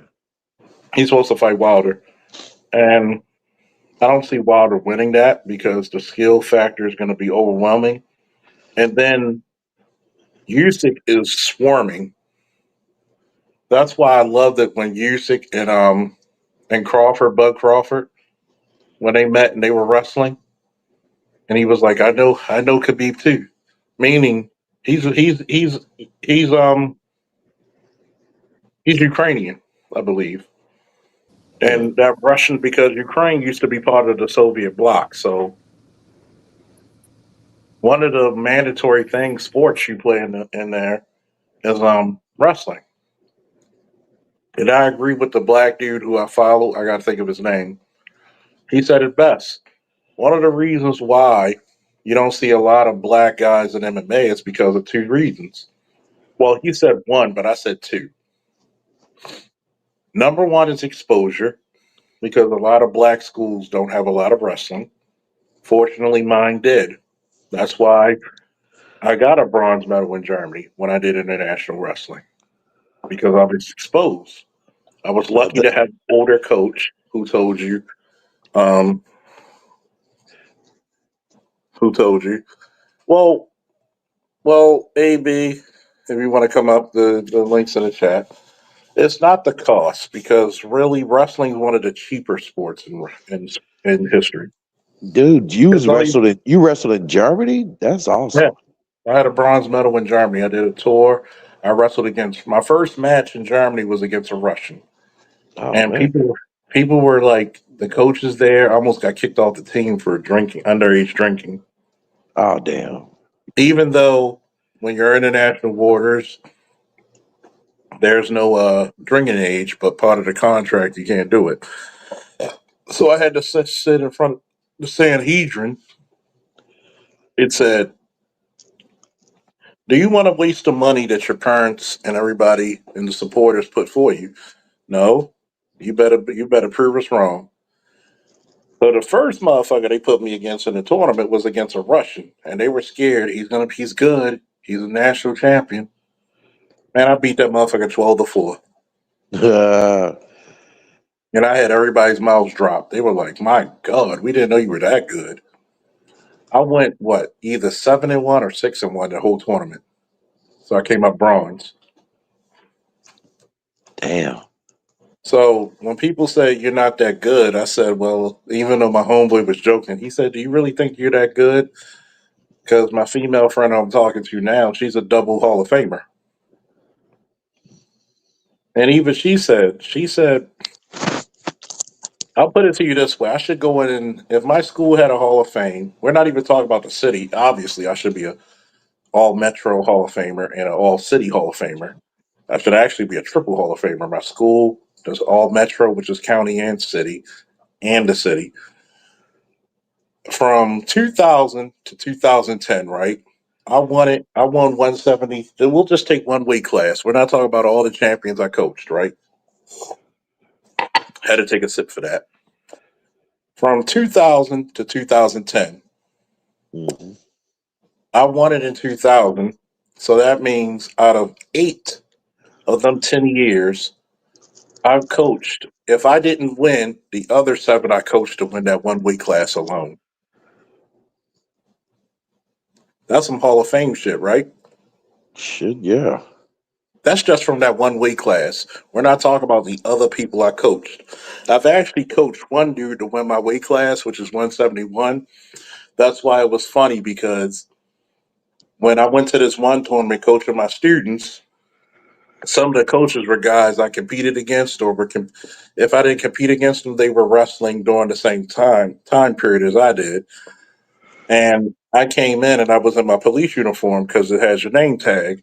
And they looked at me and was like, Faulkner? Yeah. And he brought his team around. He said, "Remember that one guy we told the story about, Mr. 171?" And his team was like, "Yeah." And it was two or three coaches who said that to their team. So it's three teams, including my team, when they gathered around. They said, "Remember this one guy we told you about, Mr. 171?" Yeah, that's that guy. They were looking at me and was like, "Wow." They said, Yeah. "We knew who was going to win. Everybody in his weight class was just hoping to be second." Because one of my things was, even though that's a higher weight class, I didn't wrestle like plodding. I actually could move. I was explosive. I was doing moves that you never saw a guy in that weight class do, like switches, sit outs. I was fast and I was strong, but anybody who had my strength didn't have my speed. Anybody who had my speed didn't have my strength. If you had my street and strength, you didn't have my skill. If you had my speed, strength, and skill, you didn't have my stamina. So I was in Like the that. go. Yeah, my coach put me up against like strong, like and aggressive, but explosive guys. There was like in the 160, 175, especially one brother. He had me get used to that. And then it's like I don't know what they call like a muscle tricking your muscles or something like that. Like when it comes to like Like, lifting weights, like weight conditioning. yeah, Um, and then after that, in the same setting that day, he will put up against me another guy who's like a heavyweight. This one nigga named Todd. Man, this motherfucker's like big as a damn mountain. Boy, this motherfucker's so damn big. And but I managed to not get pinned by him though. Shit, after a while, but I got good with both of them. But my main ones to get used to was the 165, 175 because he was fast and aggressive. you know, I want to get some beast, okay? And this is just to my team, all right? We're not just talking about the competitors, we're talking about my teammates. There's people who were lighter and heavier than me. People was like, Charles, you're a takedown artist. You know who I learned takedowns from, Lost and Ray? Yeah. Master I Brian. learned, well, yes, but who really enveloped my takedowns was Corey Dawson, my big bro. He was a senior when I was a sophomore. That motherfucker was 160, 170 pounds. He had to cut weight from being an offensive lineman to make the weight class. From 310 pounds, he made the 185-pound weight class. That motherfucker taught me how to do outside, inside, and double leg takedowns. Uh, He was that explosive. So when I started taking him down, what do you think? And this guy weighed 100 pounds more than me. What did you think it felt like taking down somebody 170? shit.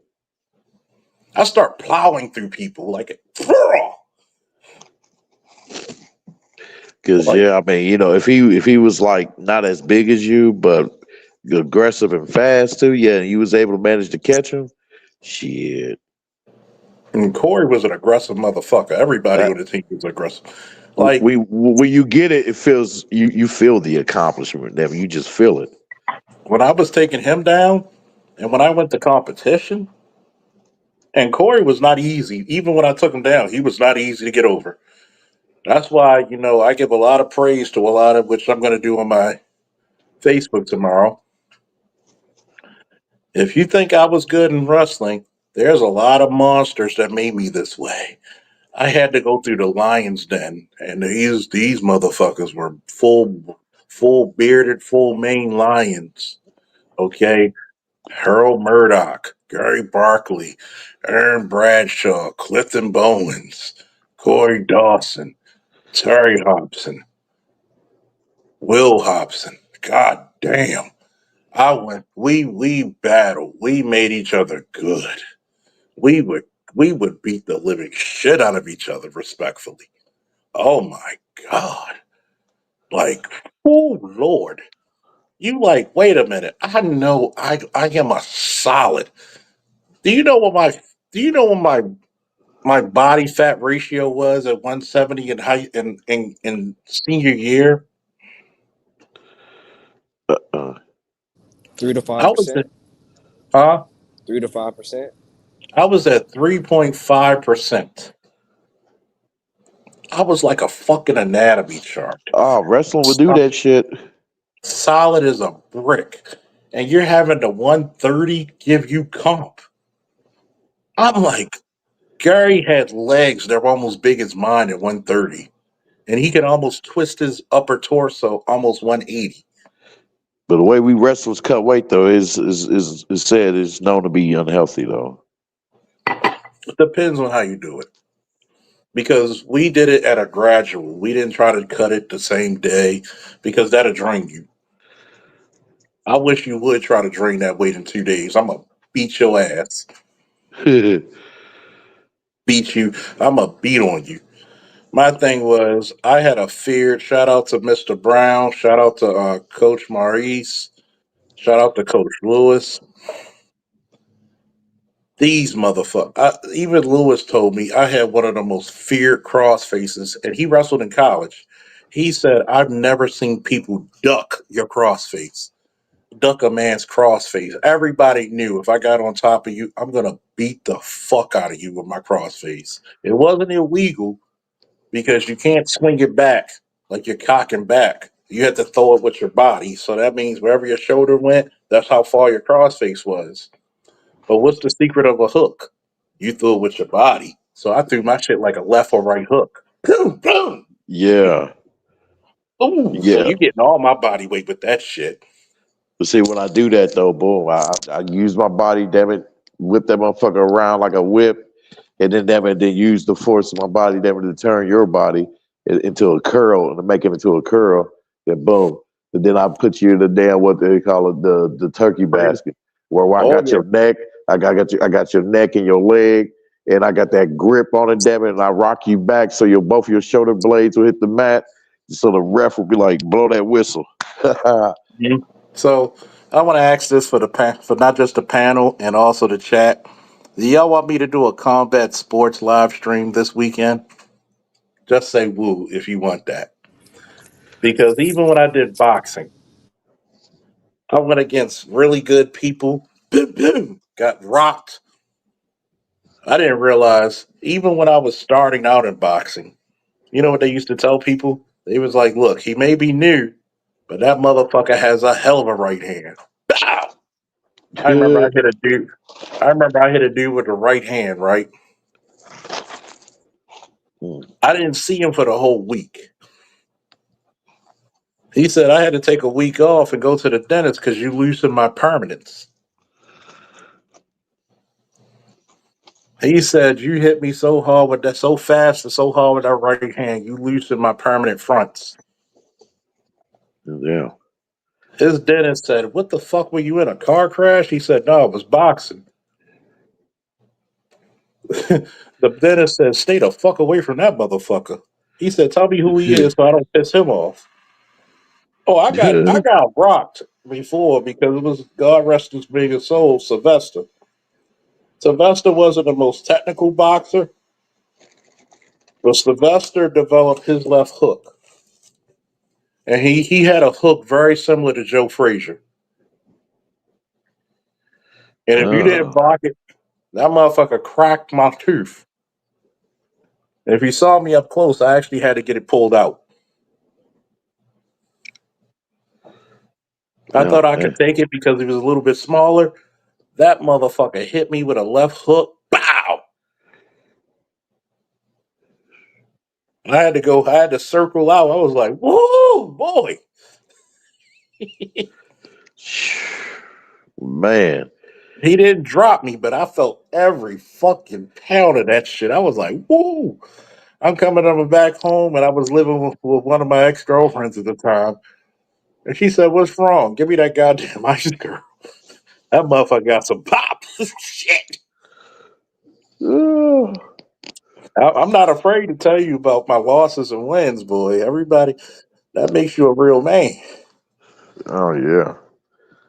One of the dudes I wrestled against, his coach is one of the members of my cigar lounge. And my birthday, shout out to Fire and Smoke. They gave me nothing but love for my birthday party I had up there. Um, he coached Minor, and he said the match was so good. You know how it is in tournaments for wrestling, right? Ray and Loss, where you have Yeah. you have first and second, third and fourth, and fifth and sixth. The referee stopped the matches on the side just so the referees and wrestlers could watch our match because we were the featured match out of any match in any tournament, any weight class. That was literally who was the best pound for pound wrestler in the city that time. Whoever won that match was the best pound for pound wrestler, and basically that was the match that decided who was the best pound for pound wrestler for our generation. Yeah. You can't do none of that shit now though. Well, long as you all that time you've been smoking cigars. Shit, people try me. Do you think I wasn't smoking cigars when I was coaching? Yeah, but I don't think you was going like training your squad to go 6 minutes. Oh, trust me, I had ignorant, I had ignorant black motherfuckers. Okay, Look, boy, you gonna be tired, nigga. You gonna be tired like Andrew Tate was. see the difference is I know how to get past being tired. I'm a lock onto you like a pit bull. You seen that shit though? Yeah. See, Andrew Tate is actually a good fighter, but Yeah. what did Vince Lombardi say? Fatigues make cowards of us. So if I actually wanted to compete, I would stop drinking and I would stop smoking, and you would see the mechanized monster. You would see what's one of the names of my guys on there. What's the moniker of one of my characters on there? Loss. He's what? The main character, Yeah. What's his two monikers he holds Cub, besides the Cub? That's the nickname. He's the god of what? War, and then Strength. Strength. Yeah. You haven't read the one where the team had to stop him when the god of war took over, did you? No, not yet. Not yet. Oh, trust me.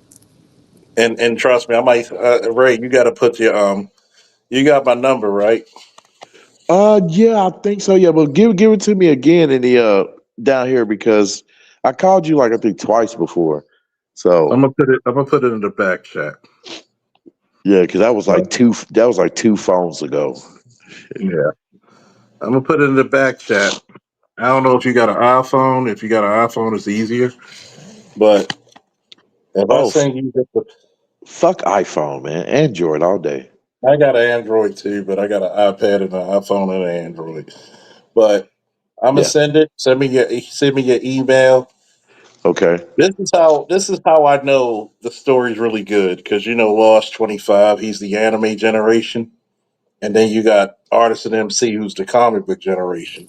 When Yeah, both I of them was I was motherfuckers I was had part of the last group where anime was like considered uncool, and then it just exploded. when Lost and Artisan said, "You got me curious," and what you got was world. But they said the characters you build were so interesting. You could do a D&D fucking session with these characters. Man, I don't know. Yeah, you may generate some ideas too from other projects too as well, like where it's not an obvious jock or whatever, but something to help you like generate, your own ideas. Sometimes you need that little push to help generate your own shit, your own ideas. Ask Lost how original some of these characters are. Just go ahead, ask them. Oh yeah, the original. Oh yeah, Like he literally has classifications of like the power levels, power skills. He has a whole power system and everything. He has a whole he has a whole intergalactic system of like planets, different empires, different factions, different opposing, um, different teammates' backstories. They're from different planets, different circumstances, and they just all come together and they're like, it's just he's created this whole entire world. Now, Oh boy, and when you adapt that shit with AI too, if you do, oh man. oh, trust me, I got it on ChatGPT. I'm literally making 4 or 5 paragraphs, and ChatGPT just formats it for me. All the information is mine because they'll format it. If I don't like it, we'll go back again and I'll add more shit. Ooh. Let me put it to you this way. One of the times that made me fall in love with the characters, and I'm the motherfucker writing it, is when they sit down and they talk about their past. Oh yeah, yeah. That was a good scene. That was like a centerpiece. That would be a centerpiece for one of the books. I might make that a book by itself, The Vacation Time. And when you the interaction between Master Brown and the main character is a love story between my coach and myself. So I take a lot of that from personal experience. Like yeah, Charles. Like if you whenever you start pitching your material, I would lead with that chapter because that would be like that gives like a full understanding of the characters and like them circumstances. And I think like no matter You if mean they you mean like a trailer?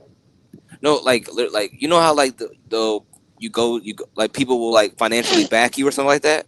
Oh And they're Like yeah. like, the oh, slice, okay, like like show us what you got. Like that's what I would suggest he would like like pitch. the slice of life episodes when the master character, because they have him as AI right now,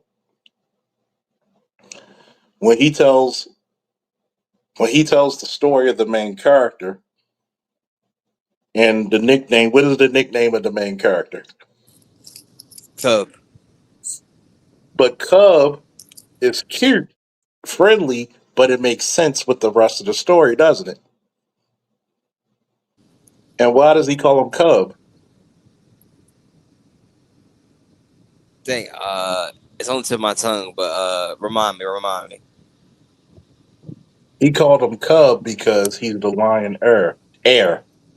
Yeah, exactly. There you go. There you go. So his main story was like he was a lost cub without what? A pride.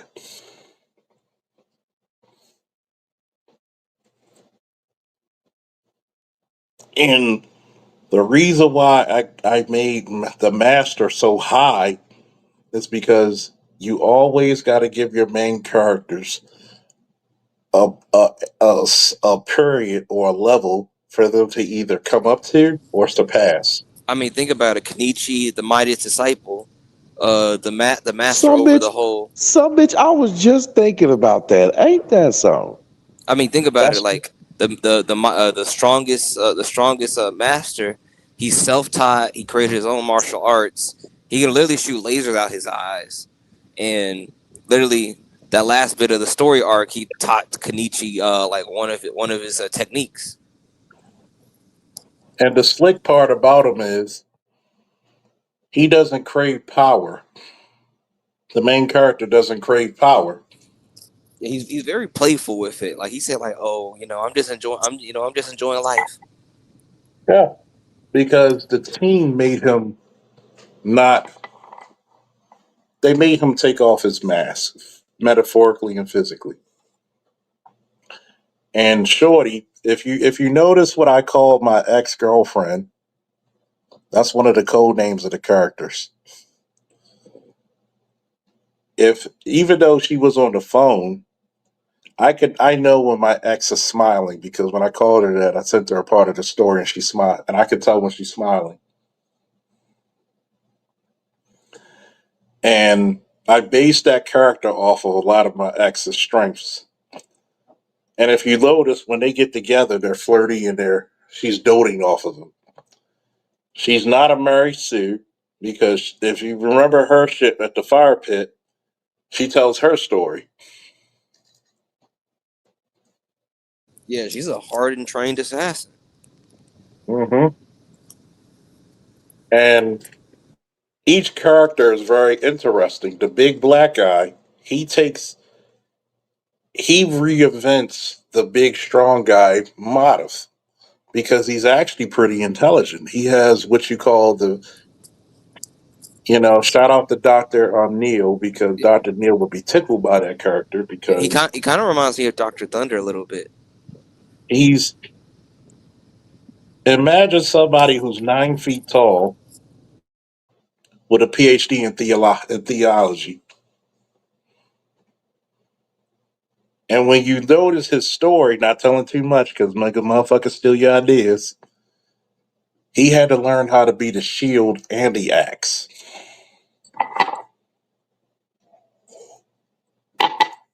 The wizard story was very interesting though, because he's the oldest and he tells his story on how he was a fuck up.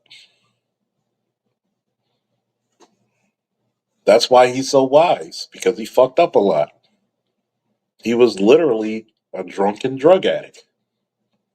He didn't want to go to school, he didn't want to learn, but many of us are great because of what? Because of our supporting cast, because people believed in us. The sniper character is even interesting because he's the quietest.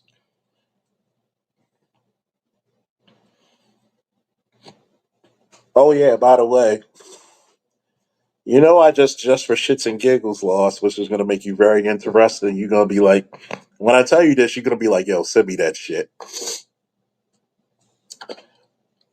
Each character, I gave them each a solo mission where there's no team helping them.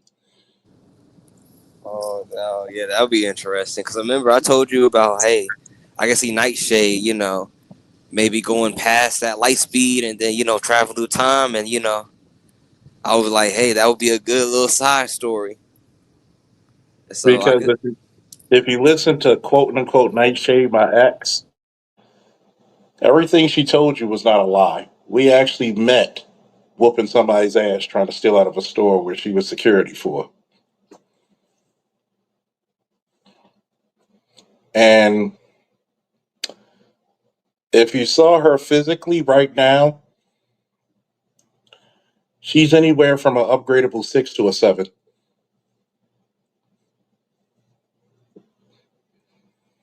Put it to you this way, she has beautiful genetics because two of her daughters in real life have hazel eyes with green starbursts. Hey, I would expect nothing less. Oh yeah. Like if you look at my eyes compared to hers, her eyes are lighter. Her daughter's father's eyes are hazel, and her daughter's eyes are like hazel, but the starburst around the eye is green.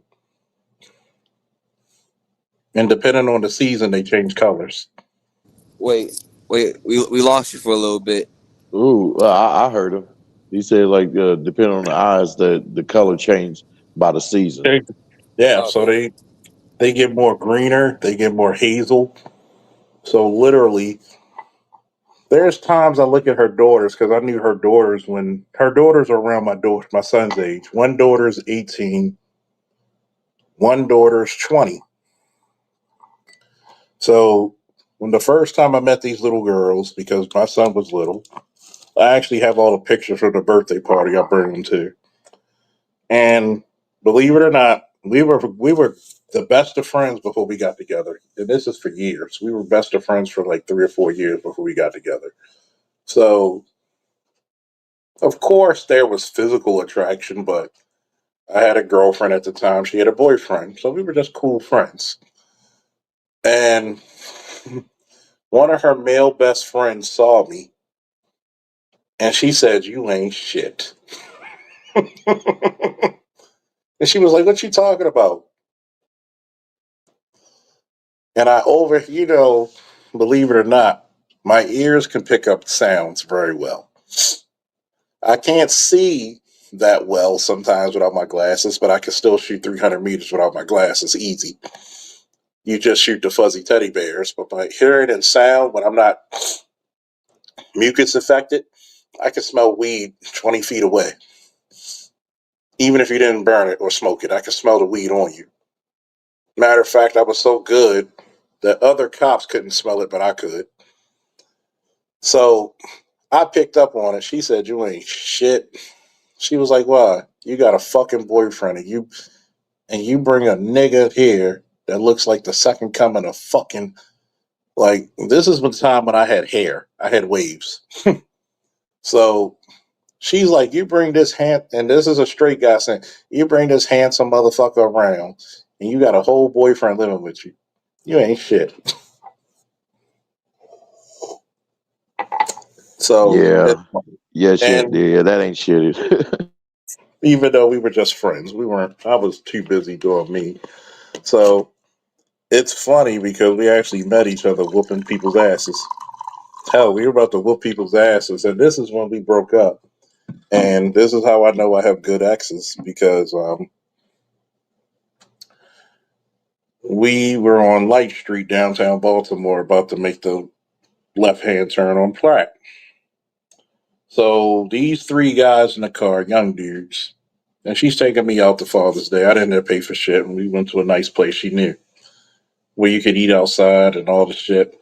So they like, "Yo, fuck you, and they cut us off, and we didn't do shit. They cut us. Fuck you, I'm gonna slap you in front of your bitch." So I had my gun on me. I had a metal bat in the front seat. I had a Bowie knife in the back seat behind her, and I had brass knuckles in the console. So I said, "If I get out this car right now, what we gonna do?" She said, "Whatever you do, I'm with it." So I was about to come out my car and approach these motherfuckers. So when they saw me, and I'm not the biggest guy, I'm only 5'10" and 280. So I was about to come out the car and be like, "Excuse me, young man, why are you being disrespectful to us when you cut us off?" So when they saw me coming out the car, these motherfuckers, when we got to the next red light, these motherfuckers wouldn't even look our way. They were quiet as church mice. And we went straight to the place where she treated me for Father's Day. Think about it. I don't have kids by her, but she treated me out. And we weren't even together. We broke up by that time. So this is what I tell people. I have great relationships with many of my exes. One ex, another ex, she's a public notary, and she did some work for my father because he was buying a house and they needed a notary, and she was helped them with a case that my father had against one of my aunts, basically trying to steal property from my grandmother. And she joked with my grandmother. He joked with my grandmother. This is my daughter-in-law. My son didn't fuck up. And she was laughing. I said, "Wait a minute, come on, put my dad on the phone. Let me tell him straight." So I just, and it was funny. So a lot of my exes, I don't have bad relationships with. It's very few exes that I had to say, "No, I can't deal with this bitch at all." So when people talk about I hate women, my exes love me. Sucks to be you. And I just proved that just now for all my detractors. You hate black women. This is a black woman who got her degree in her mid 30s because she had children early in her life. And what did she tell you? She said, "My kids did surpass me. Two of my daughters, my two oldest daughters, went to college much earlier than I did. My son is about to be an engineer, mechanic slash mechanical engineer when he goes to high school.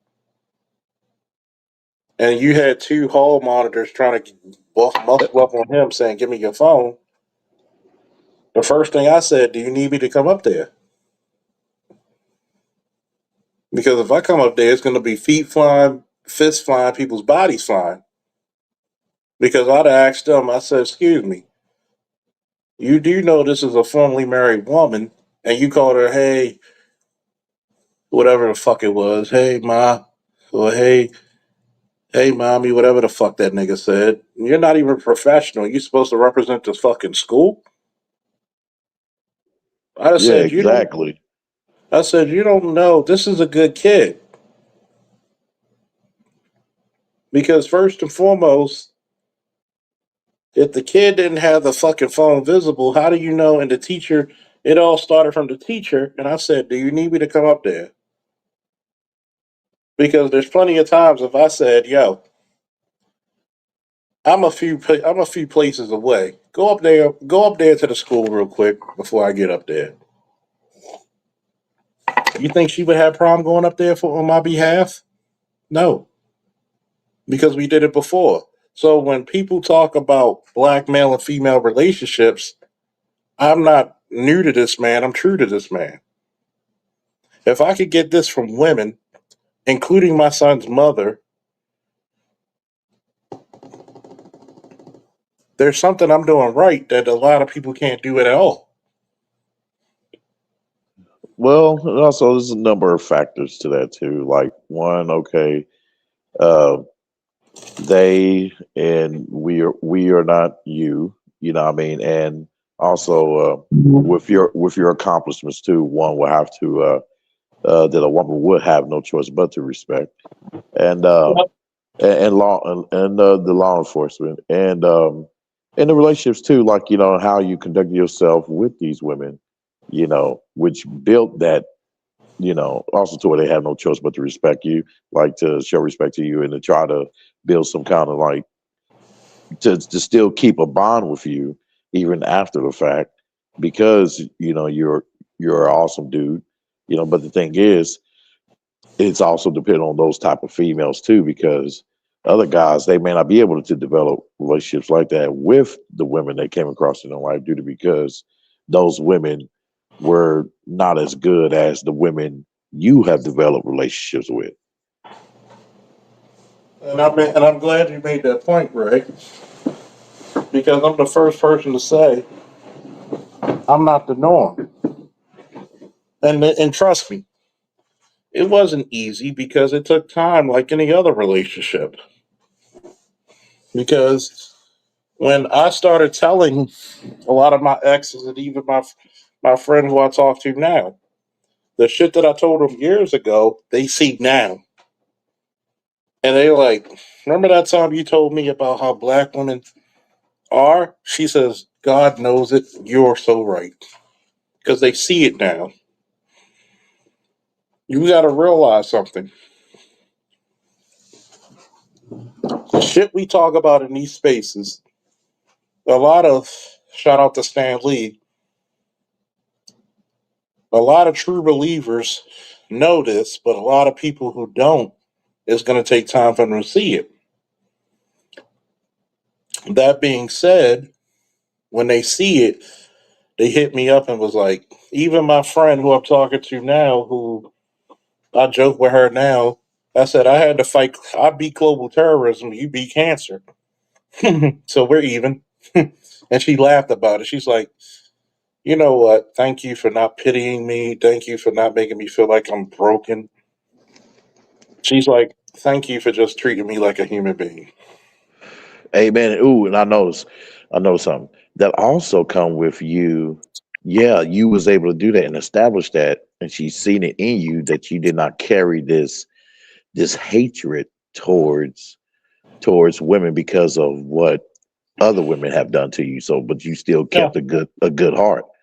Yeah. I tell people, I don't blame, if I go into a relationship, every woman knows I carry a blank slate. I don't blame you for what the last. Now, I'm quicker to pick shit up, but I will never blame a woman for what the last woman did. That's the difference between me and a lot of people. And when you see this phenomenon, I'm not saying this is going to be a perfect equation because guess what? Just like men are assholes at times, women are assholes at times. And there's times me and these same women have debates. But what's the one thing I pride myself off of my channel? I'm not afraid of a debate. Teach me something I don't know. but make sure you can stand up on your square and tell me what this shit is about. Because if you're saying something illogical, I'm gonna pick you apart. Just like I expect you to, if I say something illogical, I expect you, Loss, Art New Style, AB Media, BGS, Dr. Neil, A Art News, like anybody to pick me apart if it's illogical. There's times when BGS was pissed. Y'all don't remember how pissed off BGS with me. He had to call me on my phone. Why the fuck you say that black men are the garbage men of the dating world? And when I explained my reasoning about that, you know what BGS said on the phone? He sucked his teeth and said, "God damn it, you ain't wrong." Why do you think in many of his recorded videos he says, "Shout out to Officer Faulkner, the black men of the garbage men of the dating world. We can't prove him wrong." Even Dr. Neil and Dr. T used that statement. Who do you think gave Kevin Samuels the "Hey Big Head"? We went on a live stream and I said, "You know how many "Hey Big Head" texts I'm getting?" And this is the part about growth.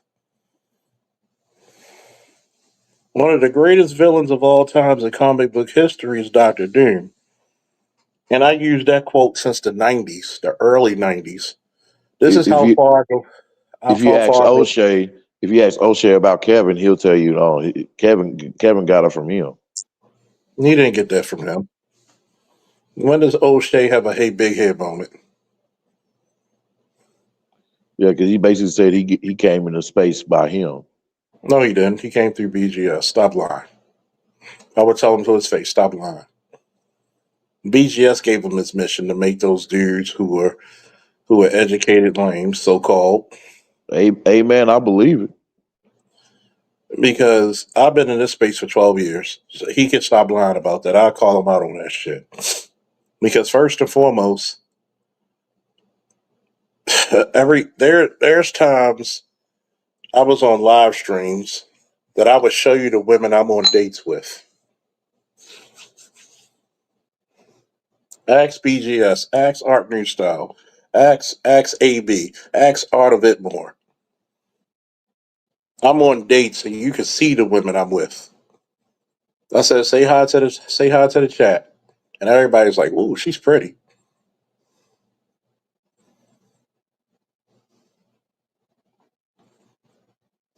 So Shit. Yeah. so I got physical evidence of that shit. I'm the nigga who gave Kevin "Hey Big Head" because I told him I'm getting these "Hey Big Head" calls from out of nowhere.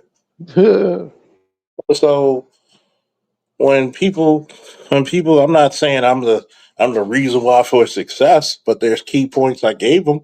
Hell, Kevin answered me when he said, "You know how many people from the department hit me up when he gave my name?" He said, "You want to talk about a fight? You know, a motherfucker, I don't want to fight Officer Faulkner. 5'10", 280 pounds of muscle, can wrestle and box and do MMA. I ain't trying to fight that motherfucker. That's a motherfucker you don't want to fight." I got about 20 calls on my phone and 40 messages on Facebook Messenger. "You know, Kevin, I knew him for years, dude." Matter of fact, my boy Jason Lee, still working in the Northern. Shout out to him and his beautiful daughter who's going to school for architecture. And you want to talk about you want to talk about the big bros in the department I followed? That's Jason Lee. Jason Lee was married to a woman who cheated on him with another cop, and he had to foreclose on the house he bought. Do you know that motherfucker worked so much overtime, put so much energy into his daughter education that he bought a $400,000 house? Tell me, is that not black man success? Yeah, man. Amen. God bless him for that. That's great. And he got he helped his daughter get a full ride scholarship. See, I'm not new to this. I'm Damn. true to this shit. Why do you think I'm not going to rest till Lost as a military officer? When Lost, you still there, boy? When he said, I want to be a military officer, what did I do for loss? Who did I put him in contact with? I put him in contact with a dude who was a military officer, Sandog. He talked to Sandog offline, and he said, you got to do this, that, and the fourth. And then once you do it, hit me back up and see your progress. See, that's how the space is supposed to be. We don't want to make you lesser than. We don't even want to make you equal to. We want to make you greater. You're supposed to reach places that we never went.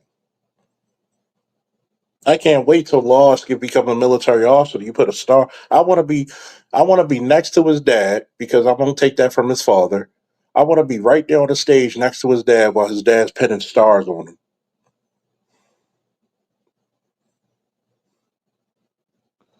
And I'm Yeah, gonna fight back. And I'm gonna fight back tears in my eyes for seeing a young brother put stars on his fucking shoulders. that masculine honor right there, boy. I will fight back tears and salute him with a good glass of cognac. That's my journey.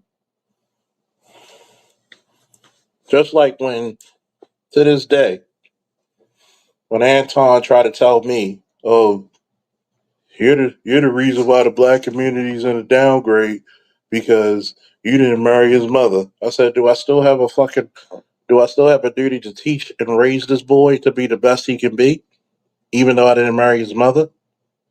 And Anton got stuck. And I respect ABM when he said I'm leaning towards Anton, but I know Anton because of our past experiences. See, Donald Sperling saved your ass because every time I made a rebuttal, he didn't let you answer. He saved you, and I was in your ass like a goddamn enema.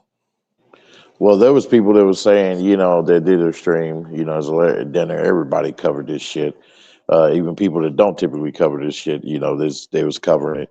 They were saying basically Anton got out of frame. He tried to intimidate Anton with the old hood persona and shit. That ain't hood. That ain't hood. Anton's about 40 something years old. He's 42, 43 years old, Now they were right? saying that Corey was trying to intimidate him with the hood persona. No, no, no, that's not hood persona. How old are you? How old are you? I'm Ray. 39. 39. So we're in the same generation. Ray, if I was face to face to you and said you suck dick, would you be ready to throw hands? Yeah, but then I'll, hey, lash it back at you. Ah. And then if You you, probably could say it, some it, shit it, to me, yeah, but if I kept it and then if you jump, I'll jump. Ah. exactly. Thank you, Ray, for being honest. Because guess what? Disrespect can only go, but you can only laugh off disrespect for so long, can't you?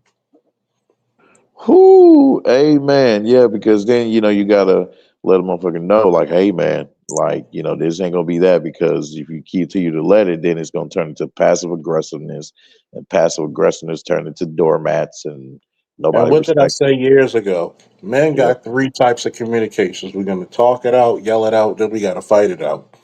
I'll be like, all right, dude. And I'm a peaceful dude. I don't care how small lost is compared to me and you.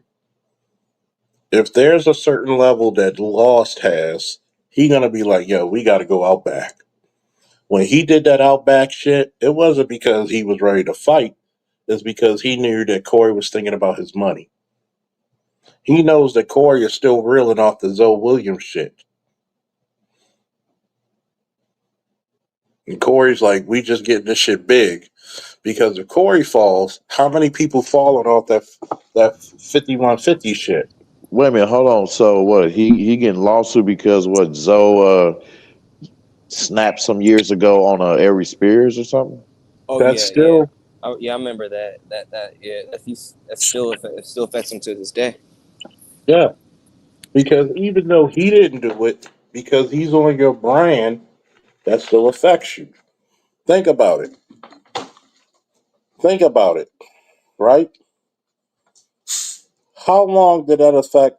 How long did it affect Cynthia G when I asked her that question? What's the opposite of a beta male coon? Because when she came up on BGS's panel years ago in the Coliseum, that one question demoralized her, didn't it?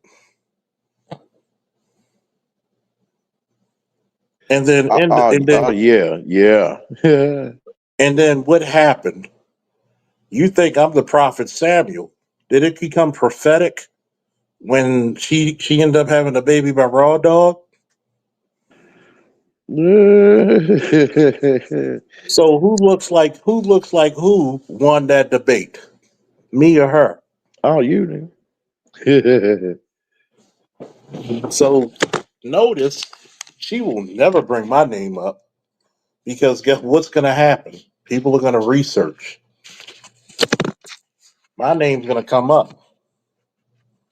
So sometimes what's the one thing you learned lost in the story? How to combat some powerful motherfuckers in that lore. What's some of the most effective ways they said in the lore? There's some people you come across. What are you supposed to do? Steer clear. Exactly. Don't engage. Don't engage. What do you think? What do you think a motherfucker like me is to Cynthia G? Don't engage. Don't engage. I am literally. What's Naruto's father? He's a Hokage. He's a former Hokage. The fourth Hokage, right? Yep. And what's Sasuke's father? Wicked Hokaku or whatever his name is. Yeah, it wasn't he the head of the village, or like Yeah, he. he was the head of the Uchiha. The same thing about Minato and Hukaku. These motherfuckers had a do not engage policy against them. You don't fucking fight them. You get the fuck out of there. They'll kill you. What would happen if she said, I'm gonna come back at Faulkner? War? It wouldn't be a war, it'd be a slaughter. Because all I gotta do is tell BGS, you know this bitch coming up against me again. And you know BGS is a researcher by trade, right? He will go into his own archives just to drop and clip that motherfucker for me. That one clip will destroy her. Y'all forget when I used to go to other people's channels and debate them and destroy them. Okay?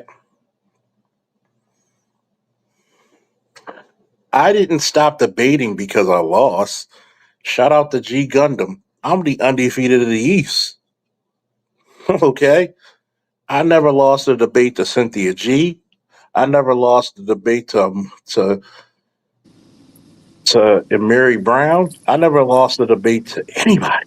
Lame A. Wayne May, I never lost to him.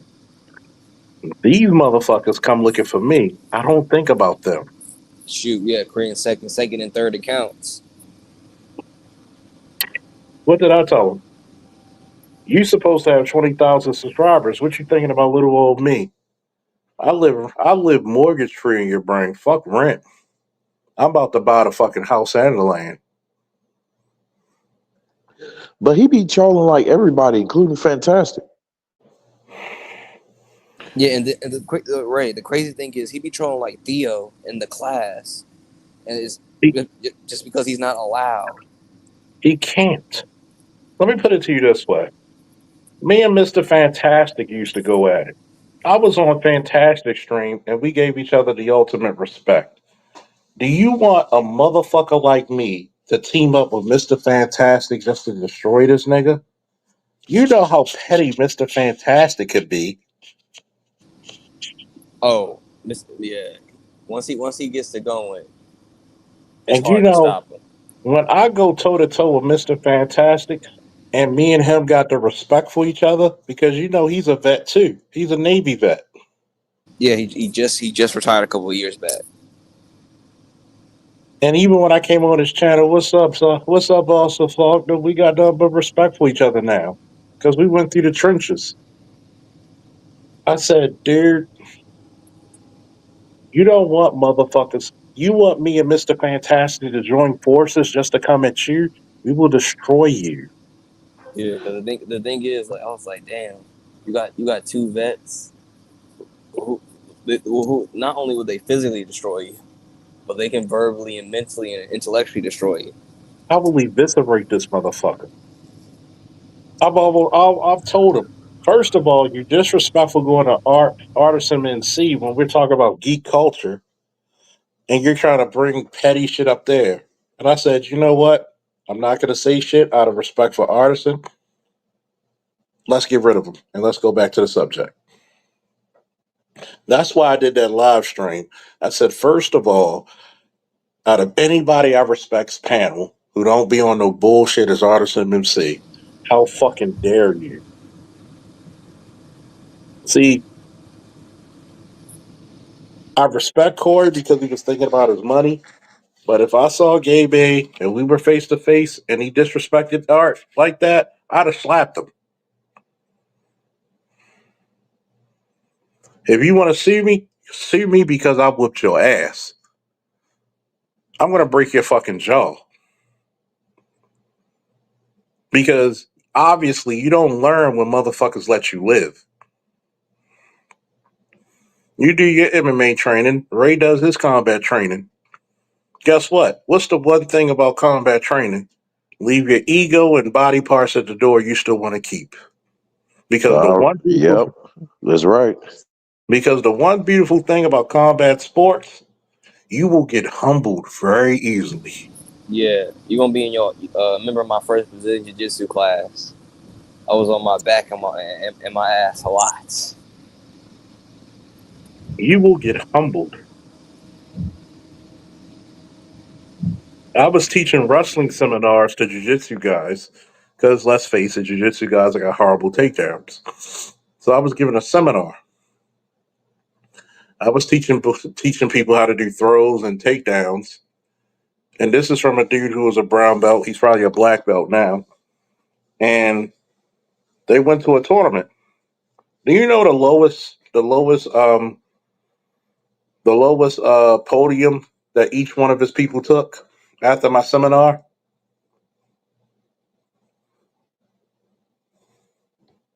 Second. Oh, So everybody either got second or higher, which is only first, because they were taking everybody down and they had their way with people. So, and guess how much I charge people for the seminar? well, like 100. Like Free. 1,500 bucks. Free. Oh, damn. That's a You know steal. why? You know why? Because Why? because him and his class were teaching me more submission holds.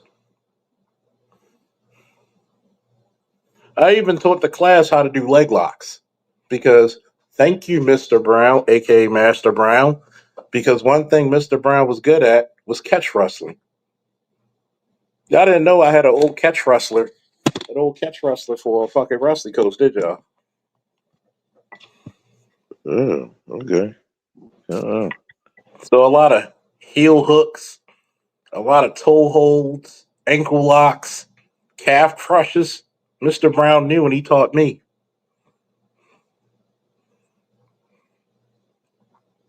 So I was imagine if I'm teaching leg locks, which is rarely taught in most jiu-jitsu places, right? Imagine what happened when I was teaching these motherfuckers. They were submitting people left and right because they didn't even know how to fucking defend them. Damn. Ah. So so when I look at this space, I tell people when he says Faulkner fears me, the guy who fought crime in Baltimore for almost 2 decades, the guy who had 354 missions in the first 6 months of an 18-month tour of reconnaissance, direct action, meaning you taking the fight to the enemy, convoy security, convoy rescue, building and house raids, perimeter security, patrolling, humanitarian missions, and all kinds of shit. You think I fear you? Why would I fear you? I'm fear itself, nigga. So when we look at this altruistically, okay, a lot of people put themselves on a pedestal. Believe it or not, I can't wait to take Lost to the cigar lounge where I'm at because you're going to see some good old fashioned shit talking at the cigar lounge, old school shit. And don't worry, Lost, you might do a little bit of womanizing, depending on the season. Nothing wrong with that. Hey, if we at the harbor and some pretty girls hitting on you, I'm gonna be slapping on your ass. Good game, go get her. I'm gonna be like, look, I don't have to be bigger than what the fuck I am. I know who I am.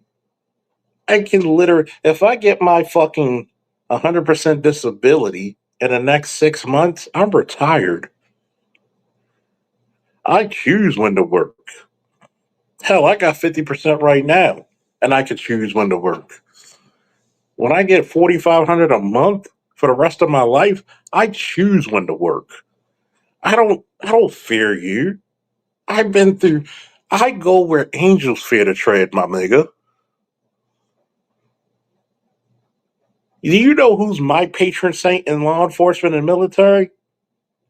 Do you know who's the patron saint of soldiers and police? Who? The Archangel Michael.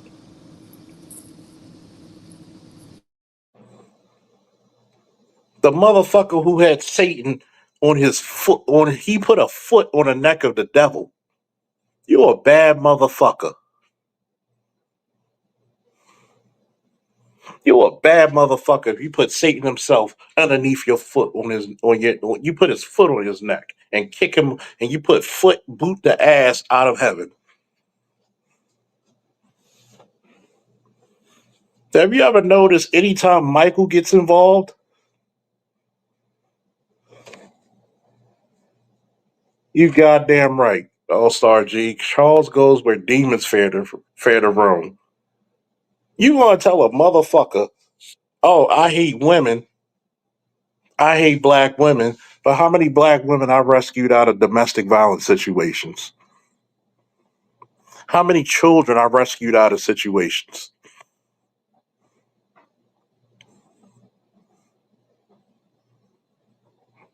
Niggas don't remember that. I hate women. What about this one call when the boyfriend of a girl, because it was only the mom and daughter living in the house, and the boyfriend said, I'm gonna come over here. So I took the phone from the daughter. You know what I told that motherfucker? Yo, what's your name? Such and such. I'm gonna let you know something. This is my new adopted family. You come over here, I'll come over here after work to fuck you up. I dare you to talk to them again. I dare you. You know they never had any more problems with that motherfucker. And you know what the beautiful part about that shit is? They lived on a very tiny street where, you know, the snow trucks didn't really get there. So my car got stuck because the city at the time didn't take my advice until years later, like now, got SUVs. So my car got stuck. So it was her family members who came out of state, and he knew that most of her male relatives lived out of state. So you know the motherfuckers pushed my fucking car out so I could get out that shit. That's love, isn't it? Quid pro Yeah, quo. yeah, real talk. But I hate women, right? I hate women, right? I mean, hell, you got your receipts, shit. So Yeah, y'all heard my ex girlfriend on the fucking phone, right? When me and Josh was talking, y'all heard her tell her stories, and you can hear almost how she was doting on how we first met, whooping ass. When she told the story about her son, I was like, "You need me to come up there with you." See, there's a lot of love my son has from different people. One thing I taught my son was loyalty. Be loyal to people who are loyal to you. When he seen six motherfuckers try to fight his boy, he jumped in it. The next day, I was laughing to myself and to my son. I said, "How many did you knock out?" Because they went from 6 to 40 motherfuckers. What the fuck did you do? I started laughing because guess what happened, you know, when my son, if my son would have got approached by 40 motherfuckers, you wouldn't have seen Charles Faulkner. You would have seen Frank Castle. And who was he? Mm. The Punisher. The Punisher. Oh, you would have seen the Punisher come out of my ass. All Star God said, when Michael gets the call, situations get resolved. Does that sound? Hey, Lost. Does that sound like some of my characters in my chat, in my shit? Oh yeah. Oh man, like Once certain hell. people show up, people want to start pissing their pants. Oh yeah, I don't do that. Yeah, that ganging up shit. Yeah, man. Nah, like some motherfuckers You will be gotta like, imagine. you took it too far. You took it too far. What you You mean, gotta imagine. You gotta boy? imagine how much of a badass I raised if six motherfuckers jumped on his friend and he got involved. They brought 40. You can imagine what the fuck that kid do. Well, I'm aiming for nothing but vitals. Ain't no kid gloves, none of that. Nope. All y'all get bones breaking, all that shit. That motherfucker must have hit a nigga with the Shin Sha Ryu Kens. That motherfucker hit everybody with level threes. Boom, boom, boom. And my son is very humble like myself, but he's comical. And he'll be like, yo, tell me the truth. How many did you drop? So, the school wasn't even mad with him when the vice principal and principal understood. I said, look, when they said, Dad, you got anything to say? No. Okay, I do have one thing to say. I've been in enough bar fights with my buddies in the army that I can't fucking condone. I can't condemn my son for doing what I did. I'm not going to leave my boy out in the open. I'll let you fight one on one. I've been in clubs when my boy Dern was handling his business with one dude and another dude tried to come back of him. Guess what happened? Dude tried to jump on his back before he could get on his back. I grabbed him by his waist and suplexed him on the floor. And I looked around. Anybody else? No, you let your boy handle it one on one. But we got away from that masculine shit. You feel me? Yeah, man. Because dude, like I'm tired of motherfuckers wanting to defend these Joker motherfuckers, man. These Chaos Goblin motherfuckers, man. Motherfuckers got to stop defending these Chaos Goblins and let them get the masculine principles they deserve. Because to me, if I ran a school for all boys, I tell the parents, sign this waiver. Because if two boys want to fight, we're going to take them down to the wrestling room. We're going to give them a headgear. We're going to give them boxing gloves. You got 3 minutes to settle this shit out and shake hands. When my son got into fights in grade school, they were like, we will suspend the other kid. And I told the principal, no, you will not. You will not omit any black boy from getting an education. You and you will shake hands, and I don't want to hear shit about it. Go to class. Yep. I don't want. I was on the phone and I was physically with other parents, and they said thank you. They be like, Why did you want them?" The principal asked me because I think the principal was actually kind of found out the principal had a crush on me. I said, number one, black boys have a hard enough time to be treated like human beings. Boys will be boys. You got testosterone running through your nutsack. Okay? It's going to make you more aggressive. But what boys need to realize, look, keep your goddamn hands to yourself.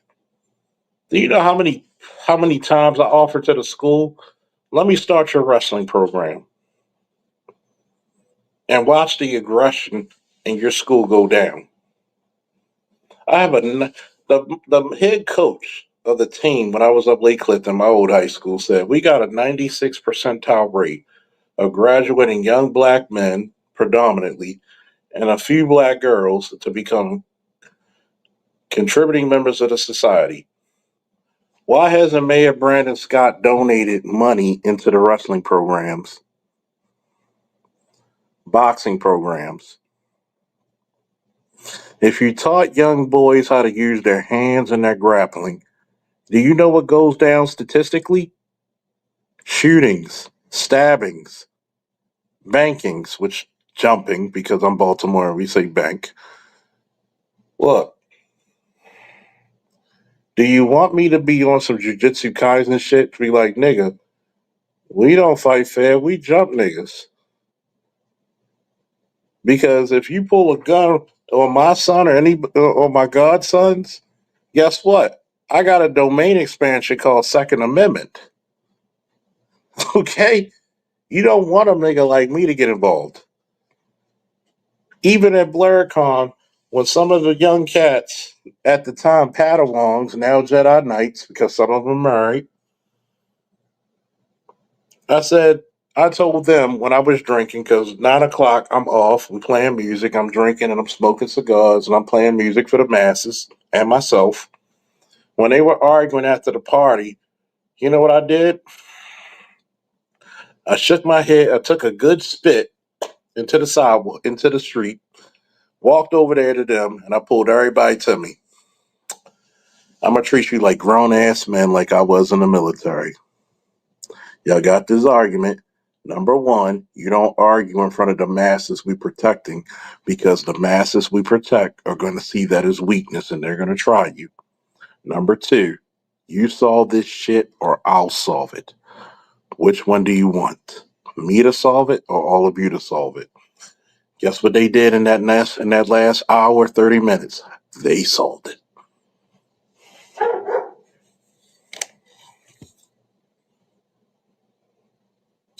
Yeah, man. Man, but we need to bring these damn masculine principles back, dude, because I'm tired of these effeminate motherfuckers, man. Why do you think I'm happy to see a guy like Law saying, I want to be a military officer? I want to lead. Joined by my fellow Baltimorean. I can't wait till his channel start popping at ABM. Yeah, I need 6 more subs, and then I can go live. And I can pop Hey, my what's up? channel. What's up, bud? Hey, hey, What up? What I up? know we I know we only got 11 more motherfuckers. I need 6 motherfuckers right now. 6 hardy motherfuckers, male or female, to go sub to ABM. Put your shit in the chat. Go sub to this shit so we can get that live Baltimore shit. What's good, Avian? What You're up? What gonna up? get the theory from from another Baltimorean. I don't give a fuck if he's light skinned, brown skinned, or dark skinned. Even though he got the deepest voice for a light skinned nigga I ever heard. Shit. But that's how you know how thorough Baltimore niggas are. Hell, I'm proper as a motherfucker. But guess what? I get my point across. Well, like I tell people, I may be fair skinned, but I don't have green eyes and wavy hair. So And I'm mostly nigga over here. I'm not Christopher Williams don't and wake me. Albie Shore and all that. I'm not them, He unfortunately. No, he came back from the old school like me. He came back from the old school like me, where you had to slap a nigga just to make sure. I He said, remember them "Fuck was Albie fighting Shore." words. He said, "Fuck Albie Shore. I'm gonna slap you to be sure." Them used to be fighting words back in the day. Niggas call you light bright and shit. Why Like, do nigga, you I'm gonna think see you. Let me put it to you this way: my sister, who's 10 years older, almost you might as well say 10 years, even though my birthday's in April, hers in December. Guess what? And she's still pretty in her 50s. Still pretty. Guess what? You know what my sister's nickname was back in, this is how old she is. She used to went to the old Northern on Northern Parkway. And you know how much of a hellhole that was. They used to call her Hands. Her nickname back in the day. What do you think about a chick called Hands, Law Spray, and ABM? What was it? Was it because she's light enough that it was the Sound underside like of she the can fight. hands? Oh no, because she was a pretty light skinned chick, and she had my sister. She had my niece at 16, and she was mad because she thought all these bitches thought that my boyfriend was talking to you. Your boyfriend was asking directions how to get to their house. So guess what? We had a see ABM knows because he's from Baltimore and club music is God. Hands up, thumbs down, hands up. She used to throw hands. Okay, you are not one of Charles fucking kids if you can't throw hands. So she was nice with the 2-piece, huh? Oh, she was nice with a 6-piece and a biscuit. Oh, trust me. If I introduce one day, I'm gonna get my mom. See, I'm not ashamed to say this. My mom was born with 2 thumbs. Okay, she had the thumbs amputated, but my grandmother, for some fucking reason, didn't get the corrective surgery to make her thumb straight. So people used to tease my 5 foot tall mom about her crooked thumbs. Guess why people didn't tease her about her crooked thumbs? Because she knocked the sound effects out of your ass. Guess what nobody mentioned ever again? The crooked thumbs, because she would knock the sonic rings out of you. Oh, she knocked the sonic rings out of you. She knocked the Mario mushroom out of your ass. I told people to this day, there's only 2 people that ever dropped me from a body shot. And I used to box and do fucking MMA. People used to kick me to my stomach. I would just walk through you and start throwing or take you down. It was the Puerto Rican dude Pimenta in Iraq and my mother. When she told me stop fucking with my brother when we were about to go to school, she hit me with a body shot and twist that motherfucker. Boom! Took me off my feet and I grabbed my fucking stomach like I was holding porridge. Don't tell me about growing up in Baltimore. I lived it. Okay?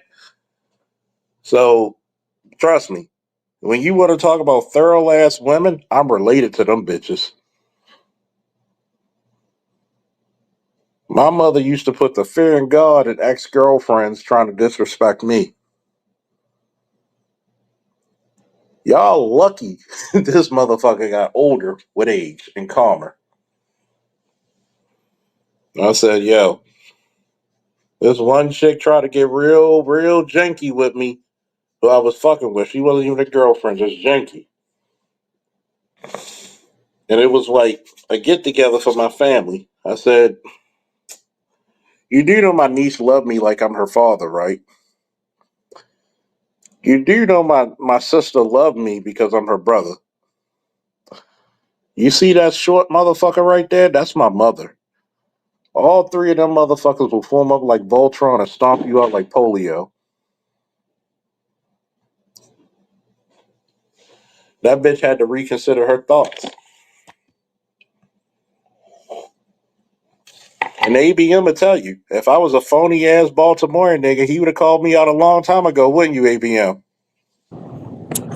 Yeah, I wouldn't be here if you was phony. Yeah. I Don't even do the told phony shit. what did I tell when that the other time when I told niggas where I lived? What did you put in the chat? Hey, down the hill. Shit. Like if you lived in down a hill, Church Square, Eager Street, Patterson Park, Orleans, Montford Avenue? Valley Street? Shit. Shit. Shit. Don't come to me. Don't come to me saying, oh, you lived a soft life. Oh, trust me. Oh, I'll tell you the times when I got my ass whooped. But guess what? The same motherfuckers who bullied me in grade school and middle school, I can tell you. Shout out to Charles Trusty when he was talking to my sister because we have different mothers. And she said to my sister, who's born in the same year as me, but she's like a month younger. I used to bully this nigga and tease him all the time. And I'm walking down to see my infant son from fucking Montford Avenue to fucking Robinson Street. I'm walking down Monument. That tells you how fucking city I am. I told the nigga straight up, you want to try that shit now? He like, no, you gonna beat the fuck out of me. I'm glad you know, and kept walking.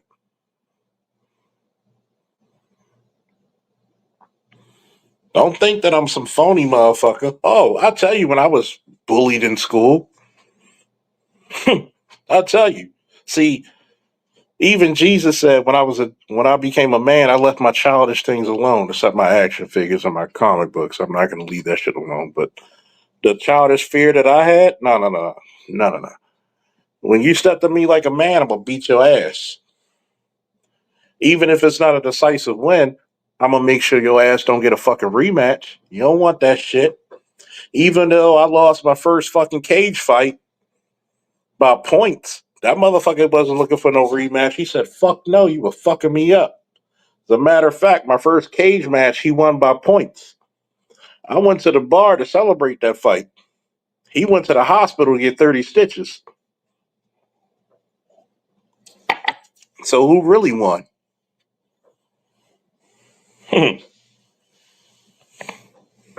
See, unlike Anton and all these other motherfuckers, I've got let's go out back. Really, nigga? I'd have told him, people be like, Charles, what would you would have done? Nigga, if you don't sit yourself down and drink and fucking have a cigar, fuck we arguing about? Let's make money.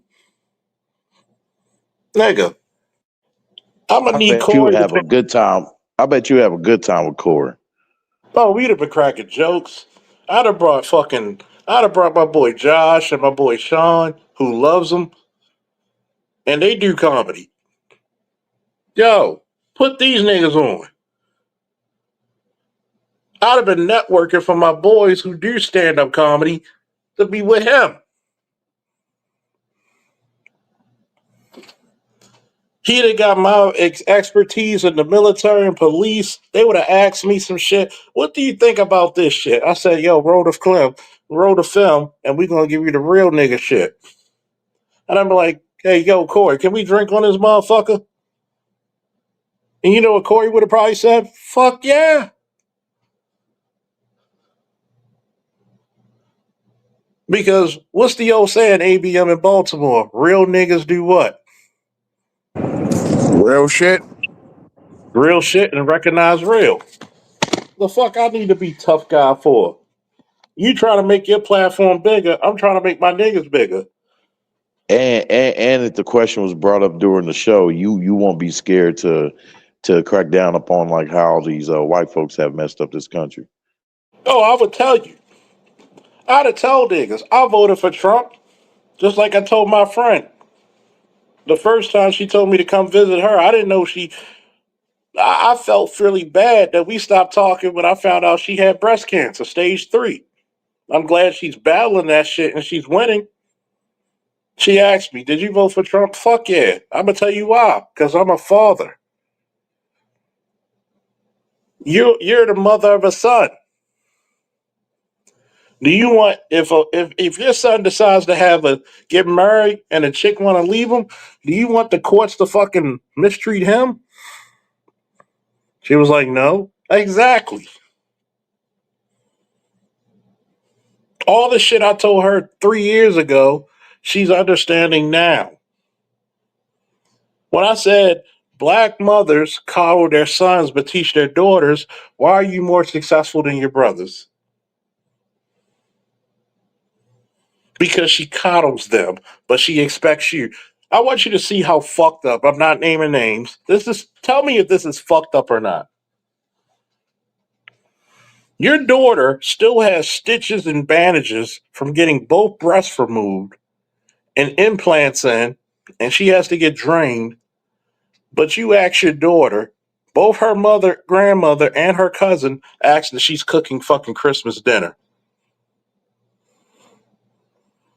How fucked up is that loss, ABM and Ray? Yeah, that Extremely. is, man. Yeah, that's heartless. And guess what she said? She said, I used to be so offended when we first talked how you said of things about black women and black mothers. But she said, you know what? I got to admit this. You were absolutely right. I got to separate myself from them. She just had half her thyroid taken out Monday. God Did you bless think them. her? And by the way, this is a chick who rides bikes 40 miles before she go to work as a PE teacher. This motherfucker is a dual Hall of Famer in college and high school. So it's not some overweight chick who out of shape chick. Cancer can affect anybody. But you telling me all the shit I told you 2-3 years ago, you gotta prioritize yourself. All the shit I'm telling her, she said, you know what, you're right. I gotta do what's best for me. Y'all go ahead and talk for yourselves. I'll be right back. Gotta use the restroom. Oh, okay. Yeah. So ABM, what would you say, man, about the or did you ever talk about the debate with Anton and Corey? Or the little Oh, I thought Corey was. I don't know why Corey pressed him so hard. Corey was really amped up. Like I don't know. Like I don't know why he was so triggered. You know. Yeah, I told And then it's Charles like, yeah. I told Charles that some people, man, was saying like some content creators were saying that Corey lost, that he lost because he lost frame and he was trying to pressure her with this little hyper masculine hood persona up on Anton, trying to intimidate him with that basically. I mean, ultimately, the man did ask you to come outside.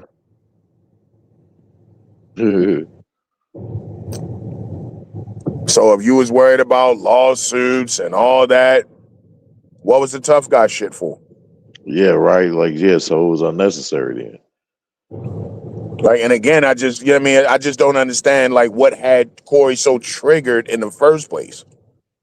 Because it ain't like Anton was saying some overly wild shit, you know what I mean? Like, okay, I mean, if you want to call him a coon, okay. But he wasn't Because saying nothing that yeah. Anton is pretty consistent, no matter what you think about him. I don't really watch his shit, Hmm. you know what I mean? Because, like, the moment I saw he had Crystal and Carrison on his panel one time, I was done with Anton. Like, Oh no, damn. I don't do pink pill. Oh, he had her on his podcast before? Damn. Huh? Yeah, he had Pink Pill up there. He had Brick Lady up there. And I'm just like, see, you know what I mean, that's you know what I mean, that's just the grift shit. Like you just want to get clicks and views with this shit. Cause there's no way neither one of them bitches would have been on my panel. I don't got nothing to say to you. Yeah. Yeah, nah, yeah, Who, I don't who's either. that?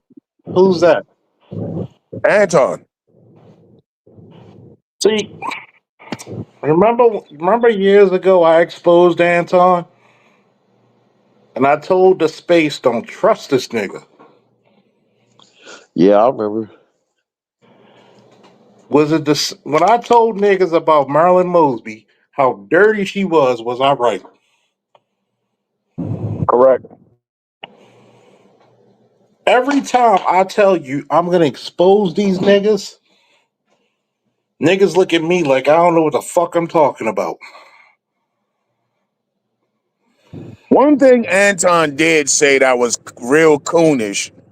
I forget the question, but he answered, "I'm a Christian." I think Corey asked him, "Is he a black man?" And that nigga come back with, "I'm a Christian." I'm like, "Come on, Anton, like the You know what I fuck, respect nigga." about my. You know what I respect about my brother in arms, Sandog. Everybody knows Sandog is a Muslim, right?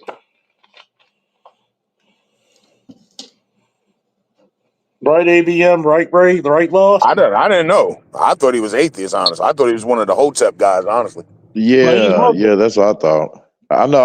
He's Muslim. JB Jet Black is Muslim. So think about it. What's one of the most beautiful things when Sandog comes on this panel? Does he not bless us with military science? yeah, Articulate as a motherfucker, isn't he? Yep, he sure is on that one. yeah, he's a wealth of knowledge. Straight from the projects of New York. Self made man. But guess the one beautiful thing about him? He's black before his religion. Did y'all ever notice that? Yeah, When Loss told him, when I connected him with Loss, because Loss said I want to be a military officer, I had to humbly say, I can get you to the military, but what did I say? Loss, I don't know the first thing about being an officer in the military. I know who does. And I don't know if Loss is still up, but guess what he did? He gave Loss, do this, and after you do it, hit me up and we ready to go after that next step. There's shit that there's shit that guys like Sandog and myself are humble about. But have you ever heard Sandog ever put down another black man and say, I will not help you? No. no, He was elated to find a young black man who said, I want to be an officer. But Anton, I'm a Christian before I'm a black man. Bullshit. yeah, that's that grift shit. You know what I'm saying? And I mean, and I hate when people always gotta put the disclaimer in there, like, well, he's just trying to get the bag. Go ahead and get your bag. Like, yo, all right, we get that. Brother Edward said But that's a what is coon the move. Yeah, it's a beta submissive black man move. It's kind of like Roland Martin when he was interviewing what's his name, Richard Spencer. Well, I'm a Christian. Like Roland, shut the fuck up, dude. What's the point of having the dude on the show?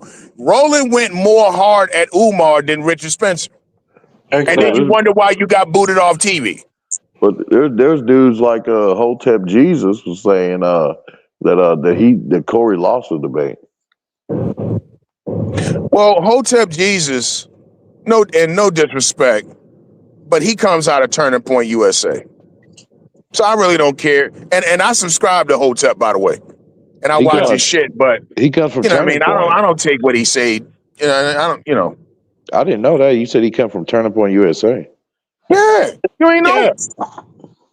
There's a lot of people who I will listen to. That's why I'm gonna try to get the interview to the dude with the MMA because I know being an MMA fan, this is how far back I go to the UFC. VH tapes from UFC 1, 2, 3, 4, and 5. I can literally tell you who won the first 10 UFCs off the back of my head. Hoist Gracie 1, Hoist Gracie 2,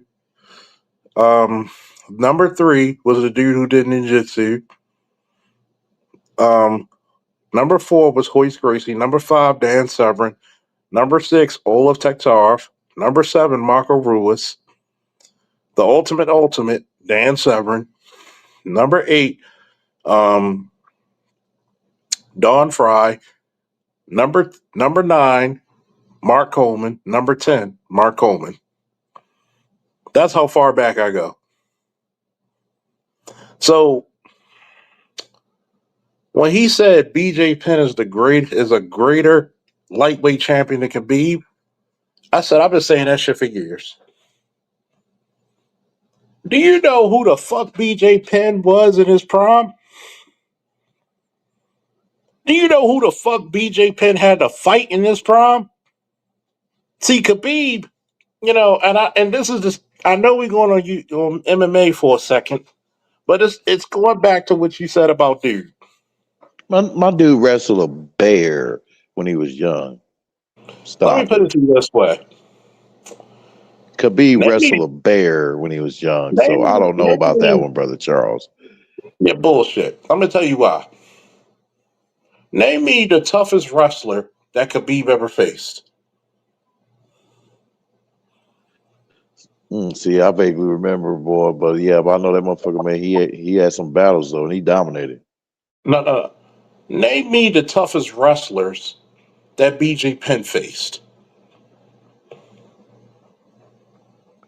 Oh, man, yeah, he went up against some tough wrestlers. I'll tell you that. GSP, Sean Shirk, Oh, Joe Daddy Stevenson. George St. Pierre. Yep. The first fight, in the first round, he was fucking St. Pierre up. If you look at the first fight, St. Pierre was lumped the fuck up. What happened when BJ Penn actually got his shape? He was beating Matt Hughes. When fucking BJ Penn, when they suspended the title for lightweight, he went against Matt Hughes, who Matt Hughes was dominating the fucking welterweight division.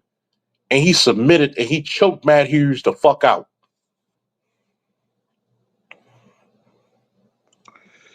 Yeah, I vaguely remember that match, but yeah, I do remember that. Yeah, he submitted his ass. So who the fuck? And he went up in weight class, almost 20 pounds. When did Khabib do that? Even though Matt Hughes won the second fight by ground and pound, what happened the third fight? He knocked fucking Matt Hughes the fuck out. He hit him so fucking hard, Matt Hughes thought he head kicked him.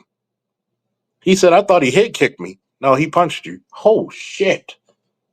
When a motherfucker thought he kicked you in the head, then punched you, how hard was that fucking punch? Look at the fight when he had Joe Daddy Stevenson. Did you know? Because you know, CompuBox, for a lot of you fucking combat sports fans, not only do they tell you how many hits you've thrown, they tell you what your fastest punch is. What's Roy Jones' fastest punch? Anybody want to take a guess? I would guess it's that body punch to what's his name? He knocked him out with the fucking right to the ribs. Damn, I forget homeboy name. Yeah. Roy Is that it? Jones' fastest punch on record is that leaping left hook. You know what Montel BJ Griffin Penn? made like three of them. Yep. Do you know what BJ Penn's fastest punch is? It's the uppercut.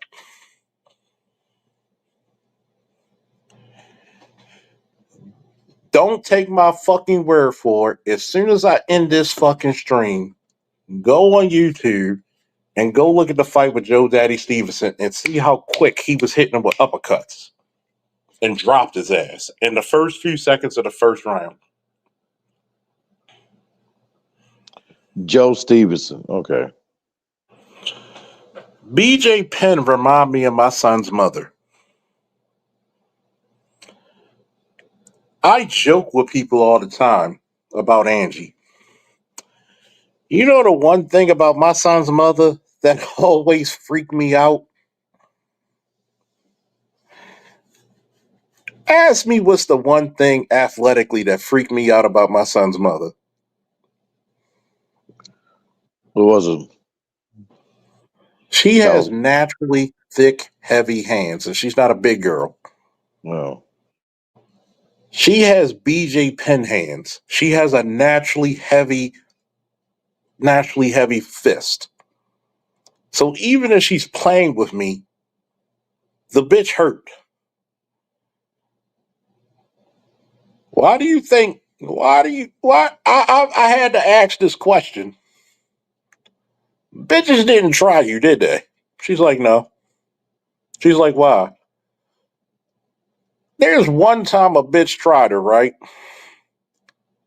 And I'm walking down because, sometimes I would just get my cardio in just walking to my son's mother's house because I lived on Mofford, like 2 blocks away from Monument Street, and she lived on Mofford and Robinson.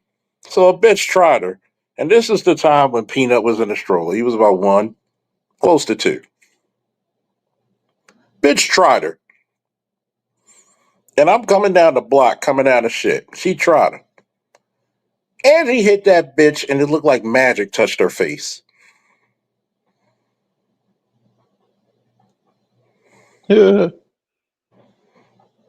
Do you know what that means? She hit her so quick and so fast, and it didn't look like she hit her hard. The bitch looked like she flew 5 feet. Because you already know she has her son with her. So you already know what's that about mothers when they protecting their cubs. They get very vicious, don't they?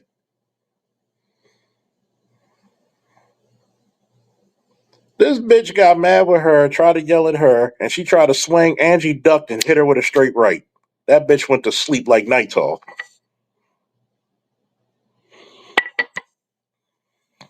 I said, my lord.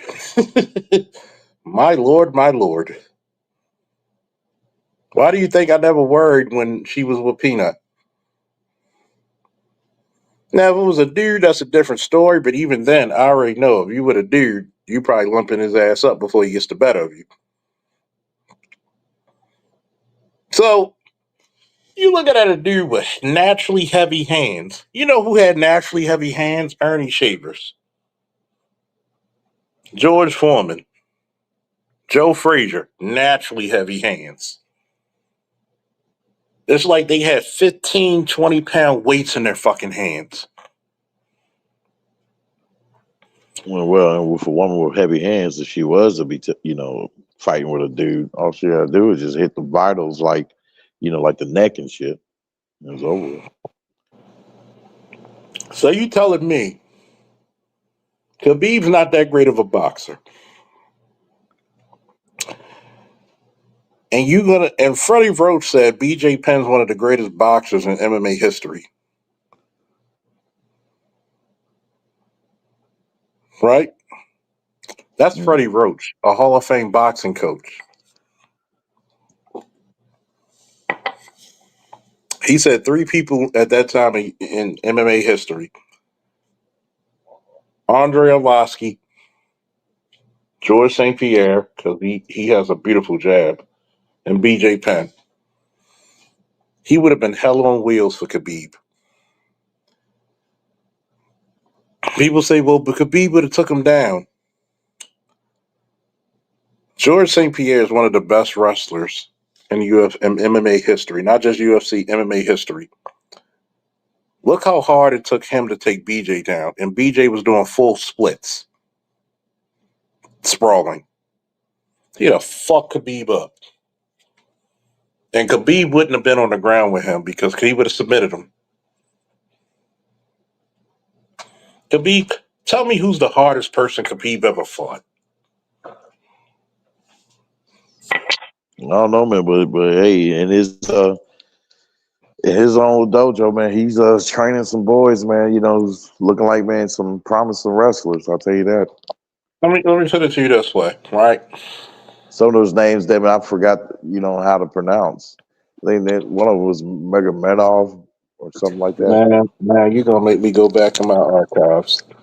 I'm gonna go to my history real quick because this shit pissing me off. I need to find dude's name. Rock Solid. Rock Solid. Go to his channel, subscribe to him. Black man, talk about boxing and MMA and wrestling. Rock Solid. I'm gonna try to fucking connect with Rock Solid. I'm gonna see if I can get an interview. Do me a favor. If I get the interview with Rock Solid, I need everybody. As my drill sergeant used to say, I need every fucking wet coochie and every swinging dick to be on this bitch. And we're gonna talk. There may be some things we agree with, but we probably agree with most. Khabib, Khabib ain't faced nobody that BJ Penn faced. Khabib would have never fucking stepped up to go save St. Pierre. But he's undefeated though. He I think. retired undefeated. Do you respect Mayweather retired undefeated?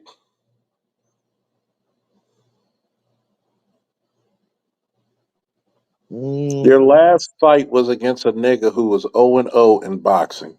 Fuck out of here. I get it. Make your money, Mayweather. Never will say anything about that. you talking about Jake Paul?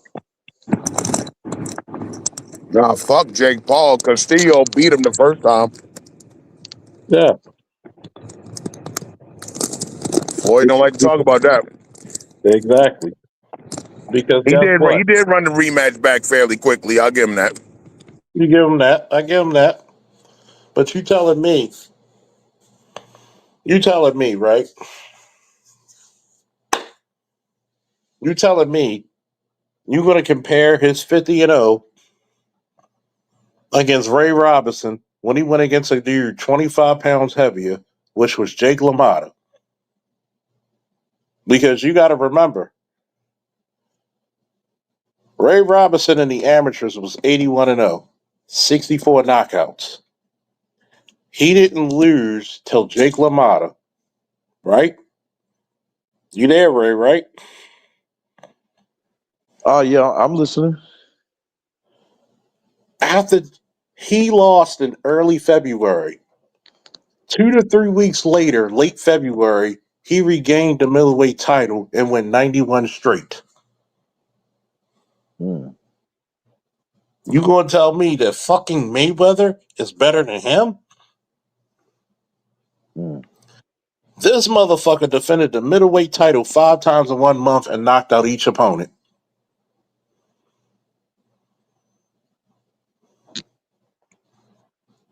So If you Ray saying? Robinson, So you saying? let So me you ask saying he would have gave Mayweather some trouble?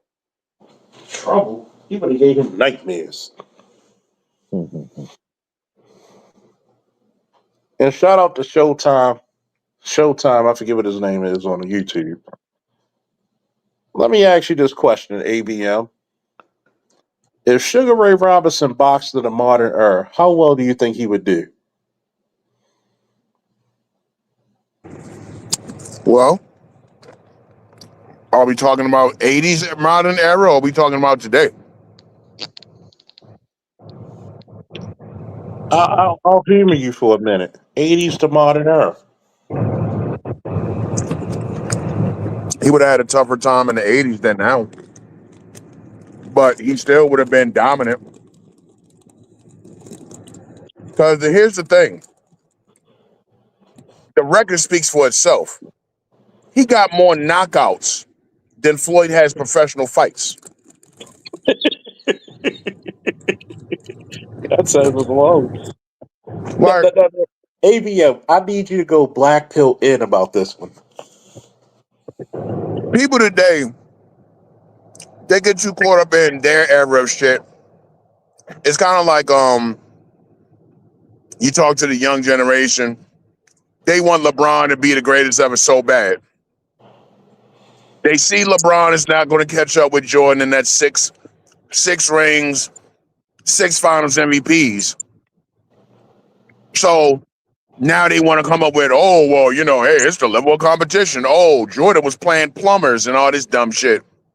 Like, yo, listen, fucking Dirk and a bunch of role players beat LeBron and Wade and Bosh in six. Was it five? Like, yo, Exactly. Jordan would have committed suicide before that happened. Exactly. All right, don't give me that shit. 6 for 6 with six finals MVP says exactly what it says. End of story. It's the Let same me. thing with them old fighters. You looking at old fighters like Ray Leonard. You looking at Archie Moore. Oh, the You knockout talking about king. 200 professional fights. Archie Moore got over 100 knockouts. He got 139. He has the most knockouts in history.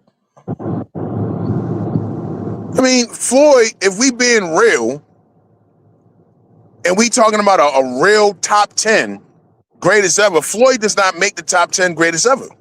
He doesn't. He don't. He's not better than 50 Hagler. fights, He's not and better then than. you cherry picked. You beat Marquez when you came into the ring heavier than Marquez, and you know what I mean. You didn't even make weight. You had to give Marquez another $2 million. What's the point of that? You ducked the rematch clause with De La Hoya in your so-called retirement, and you rigged it all up because you went and did your time in jail. When really what it was is yo, you didn't want that rematch with Oscar. And So Oscar, Mayweather if you did and did some remember, time in jail. I watched that fight live. Oscar was giving him, and this is old past his prime. Oscar was giving him the work of God. I scored it 7-5 Mayweather. Oscar is old and he ran out of gas in the late rounds. And I even his did. father, People don't like to admit the referee missed the knockdown against Zab Judah. hmm Mm, I didn't know The glove touched Floyd. the floor. That's a knockdown. I didn't and know remember, Mayweather went to jail. shout out, shout out to fucking Michael John White. Hold Zab on. was faster than Mayweather. Zab gave Floyd huge problems, but Zab always gasses. Zab is only good for 5 rounds. Yeah, It's always been his problem. What you say about you didn't know he went to jail or something? What you say Yeah, I didn't know he went to jail. on the domestic violence thing with the girl? When he found out that his girl had brung the dude in his house and they was banging. Yeah, I mean yeah, he smacked around the girl. yeah. He went to jail for that. And he So he purposely. and De La Hoya had a rematch clause, but it expired. So Floyd caught the charge. He went and did his time, and then the contract ran out. Floyd could afford De La Hoya again if he wanted to. He didn't want to. Because he knew De La Hoya would have trained harder. He didn't want to. So you telling me people like, oh, what would happen if Floyd would have beat Sugar Ray Robinson? I'm gonna tell you what would have happened. Matter of fact, I'm gonna give you. You could give me Prime Canelo. Prime Canelo. If Canelo and his youngest couldn't beat Floyd, who was a much smaller fighter than him, you're gonna tell me he's gonna fight 5'11", almost 6 feet tall, a stout, muscular 160 Ray Robinson who could give Look, you fucking 4, 5, 6, 7, 9 hit combos in look, round look, 1 to round look, 15? look. We talking all this Robinson shit. Floyd ain't gonna beat Sugar Ray Leonard. Leonard was a If nasty motherfucker. if Zab Judah was too fast for him, what you think Ray Leonard going to do to him? And Ray, Ray Leonard was a killer. Ray Leonard. See, people don't say this about Ray Leonard. I'm a combat sports fan. I will tell you the killers of any combat sports that I follow. Ray Leonard would have annihilated him. See, people don't say this about Ray Leonard. Ray Leonard got a mean streak a mile long. He might have smiled on your Wheaties box, but that motherfucker was a nasty son of a bitch, wasn't he? To go from middleweight to light heavyweight champion. What did he do to that You white can't boy? even say Floyd. You can't even say Floyd is better than that. Floyd loves to talk about, and listen, I'm not hating on Floyd. No, I'm no just hate, calling it no like it hate, is. no Just hate, calling it like no it hate, is. He no likes to hate. point to these titles, right? And he likes to point to all these so-called world champions. Floyd, you cherry pick shit. Come on, man. Let's be real. My God, You could have been fought Margarito if you wanted to. You didn't want to. My godson tried to say, well, he said, well, Floyd fought the second most world champions. ABM. You know how I like to dick his brain? As we say in Baltimore, I'm a dick your brain real quick. Look, Who holds the record for who fought in the most world champions? You know who holds that record, ABM? no. Ray Robinson. Well, here's the thing. You talking about again the modern era. Everybody has a belt. That don't mean nothing to me. When it's 5, 6, 7 different champions per division, and then you Who got don't? all of these divisions: welterweight, super welterweight, junior welterweight. You know what I mean? Light middleweight and all this dumb shit. Yep. That don't mean nothing to me. Look at all the world champions I fought. That don't mean shit. Think about this. This motherfucker fought the most world champions when there was only one belt in each weight class. You know who's a world champion? Modern fight fans never mention. You ready? You ready, Go, ABM? go. Henry Armstrong. The only man in history to have the world championship in 3 divisions at the same time. In less than a year. When there was only And 7 arguably, world titles. and when you talk to the historians, it could have easily been 4. He could have Exactly. easily been a 4 division world champion. Some say he got jerked in that fight. Could have been a 4 division world champion. He's still the only person to do it.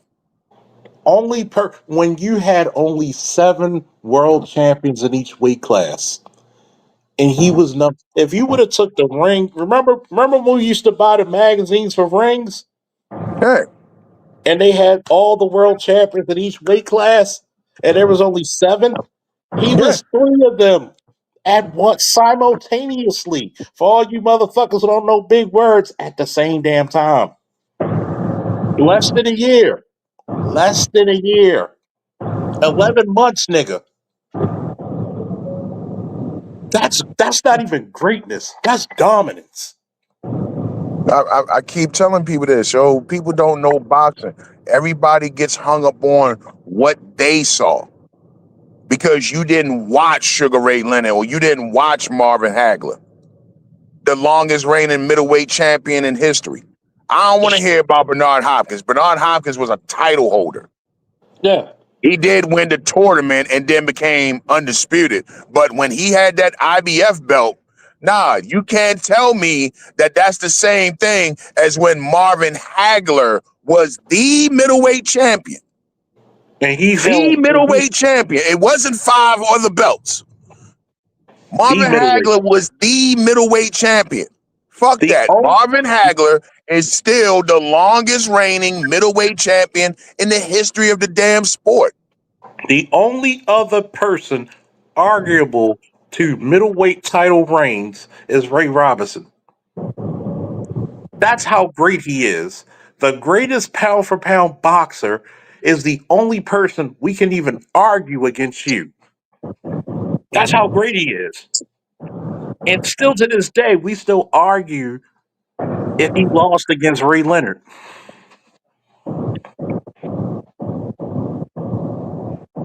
And remember, when he retired, he was still in his prime. Am I lying, ABM? Not at all. He fought them all. He didn't duck nobody. You know what I'm saying? Like I said, Floyd could have fought Margarito years before Mosley destroyed him. He could have fought Margarito a long time ago. He didn't want none of Margarito. Let's tell the truth. He could have fought Mosley years before they fought. And Yeah. Mosley was considered the fucking pound for pound fighter at that time. Why no smoke? Why do you think I consider one of the greatest MMA champions of all time is Randy Couture? Go to the UFC. Tell me who the fuck Randy Couture duck. Randy won more championships post 40 than pre 40. He took on a dude who was 15 years younger, broke his nose, and pounded him out. Stopped him in the third round. Randy, do you know how big Randy Couture is? You ready for this ABM Ray loss? Yes, sir. Go for it. Yes, sir. Randy Couture is 6'2", right? He's never weighed more than he's never been past 230. Mm, that's pretty good. He came out of retirement to beat Tim Sylvia, who's 6'8", 265, but the time of the fight, he was 290. Took him down and beat his ass for 25 fucking minutes. I watched the fight live. He came out of retirement to take on knockout artist Tim Sylvia. Beat his ass. Went against the dude who knocked out Mirko Krokov. Beat his ass and stopped him in 3 rounds. The dude who knocked out the greatest knockout artist in heavyweight history. Even when he lost against fucking Nogueira, he ain't duck fucking Brock Lesnar. He ain't duck Tim Sylvia. He ain't duck fucking Kevin Randleman.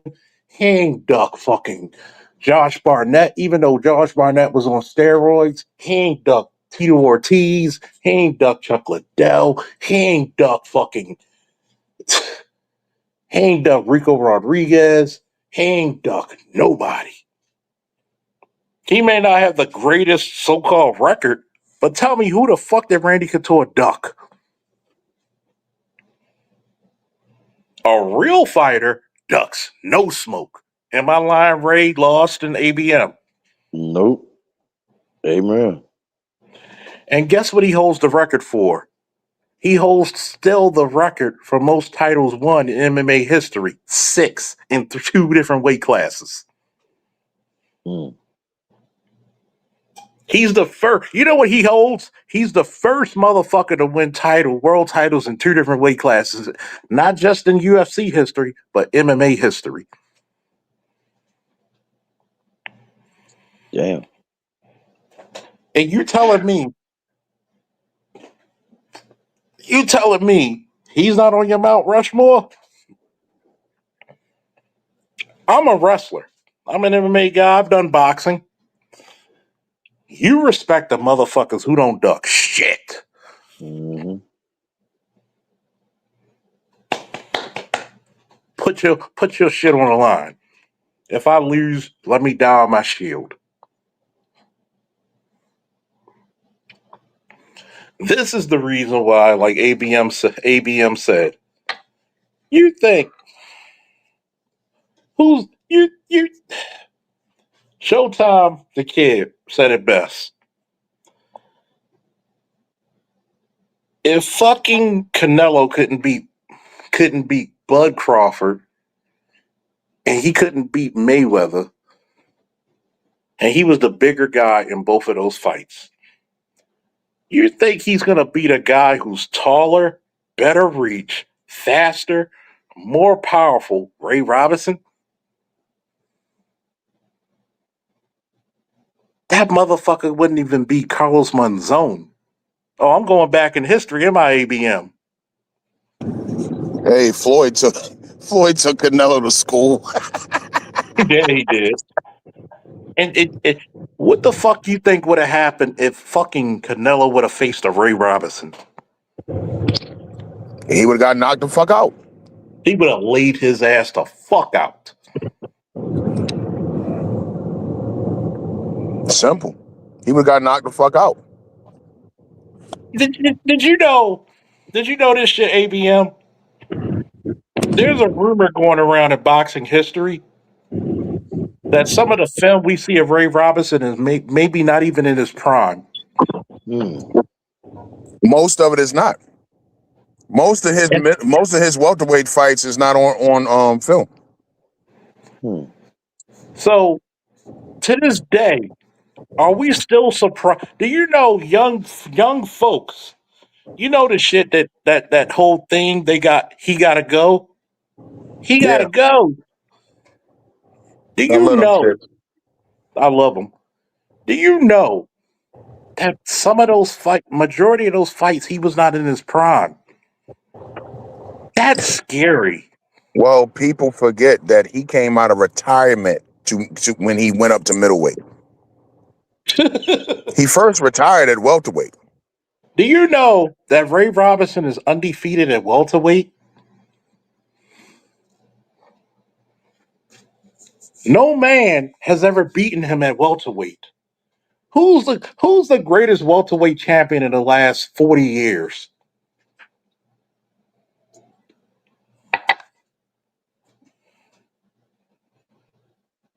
Who would you say, Ray? Lost. Let me Yo, see. The greatest welterweight in the last 40 years. So 2000, that's 26. 96 is be 30 years. 86. I probably had to say Sugar Ray Leonard. mm, He would have gave Sugar Ray Leonard problems. mm, Think about that for a minute, fellas, and people listening to my shit. As great as Ray Leonard is, and I think he's one of the greatest. I think he's top 5 all time. Maybe even higher all time. And I do agree with Showtime the Kid. It's hard to say a heavyweight is the greatest all time. It's hard because the skill level is different. Please, anybody in the chat, please put your shit in. Please. I love audience participation. You forget, mm, I'm one of the people who love the debate. Prove to me I'm wrong. Ray lost ABM. Have I mm. ever been ashamed of being proven wrong? Yeah, no. Nope. Not That's at why all. people that's why people fucks with me because I love a good debate. Teach me something. Ray Leonard was probably the greatest welterweight in the last 40 years. And as great as Ray Leonard is, I wish I could, if God permits, and I could get a great heavyweight. Matter of fact, I wish I didn't have to work because do you know who I would have had? You know what I had? You know who I would have had the pleasure of doing a fucking boxing seminar with? If I could have made that date, Bone Crusher Smith. I did a seminar with Dan Severn,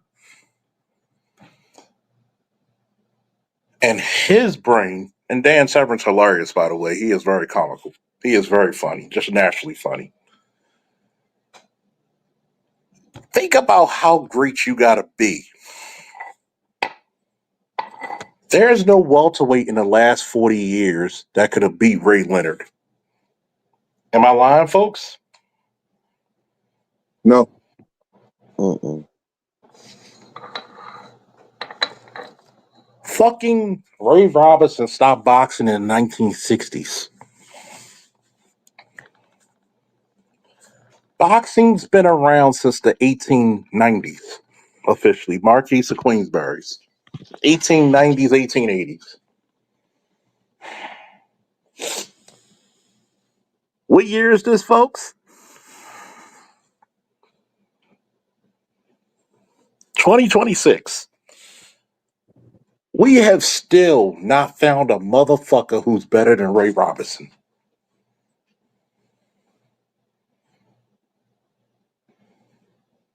We have still not found a brother. We have still not even found a person who's comparable, who would even give him competition. My God. Do me a favor, Ray.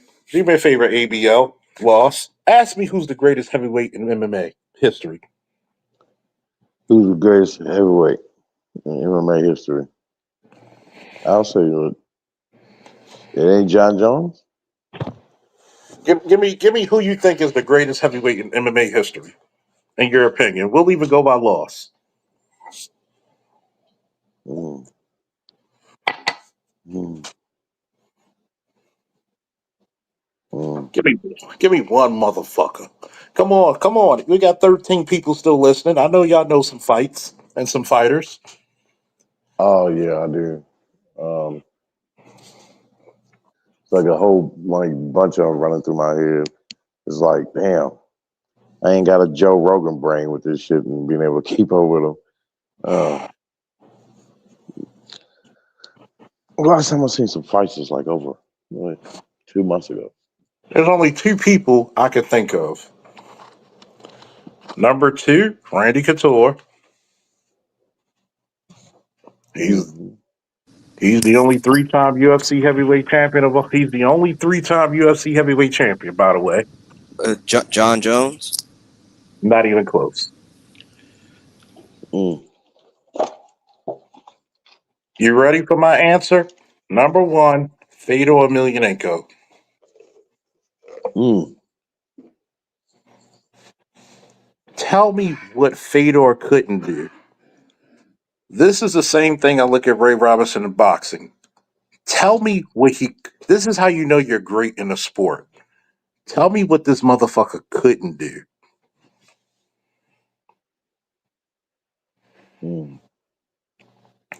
Could Fedor bang? Oh yeah, Could Fedor submit? yeah, Could Fedor fight off his back?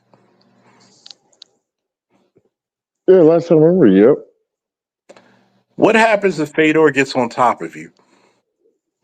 Whew. He's gonna beat the living shit out of you. Kevin Randleman suplexed him on his neck. That would Mm. have killed an ordinary man, and he ended up submitting Kevin Randleman with a Kimura. Randy Whew. Couture, Randy Couture didn't. I already told you, Randy Couture. Brock Lesnar had to cheat and grab the gate. Brock Lesnar was at 290 when he fought Randy. Randy was at 229. He wasn't even 230. He said Do Brock you had to know? grab the gate. Watch the fight. What did Randy do with a high crotch single?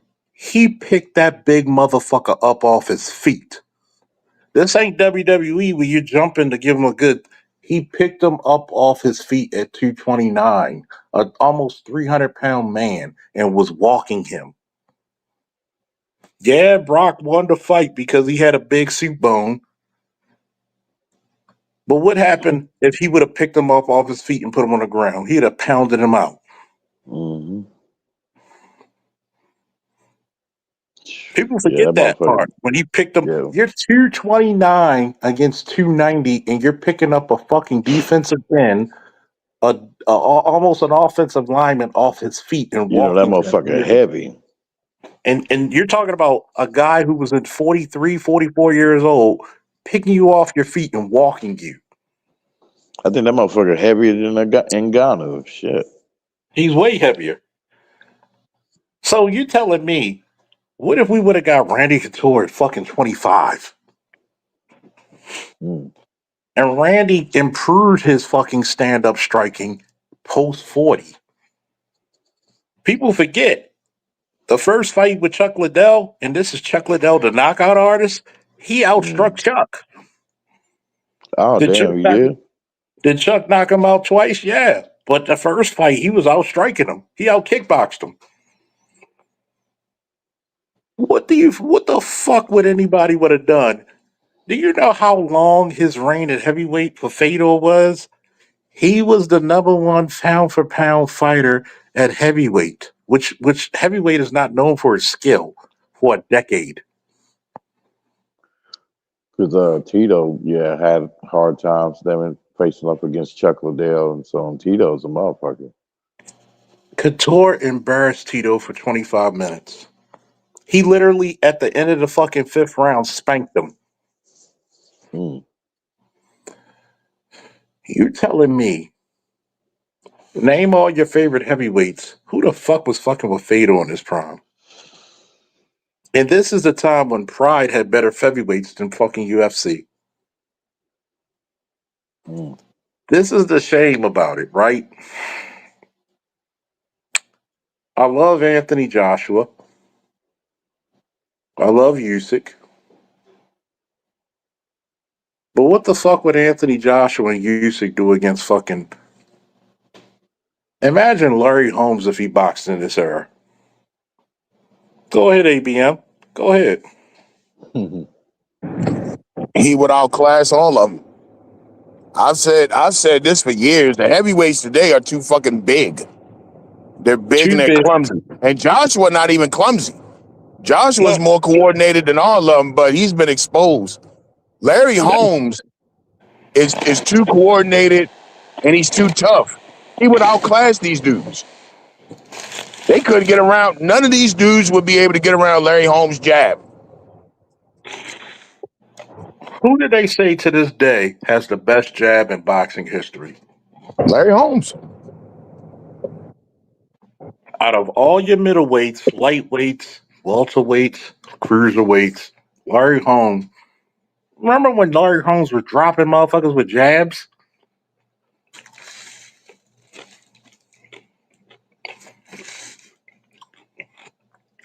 Remember when he got dropped by fucking Ernie Shavers and he came back to fuck him up?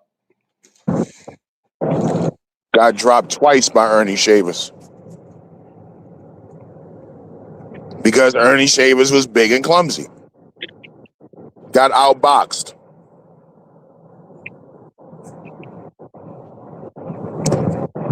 That's another motherfucker nobody gives a lot of props to. Is Larry Holmes still alive? Yep. Yep. He's still kicking. Larry came up in Ali's shadow. A lot of Now, people hated him for that. A lot of people hated him because, that fight with Ali should that fight never should have been sanctioned. No. You know what I No. mean? And a lot of people didn't like that. So he never got his just due. I thought he got robbed against Spinks. Yeah, he got robbed. It is what it is, man. Larry Holmes, boxing fans, true boxing fans, respect Larry Holmes, Oh, not the casuals. Larry Holmes is one of the greatest, not just heavyweights, but one of the greatest boxers of all time. And another one who didn't duck anybody. He fought them all. Your boy George Foreman didn't want none of Larry Holmes. Nope. Rest in peace, Big George. No. But even in his second comeback, do you know how much he was actually, even though Holyfield got some hits off of him, do you know how much fucking Foreman was fucking Holyfield up? rest in peace, George Foreman.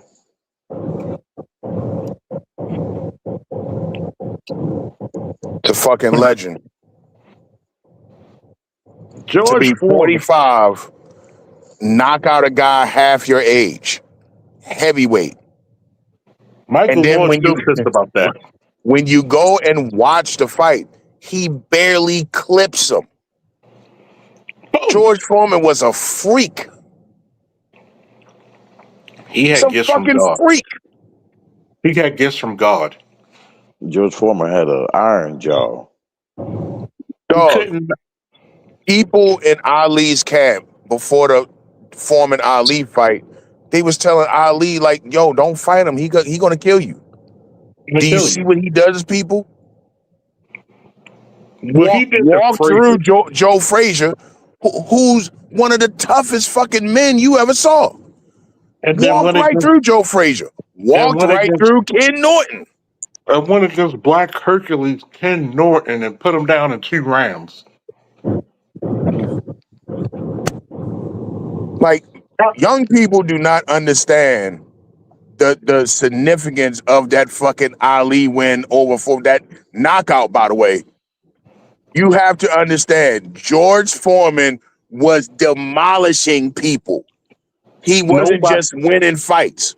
He was He was crushing people. Ken Norton he, is a big man. Kid Norton. Do you know what Kid Norton was famous for? Kid Norton was so athletic. I forget what state he's from.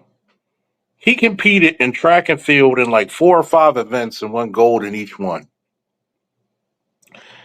They had to make a rule that you couldn't do that. Ken Norton, nickname was Black Hercules. Ken Norton never tested positive for steroids, but was cut like Colombian dope. Okay? Ken Norton broke Ali's jaw. People forget that. Ali had issues with Ken Norton. He walked him down in 2 fucking rounds. Foreman, I don't know. Some of y'all young motherfuckers don't remember classic boxing. I actually had it on my fucking cable shit when cable was hot. George Foreman was 40-0 when he fucking fought Ali with 38 knockouts.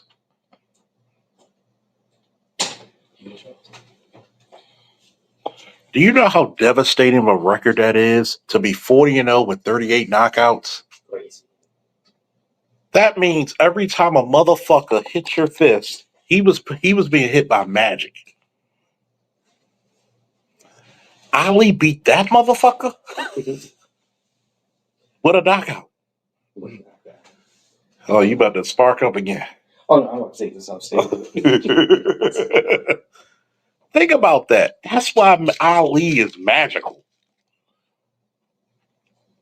Then people forget he was off the sport for about 12 years and knocked out Michael Moore, who beat Holyfield, one of the greatest heavyweights of all time, still hold the record for most heavyweight title wins, for most heavyweight titles, 4.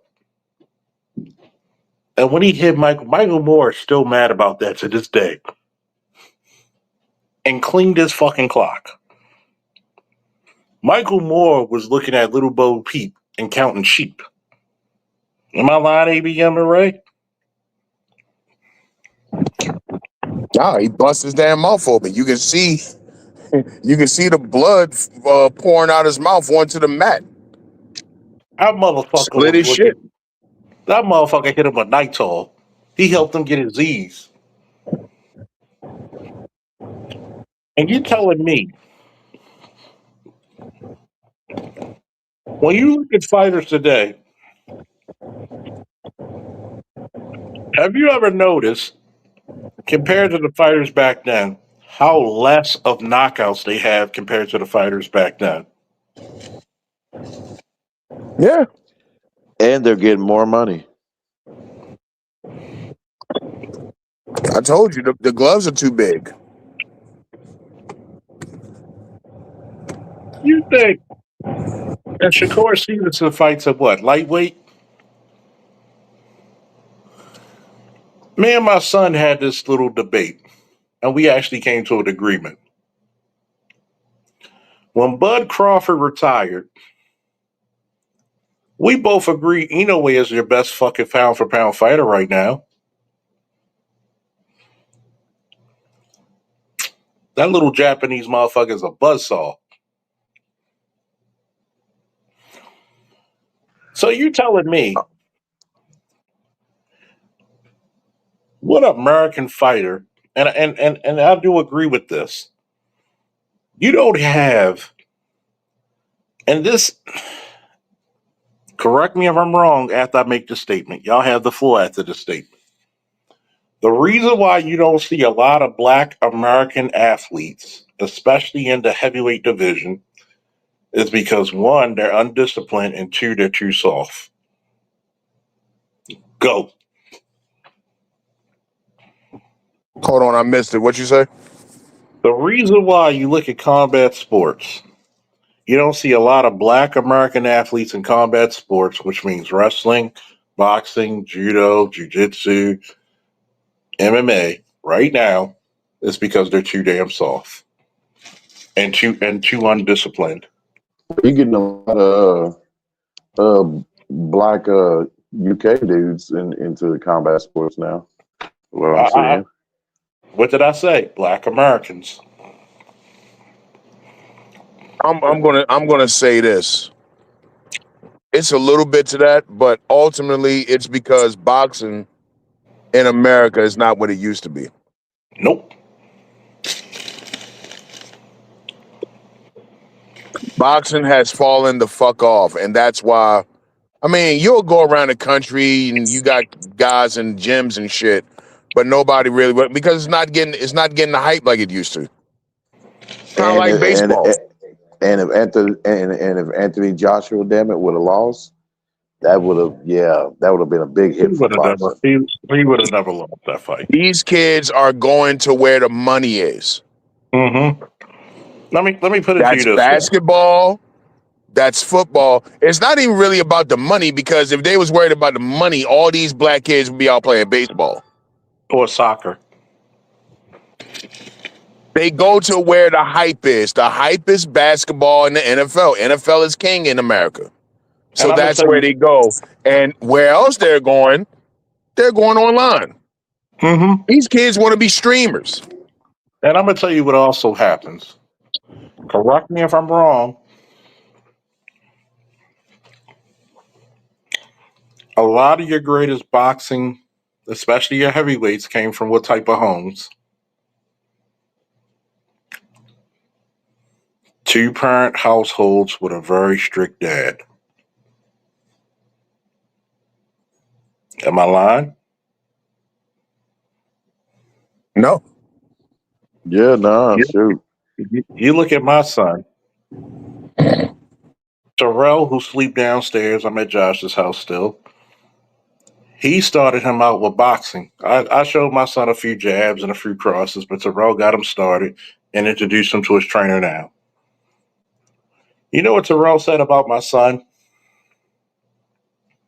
He said it's not fun sparring and playing with your son anymore because your son is 16, he's 18 now. He had grown man strength. Why do you think I stay in shape? You know the reason why my son wasn't a delinquent?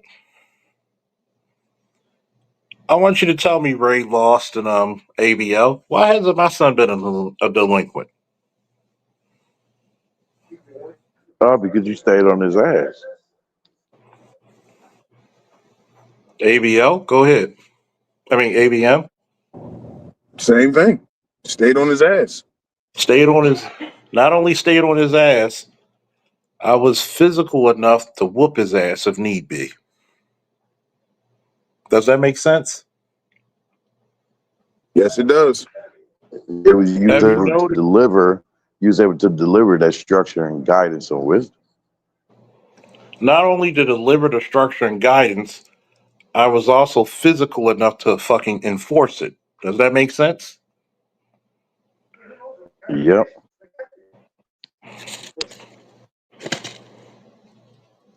When Ali was boxing, who was his bodyguard? His brother. His brother wasn't a small dude either, was he? Nah, and his brother looked like he'll fuck you up. Look what he did when he came up with Joe Frazier in that interview. Yeah. Oh, motherfucker had a toothpick. Say, what's up? And he was the little brother, wasn't Yeah, he? Yeah. think about it. He said, I see why your son. I remember my son was like, Dad, you too slow. You know what happened, ABM? Right? I just picked I What just happened? flicked three jabs. I threw three jabs. Two to the face, one to the body. What do you think happened to my son's fucking brain when he was like, oh, this nigga ain't slow? Go ahead, ABM, then Ray. I guess he just quit after that. He stood down because he's like, wait a minute. That motherfucker fast enough to throw them fucking jabs, and my dad's a way better wrestler than me. So if he takes me down, there ain't shit I could do. Ray, go ahead, answer. Like you couldn't. I'm like, damn. Like the son couldn't go ahead and try to choke you out. He could try. He would fail miserably. Let me put it to you this way. When you look at the black community, because that's where your greatest there's how can I say it? There's no white boxer you can say who's one of the top boxers of all time. Can you say that? Top 10, right? You can make an argument for Harry Greb. You can make an argument. Maybe Willie Pett. Because Willie Pep, that motherfucker will stand in your face and you can throw jabs and that motherfucker will just, he won't even move his body. He'll just move his head. That motherfucker was sick with it. Y'all need to go to look at classic boxing. Who the fuck else? But if you notice, the top boxers had two parent households.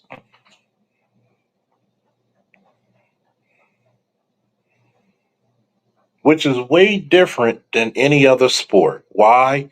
Because shout out to my man, what's his name? Rock solid. Discipline. Discipline and exposure. What was one of the most significant fucking scenes in the Jackson miniseries that I always refer to? When Joe had him out there boxing? When the bullies came for his son, I forget which son it was, and Catherine came out there, Joe, my boys. What did Joe tell her? What did Joe tell her? Ah, he need to get his respect. So y'all remember that story when Michael Jackson pulled up on fucking Tupac, right? Yeah, No. Vaguely, what was? Oh man, damn, I forgot about that. You heard about that ABM, didn't you? yeah. What happened? Tell the story. I'll let you get your shine. Tell the story. Nah, go ahead, cause I gotta drive real quick. I can't talk with the wind blowing. All right.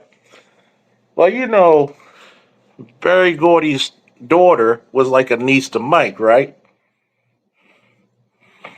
So Tupac being, Mr. Braggadocious thinking he tough, thug life and shit.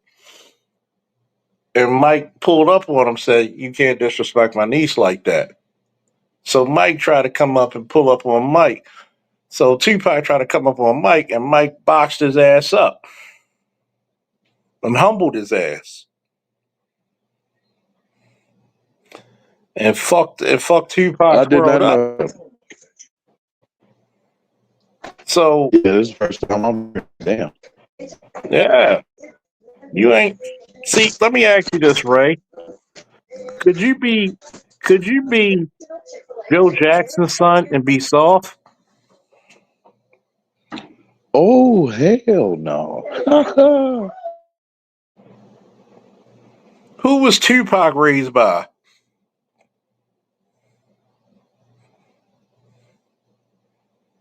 His mama. You think, you think his mama's teachings made him to be a man or made him to be a recluse?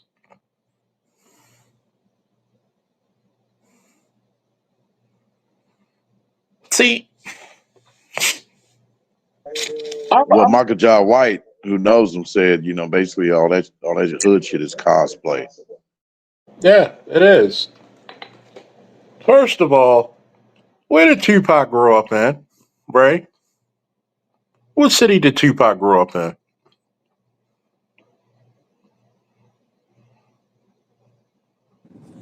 Baltimore, Maryland. Yeah, Baltimore, Maryland, yeah, right? yeah, yeah. I'm eating though, Did, so yeah. did Tupac go to Northern City, Poly? He sure as hell didn't go to Lake Clifton. What high school did Tupac go to? Baltimore School of the Performing Arts. What is the performing arts known for? Having some of the softest motherfucking Toll House cookie motherfuckers you could ever think of.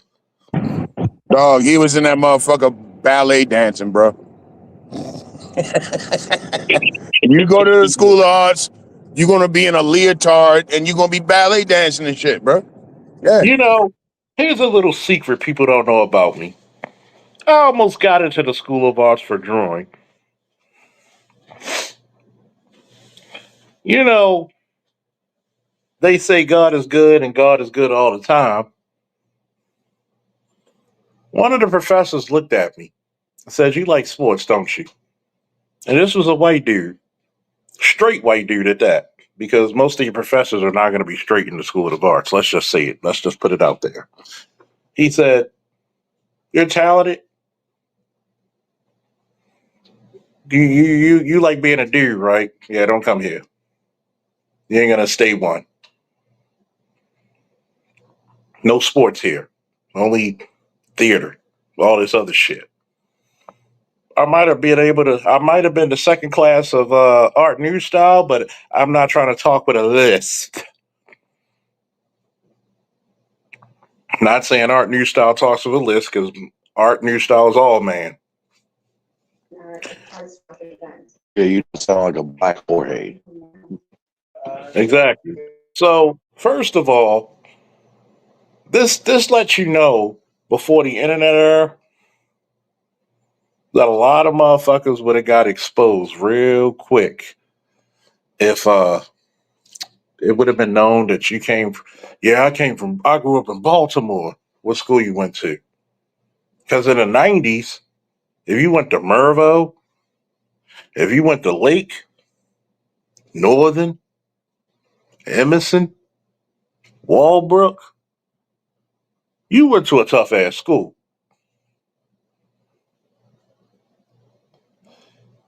If you said I went to the School of the Arts, niggas would have questioned you.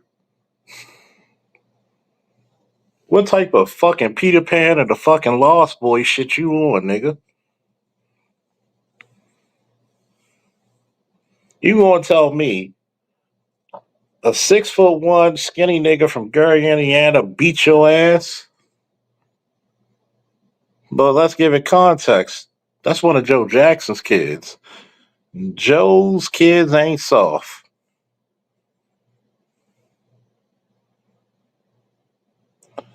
When Mike found out, see, people forget how thorough Mike is.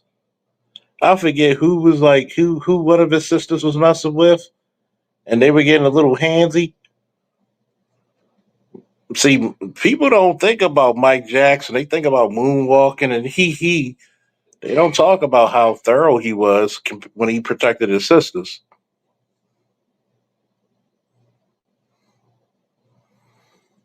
Mike will beat your ass. Have you ever noticed one thing in history you never heard to this day? Ain't no nigga ran up on Mike Jack. You notice that? Uh huh.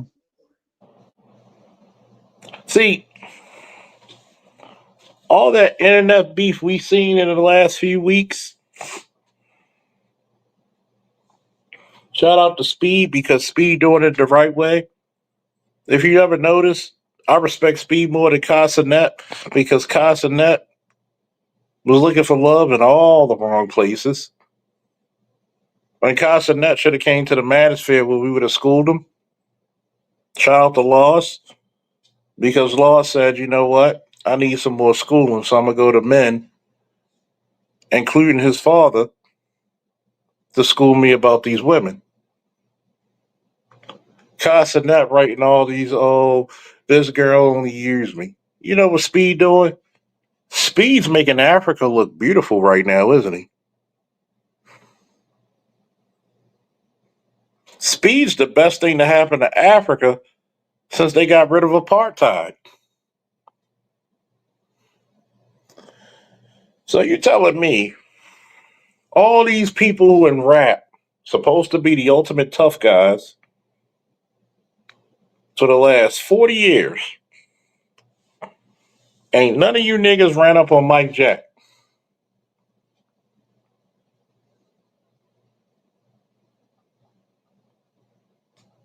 And that's the problem I have with masculinity in the black community.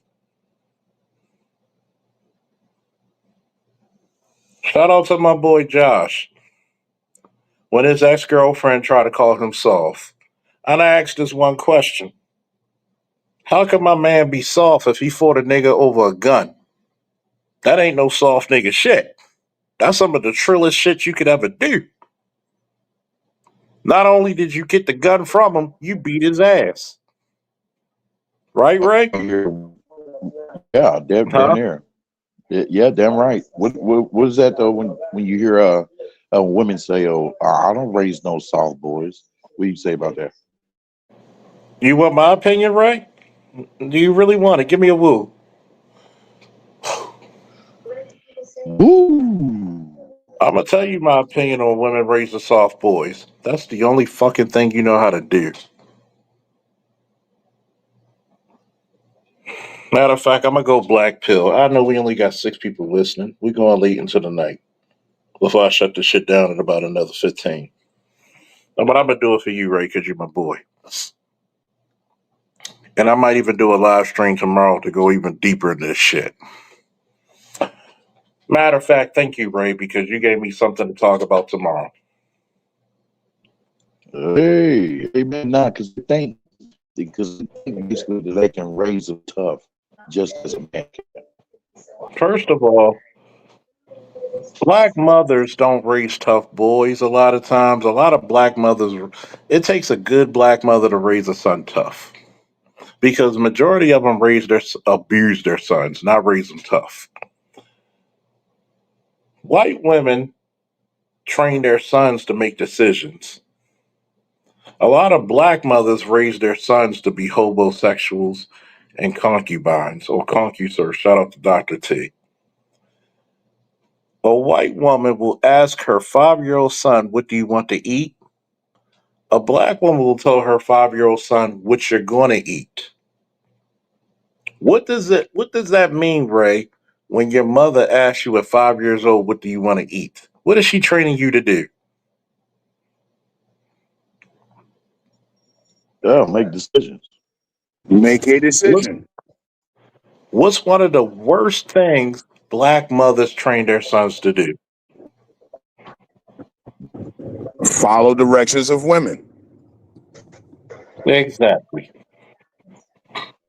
When I took my son to the fucking MVA to get his ID when he turned 18, guess what I told him? Read them and make a decision. I'm not going to tell you what to do. Read and make a decision. Well, my son said, "Daddy, I want a box." What did I say? You sure? Yeah. Do you have a passion for it? Yeah. Do you love it? Yeah. Are you sure? Yeah. Go ahead. But what you're not going to do is cry about it. You get your first black eye, your first bloody nose, your first split lip. Guess what I'm going to do? Kick you right back out and say, "Go do better." Fuck him up. Give it back. Your daddy had to in wrestling. Your daddy had to in boxing. Your daddy had to do it in MMA. Go back and give him back what you owed him. In the black community, you don't teach black boys how to make a goddamn decision. This is the reason why they fumble. This is the reason why when I tell chicks, "Hey, what you doing Friday?" "Nothing. I'm cooking lasagna. Come over here, bring some liquor." What did I just do? I just made a decision. I told you, "I'm cooking lasagna. Come here in an hour. Go grab a bottle." I just had this with quote unquote Nightshade earlier. I said, "You know how to make a woman pussy dry? Don't make a clear decision. Even if you tell her no and you stick to your guns, guess what that woman's going to do, even if she's mad? She got to respect you."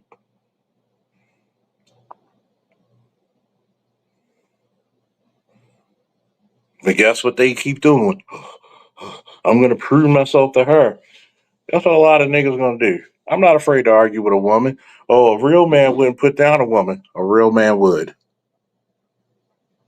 I like it. I love You it. know my friend. You know my friend told me, the one who healed her from cancer, but a real man wouldn't put down a woman. I said, you know my rebuttal to her was, I said, "Have you ever noticed what a everybody tells you what a real man is, but nobody can tell you what a real woman?" And she shut completely the fuck up after that. I said, tell me how it feels to be a real man. How much experience do you have in being a man? She was so hurt by that 2.5 years ago. She brought up the last text I texted her when I said, "You're a workaholic, narcissistic motherfucker." She said, "I was hurt by that." I said, "I respect your hurt. I know this is going to make Ray Lost and ABM laugh." I said, "I respect the fact that you were hurt by that. Well, I'm going to tell you one thing about me. I'd rather lie for you than to you." Hmm. And guess what she learned when she got breast cancer? I was right. You were so worried about motherfuckers not worried about you. Your own damn family looked at you to cook Christmas dinner, and you still got stitches and fucking tubes in your fucking shit. Yeah, and that's cold blooded right there, man. So everything Charles told you 2.5, 3 years ago comes to fruition. If you would have had the smarts to be with me or marry me, you think I wouldn't cook for my woman if she was handling something like that? Yeah. I'd have told the whole family, fuck all of you whores. Stay the fuck away. If you ain't helping, stay the fuck out of our business. While you cook, why? Because you would cook your wife a feast, amen. If she's fighting cancer and she's loyal to me and she A1, B1, Hmm. I have no problem doing it. Amen. Because a man's prime directive is to protect and provide. I'm protecting you from people who are not helping you heal. And that may be your own goddamn family. That may be your own goddamn mother. And everything Charles told her almost 3 years ago, she's telling me, you know what? You were right the whole time. I said, you got two younger brothers who one's about a year younger, one's about 2 or 3 years younger. Are they in the same level of me of being a man? Well, my Mm. brother, I went to the house the other day and I played with my nephew and he went straight upstairs and he just dropped food off. What the fuck would I go do that to my young son? I got pictures of me and my son. Anybody who followed me for the last decade, where was my son? He was on my hip closer to me than my Glock. Good shit, man. I got pictures when the motherfucker was growing his adult teeth. I took out his baby teeth and we gonna go see Man of Steel. I took him out of school early to put Superman shirts on. Even my then girlfriend put a Superman shirt on. I took my son out to go play with me early in school. Hell, we saw Avengers fucking 1, 12 o'clock in the afternoon when I took him out of school. And you just got one, right? 'Cause I thought you had what, two? One, I have Okay. godsons. Okay. Well, does him and your godsons and your other sons, um, how did they fare when it came to Black Adam? Oh, they loved it Ha ha ha. because they got it. Because one of the Black Adam was a. Let me explain this to a lot of people because I got it. Motherfucker said like, hey, and I kind of believe it too. They said it didn't do as good in the ratings because it was just too manly and shit. Black Adam, y'all ready for this? Black Adam was a love song to his father, Rocky Johnson. Mm. Did you notice the one scene when he said, "I'll teach the boy violence"? And the Yeah, mother was like, yeah. "No." What did he say? You're right. It's his father's duty to teach him violence. Do y'all, Ah, do y'all get that one fucking scene? What that one statement said? You wonder man. why. You go look at YouTube, fucking Facebook. Instagram when you see these boys fighting in the hood and they swinging all these arm punches. How you swing all these arm punches and neither one of you touched each other? Because you fight like a bunch of bitches. But you go back to that Jackson story when Catherine, who the fuck's holding Catherine back? It was Joe. Joe said he got to get his respect. When Anton and fucking Corey were getting the thick of shit, what did Anton tell the shorty? Get out the way. Mm-hmm. I had to tell that to my mother when my younger brother, and my nephew got into it. And I told my mother, why you ain't call me? Well, I did, Ma. If they start throwing blows and one of them hit you, you be out cold.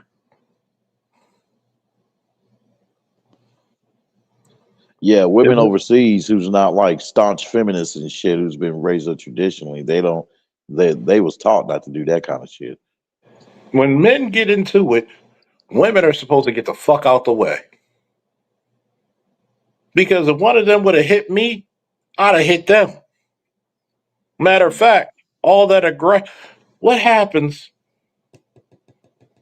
What happened? Did y'all ever hear about this African reserve where all these young elephants were bullying all the animals in the reserve? Nuh-uh. ABM lost. Did y'all hear about that? I'm gonna tell you what happened. You know how they settled that problem?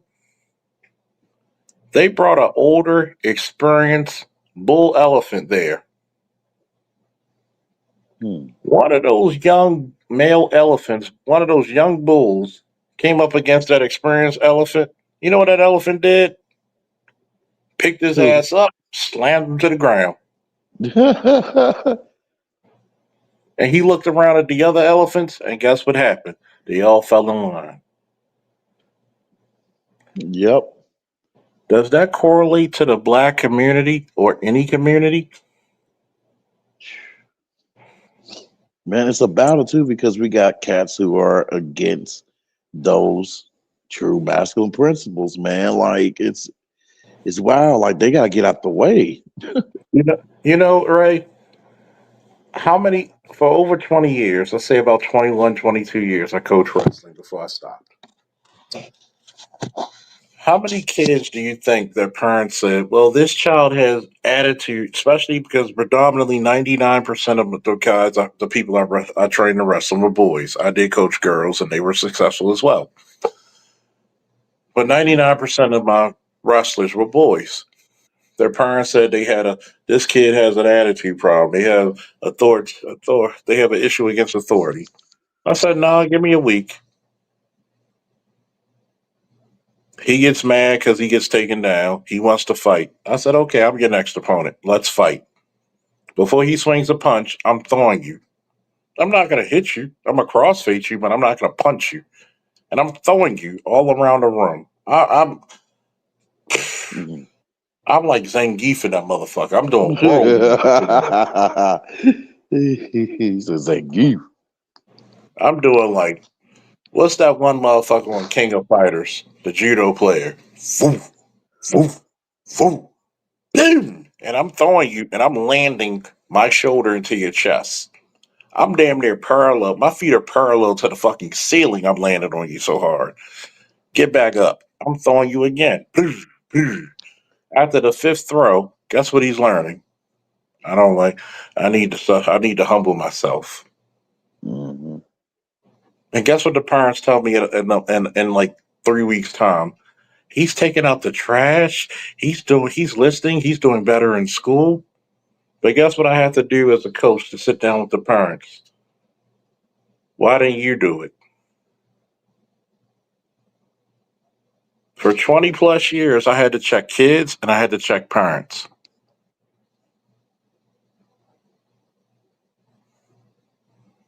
When Baki got too big for his britches against your Jero, what did you Jero do? He swung He slung that motherfucker with like a ninja, didn't he? Yes, sir. Yes, He may sir. be he may be an evil motherfucker, but he's still what? Hmm. There's He some. still pops. He's still your father. You need to respect me. Hmm. People forget that part of Baki when they were fighting. That father and son fight. Yep. Anybody who had a good father in their life or a good father figure, they recognized that fight. I looked at that fight and I was like, "Ooh boy!" I had three father figures in my life. I was like, "Baki, you cocky little son of a bitch. I hope your Jiro fucks you up for that disrespect. He may be an evil motherfucker, but he's still your father. He's gonna put you. Did he not put Baki in his place? Yes, he did. And that's why I like this one anime Kingdom, man, that I've been covering on Rumble. You got, man, it's to the max, man, with all those masculine principles, man. I'm telling you, it's just you'll be Oh filled yeah, with so much I put your glee. and I put your rumble in the chat too. Yes, sir. So, I mean, man, because right now I'm in the Great War. I think it was like 250, 256 BC, where the Kingdom of Ken had to face off against this coalition army. This coalition that consisted of six other nations. Oh yeah, trust me. Man, If you read the story I'm writing right now, it's pure masculinity, and man, I it's love it. even though the main character has some divine lineage, there were motherfuckers who put him in his place. Is there women in there basically just treating men like trash, beating them, tossing them around and shit? Little bitty No, women. no. The women in there, you'll love them because they're See, doting, but they put in work. They're assassins, some of them. They're spies, some of them. But the main female character, you'll love her because you'll see why. It took somebody that she recognized to find love again. And with one thing, every woman, if you ever notice, there's a reason. It took me a while. Why do my exes still keep in touch with me? Because the masculinity was not fake, it was real. And the craziness about it is, I'm not a perfect guy. I never claimed to be perfect. I never claimed to be the best guy in the world. Hell, there's traits y'all probably have better than mine. But you can't say that he wasn't a man about his shit. Right, wrong, or indifferent. And when you have a story about masculinity, a good father figure, think about it. Some people complain about the Obi-Wan series. Obi-Wan was like the uncle, the big uncle, or the bigger brother, almost a father figure to Anakin, right? hmm Y'all Oh, you do talking about know where at the end he fought Vader? he fucked Vader up, didn't he? Oh yeah. What did Obi-Wan put in? Why do you think Vader never chased down Obi-Wan? Here's the Well, story that people didn't get from Obi-Wan's show. hmm. Obi-Wan could have always killed Vader. You couldn't beat me when you were more agile, faster, and younger. You're a clunky, noisy machine against the number one Jedi of all time, above Anakin. You do know, as a Jedi, Obi-Wan ranks above Anakin, right? Well, yeah, that was his teacher. You couldn't beat me when you were at your fastest and most agile. You're a clunky ass, noisy ass machine with an asthma issue. I'm gonna fuck you up. But wasn't his first master Yoda? No, Obi-Wan's master was Yoda. Okay. Was actually Qui Jinn, but kind of Yoda was everybody's master at some point, Okay. a little bit, as a little bit. But Qui think about this. What did Palpatine say to fucking Anakin in the comics? Be glad you fought Obi-Wan, who still got some type of kinship to you. Yoda would have killed you. Mm. Yoda would have put you down. See, this is the part where if I wrote Star Wars, I would have gave you a Yoda series. Mm-hmm. And I would have showed you when Yoda was thorough. Because Yoda would have killed you. In my books, you have this ragtag team of a black ops slash mercenary team. Each one of those people are not afraid to kill because they did in their past. They're comical about it because guess what? You had warlords come to them on a vacation and they embarrassed the warlords and said, "What if we take over this place? You won't. What if we try? You'll fail miserably." And one character said, "You might die trying." Hmm. Think about what happened when Superman interacted with the Joker in Metropolis. Superman just told him, "Well, Batman doesn't kill." What did Superman tell him? "I'm not Batman." He says, "I choose not to kill." Even in Trinity, he says, "People call me the Boy Scout, but you know the difference between Batman and Superman is how they were raised." He said, being raised on a farm, you learn one thing: you learn when to put a mad dog down. What does that tell you? Superman's not Mm. afraid to kill, is he? He'll kill you if it's necessary. Think about it.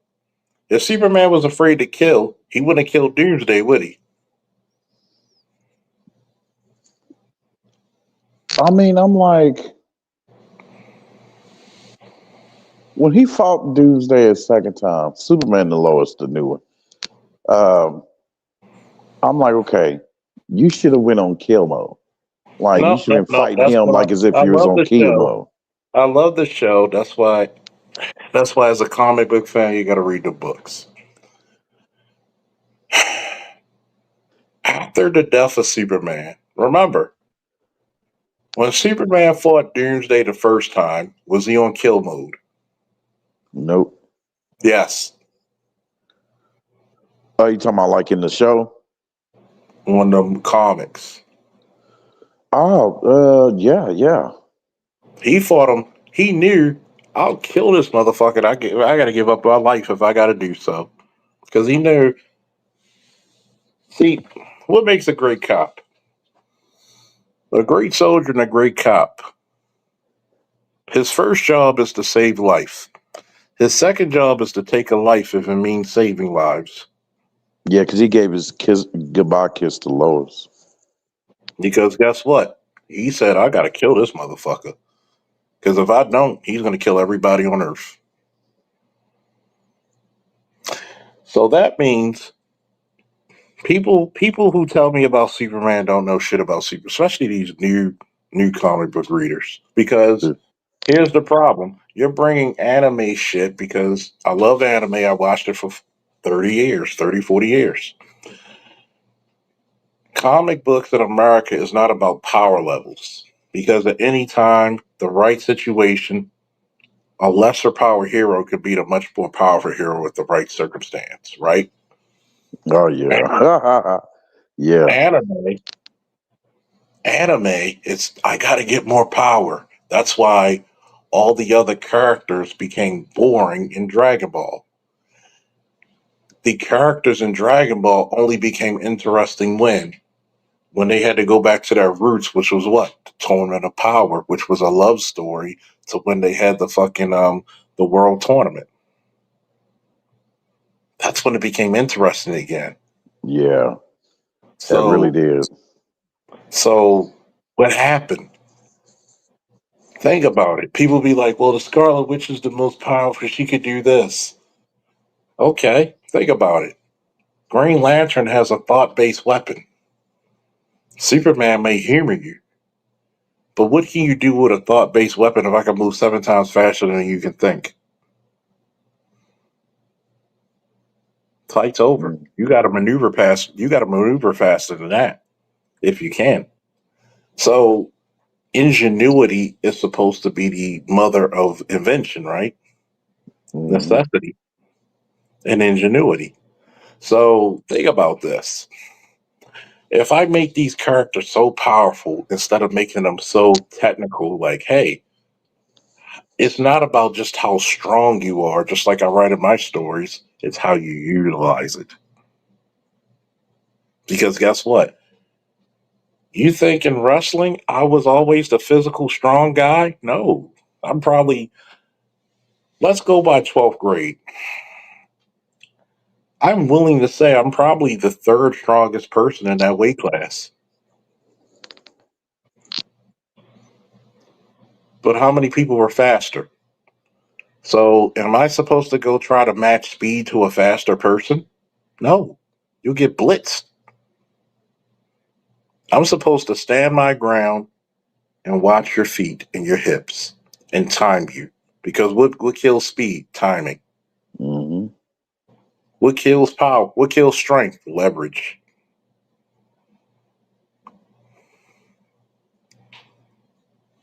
Oh yeah. Stamina kills all that.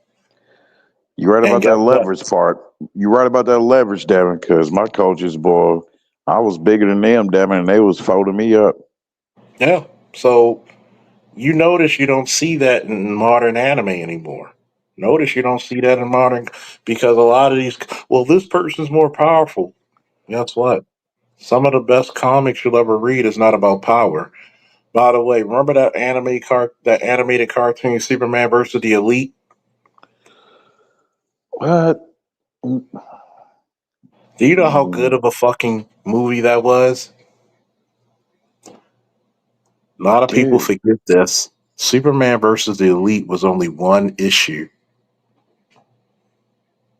See, I'm about to go back on that one and see. I'm like, damn. That was voted the best issue of the decade because Superman versus the Elite was not about power scaling. It was about ideology. I keep telling people Superman is not he's not a power character. He's an ideological character. He's a philosophical character.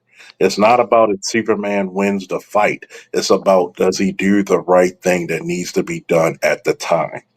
Something that's missing in modern world philosophy. Just because I have the power to do things as an officer, do I need to arrest every person I see committing a crime? Hmm. Sometimes arresting you may make you a better criminal. Sometimes giving you a second chance may make you a better human being. Right. That's deep right there. Shit, that's bars. Yeah, damn right. I'm glad I was But see, silent on that so you can clip it. if I can't clip it, somebody clip it for me. See, a lot of people don't realize this. Why am I a Superman fan? Because he's a philosophical character. Superman is a comic book character for grown-ups.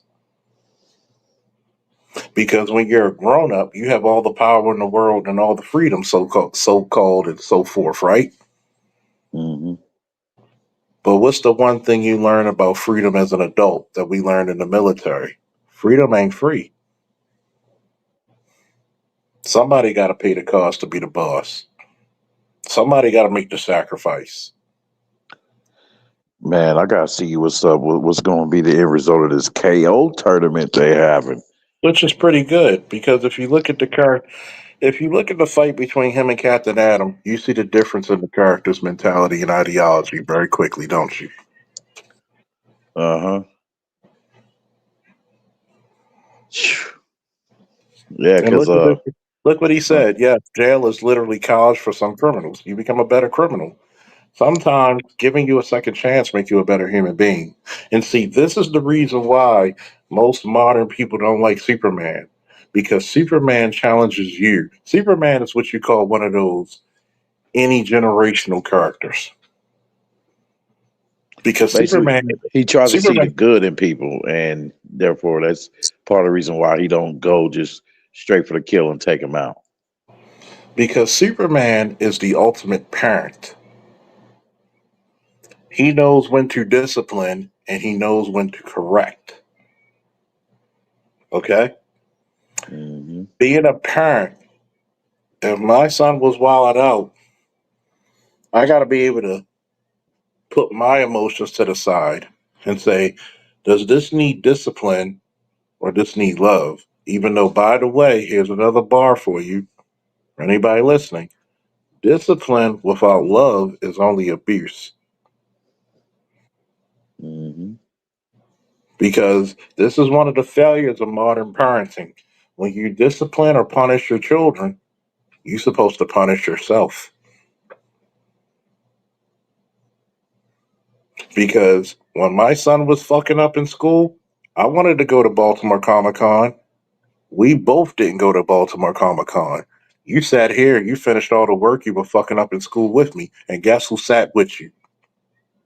Mm-hmm.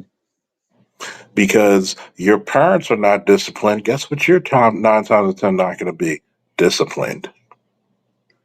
Why do you Yep. think my son will run 5 miles? Because he saw the discipline his daddy was doing early in his life. When you look at comic book characters are the metaphysical manifestation of humanity. Notice Superman is the test of time. Why do we call Superman and Batman the standard? Because in Mm. the 90s, we wanted darker, more edgier characters. Notice Superman and Batman still has comic books to this day. Yep. And the 90s is almost 30 years ago, right? Mm-hmm. You got Cable, but where's Cable's comic book? You got Deadpool, but Deadpool's comics are not like Batman and Superman's. Even I Wolverine, the most popular X-Men of all time. Guess what? The deeper you go into the philosophy of the X-Men, people respect Cyclops more now because you understand what a leader has to do. You have to grow up. Superman and Batman, especially Superman, is comic books for adults. mm-hmm. Notice the difference between Man of Steel versus Superman 2025. Oh Superman man. Superman had to become the Man of Steel despite of what people think of. Superman 2025 was trying to get people to like him. The quintessential Superman does the right thing to do, regardless of what people like him or not.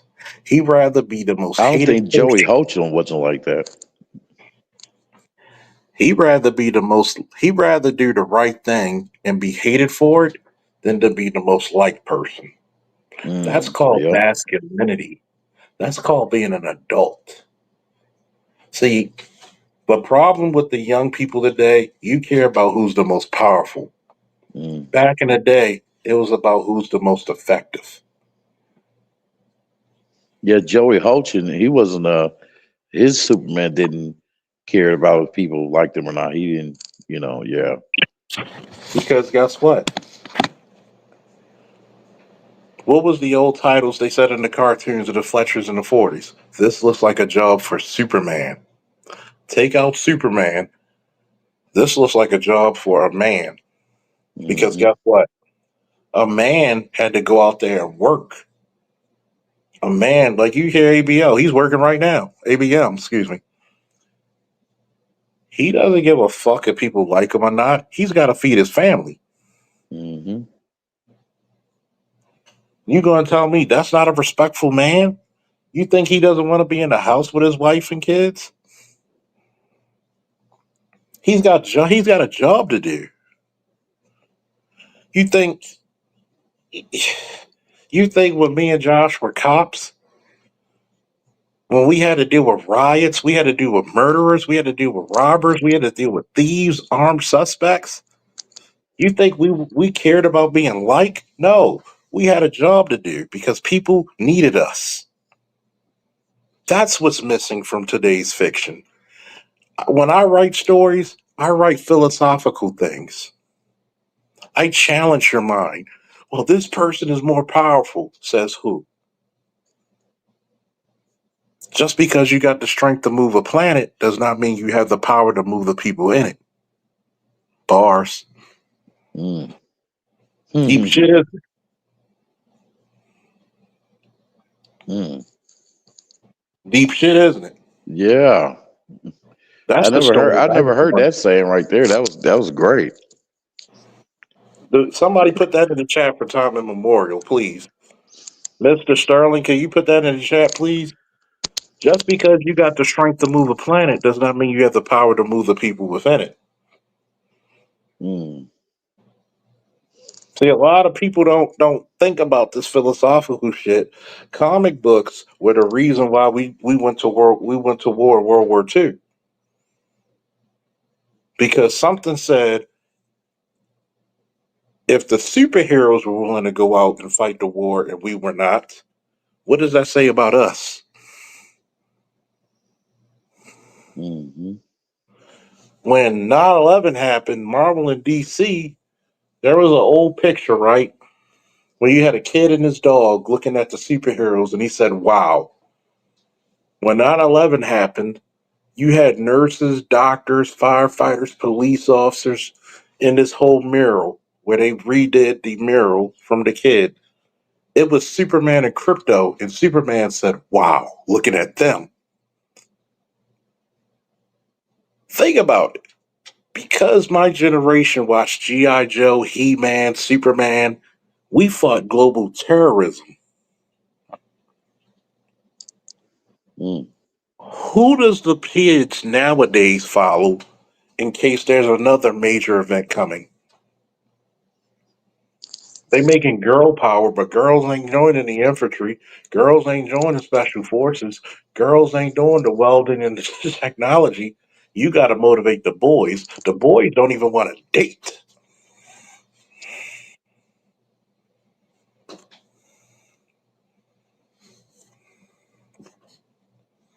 Mm.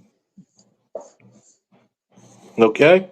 Yeah. See, when people come to my channel, I could turn comic books metaphysical, and I could go.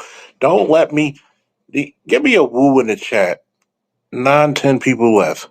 Do y'all want me to do some comic book fucking ideological, philosophical shit? Go Because I could for it. get that. Because I'm Oh, gonna hell tell you yeah. what. You need to Because start your comic book channel, Charles. Yeah. yeah, yeah. I mean, I'm gonna take your advice. I'm gonna start that motherfucker because I'm gonna break it down in ways other people hasn't done. Do you know why Batman always needed a Robin? Because Batman's childhood was always stolen from him. You remember Young Justice when Wonder Woman tried to check him and say, "You try to get Robins to make them to be like you." What was Batman's retort? I train Robins so they don't become me. Mm. Oh, I The think I most remember that line. Damn. the most Oh. manly shit a man could do for a son or a son figure or a nephew or a ward. Because that's the terminology if you're taking care of a child that's not blood related is a ward. Your job is to make that boy or that girl, not you, but better. The ultimate thing for a parent is not to become you, it's to become better than you. Amen. If you're if you're if you're telling me, he said, "Oh yeah, you got me thinking at 1 a.m." Mm. I'm gonna tell you this. Who's why is Wolverine on the X-Men?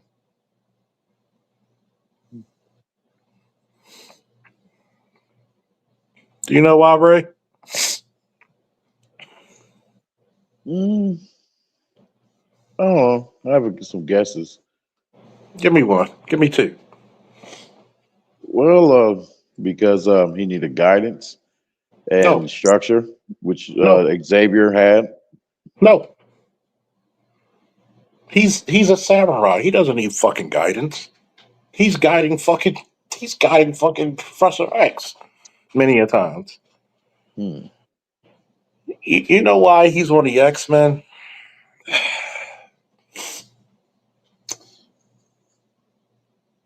In my stories, this is a Black Ops team.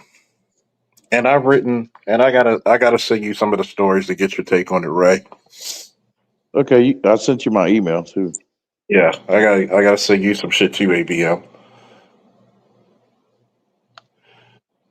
Wolverine is on a team of the X-Men because Wolverine understands this one lesson I had to learn as a soldier, especially in Iraq.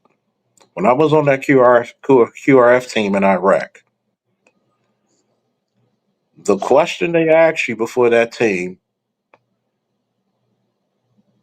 and the biggest statement they said, in order to save life, you may be called upon to take life, and you got to learn to live with it. Wolverine could take a life and take all the struggles with it. One of the characters that I write, I'm not going to say the powers, but don't say it out loud if you read it, because I don't want nobody stealing my shit. He's called the bear. He's called the burden bear. The He's Burden thousands Bear. of years old. He's thousands of years old, and he has to take a lot of burdens that others could not bear. What was Hmm. what was what was Jesus Christ called? The burden bear, Yeah. the sacrifice. I'll The take on. Prince of Peace. Yeah, by my stripes we are what healed. Hmm. Think about it. What's the ultimate bravery statement in the Bible? Amen. What's the ultimate bravery statement in the Bible? You ready for this philosophical shit? You ready, Mr. Sterling? Ooh, I go wonder if ahead. y'all heard this, but I'm pretty sure you know it. You probably finished my statement. Though I walk in the shadow of the valley of death, I shall do what? Fear no evil. Say it like your chest out. Fear no evil. For thou art What with me. happens? Thy rod and thy staff, they comfort me. What happens if you take a generation of boys and you preach that to them from preschool to 12th grade? What type of boys would you develop?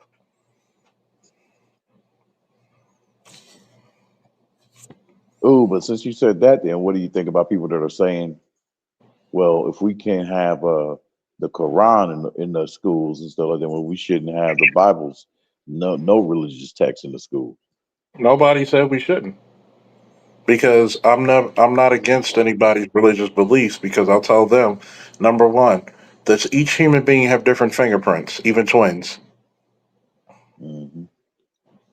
Does each human being on earth have different brain waves? Yes. Does each human being have a different heart rhythm?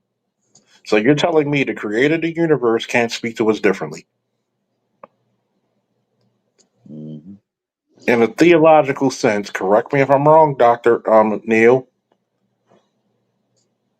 if the creator of the universe has made us all unique, though we are one of many, he forever makes us unique. You think he can't communicate with us differently? So I'm not against a religion, especially if it makes you a better human being. See, Yeah. remember, what's more important, the super or the man? The man. Because it's the man that makes it super. Because I'm gonna ask this philosophical question. If Superman lost all his powers and people needed him to help, if people needed him to do what? Would Superman put on that suit knowing he's not bulletproof, he's just as mortal as anybody? Will he stand in front of that bad guy to help people out? Hmm. Would he do it? Oh yeah. What is the most heroic thing you could do in the Bible? I'll give your life for another. Thank you. There is no greater love than a brother lay down his life for his friends. Hmm. See, comic books are just modern mythology that makes us better people. You remember that title, What Would Jesus Do? All you got to do is say, What would Superman do? People would say, we have people who were former officers in YouTube, like Brandon Tatum, who said the police don't have to go in there and save those children. What would Sergeant Faulkner say? Oh, he said that shit. Oh, Yeah. wow. What would Sergeant Faulkner say?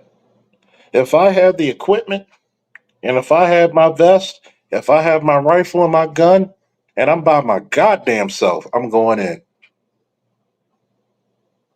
The only thing I ask is tell my stories and build a statue and drink cognac at my funeral and smoke a cigar. If that kid's over 15, let him drink cognac and let him smoke a cigar in my name. That's all I ask. Build me a statue next to Ray Lewis and, and tell my stories and laugh. That's Yeah, all I ask.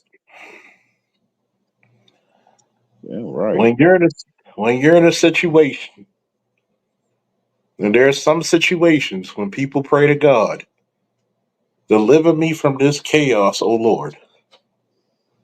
You never know if you're the prayer to somebody's answer. You're the answer to somebody's prayer. I don't know sometimes if Josh and Terrell were up, they probably tell you themselves. There's probably plenty of times we were the answer to people's prayers when they needed help. I'm going to ask this once again. This is the reason why the anime crowd don't understand philosophy. They don't understand ideology, and that's what's missing from anime. The greatest animes were philosophical. Samurai Oh, 7, totally philosophical. One of the greatest animes of all time. a lot of them are too Attack on soft. Titan. Attack Attack on on Titan, Titan. very philosophical. Hell, Project Echo is philosophical more than some of these animes out. Let me explain this. With Superman with no powers, would he still put on that suit to help people? Yes. Oh, yeah. Does that make him is it more super to be a man or to have power? To be a man, And that's what's missing. That's what's fucking missing from people. you can have powers and be bitch made. Exactly. You could be powers and you could be a tyrant. Yep. What's the old saying in the Bible? Though I bestow all my goods to feed the poor, though I offer my body to be burnt, if I do it without love and charity, it offers me nothing. It's the Was it's the wasn't man that it, makes and it wasn't happen. he? You right. And wasn't he a tyrant in one of these universes? I think the he was a tyrant uh And for Darkseid. he was a tyrant in he was a tyrant in Injustice, and he was a tyrant in Superman Red Sun. He eventually stopped being a tyrant in Superman Red Sun. But guess what? The quintessential Superman is not the quintessential Superman of Superman 2025. Because Superman's not gonna he's not a respecter of people's titles. He's a respecter of people's hearts. Yep. How far did we get away from that? This is the reason why when I tell my son and all these people who's more powerful, it doesn't give a fuck who's more powerful. Because guess what? Fucking Batman with enough prep time could beat a lot of people. Wolverine is actually one of the weaker mutants. But in the right circumstance, he's gonna fuck you up. Remember, Whew. Wolverine is nowhere near the power of the Hulk. But how many fits does he give the Hulk? See, that motherfucker just won't. Even the Hulk said this motherfucker won't stop. Do you know how many people? Captain America or Ultimate Captain America put foot in the ass. Did you know Captain America took down the Hulk? Bullshit. When did this happen? I'm calling bullshit. He threw the fucking Professor Hulk. When Professor Hulk grabbed him, guess what? He's a master of all fighting arts. He threw a fucking 1,500-pound man just by leverage. Even when Peter Parker was being fighting the Hulk, and he said, "You can't give up, Peter. He's gonna kill you." And he took that shield and cracked him and kept going till he put his ass down. Even Ultimate Captain America, when he abused his wife, the Wasp, he says he smacked him around in a bar and said, "Yo, go giant," because I don't feel like smacking a bitch. He collapsed the whole building on him to say, "Hey, you call yourself a man." Man. What did Superman tell Ultraman when he hit him with fucking pressure points and all kinds of strikes? He says, "You know the difference between me and you? You kill all your opponents. I let them live because I know I got to be better the next time." So he hit them at all kinds of pressure points, groin strikes, throat strikes, temple strikes, chest strikes. He says, "I don't care how tough and how invulnerable you are. You're going to feel this." But Think then again, about it. that's what makes Peacemaker's statement too funny because I seen all of that shit. That motherfucker boy, he was roasting Batman. Oh shit. He, he was like, damn it, he lets his he lets the criminals and the evil motherfuckers free and then they come back and cause more mayhem. He doesn't let them free. It's just Superman, excuse me, Batman is a representation of the criminal justice system. He's the cop. Notice the cops do their job of locking up the criminals. Who fails in the criminal justice system keeping them locked up? Marilyn Mosby, anybody? When you look at a lot of philosophy,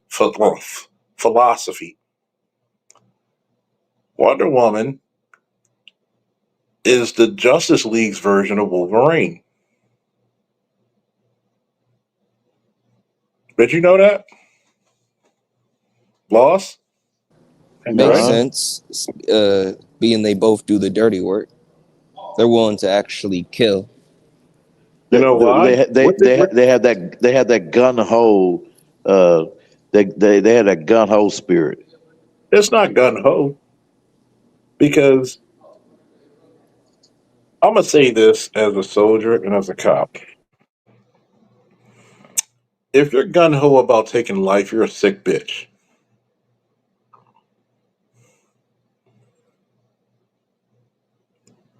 Ooh. Because number one, I know this is a unique time. I know we're 7.5, almost 8 hours in. I'm gonna give y'all an exclusive. Anybody who protects life will protect life until necessary to take one. What did President Snow from the Hunter Games say? He said, "Taking a life just to take it would be wasteful." Yeah.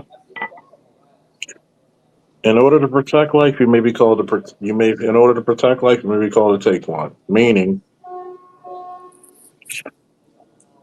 Wonder Woman is a trained Amazon warrior. She's about 3,000 years old. She's not adverse. She will do everything in her power not to take a life unless it calls for it. Go back and read when she's going against Superman when he's mind controlled by Maxwell Lord. Superman was apprehensive when she snapped his neck, but she had to look at Superman. You're more dangerous than a nuclear weapon. You're my friend. He even said it. The only way I would stop him is to kill him.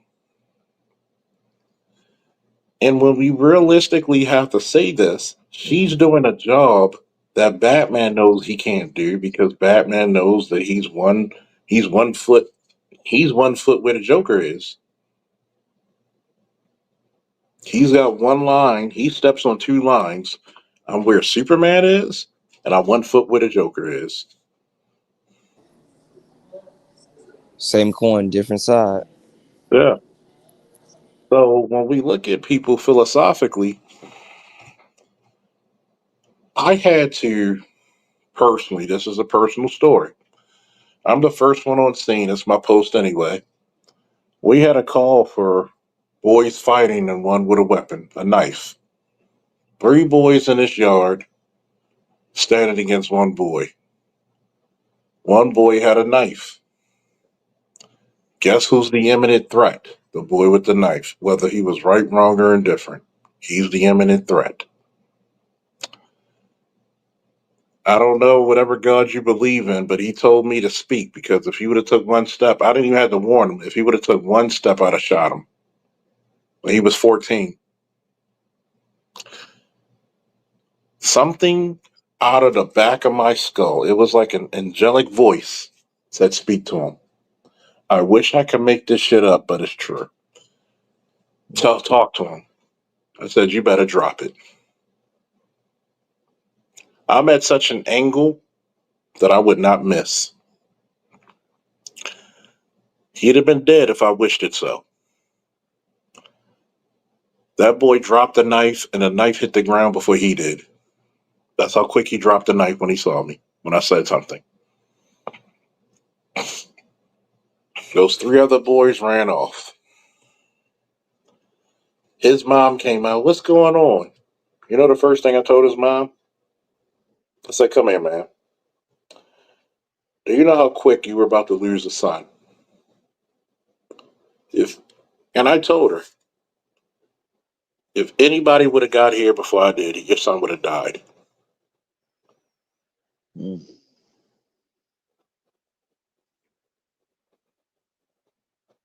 That's some deep shit, isn't it? Yeah, that's true. Any other officer would have not had mercy on you. It literally, when people say angels and gods and demons don't talk to you, yes, they do.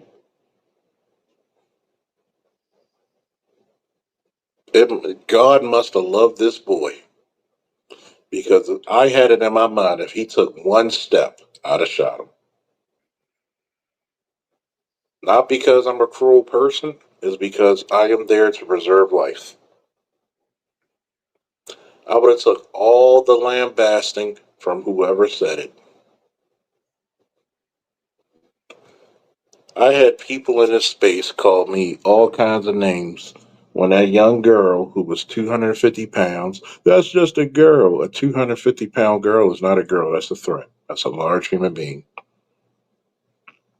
You call the police and you try to stab another girl in front of the police, and that cop put 5 bullets in her, which was the most amazing shooting from that distance, that close of distance, and you didn't hit anybody else, you're a fucking hero.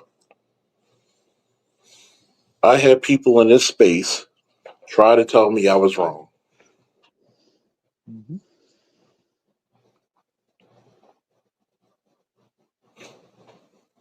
But yet, what you notice about black people, we don't like experts.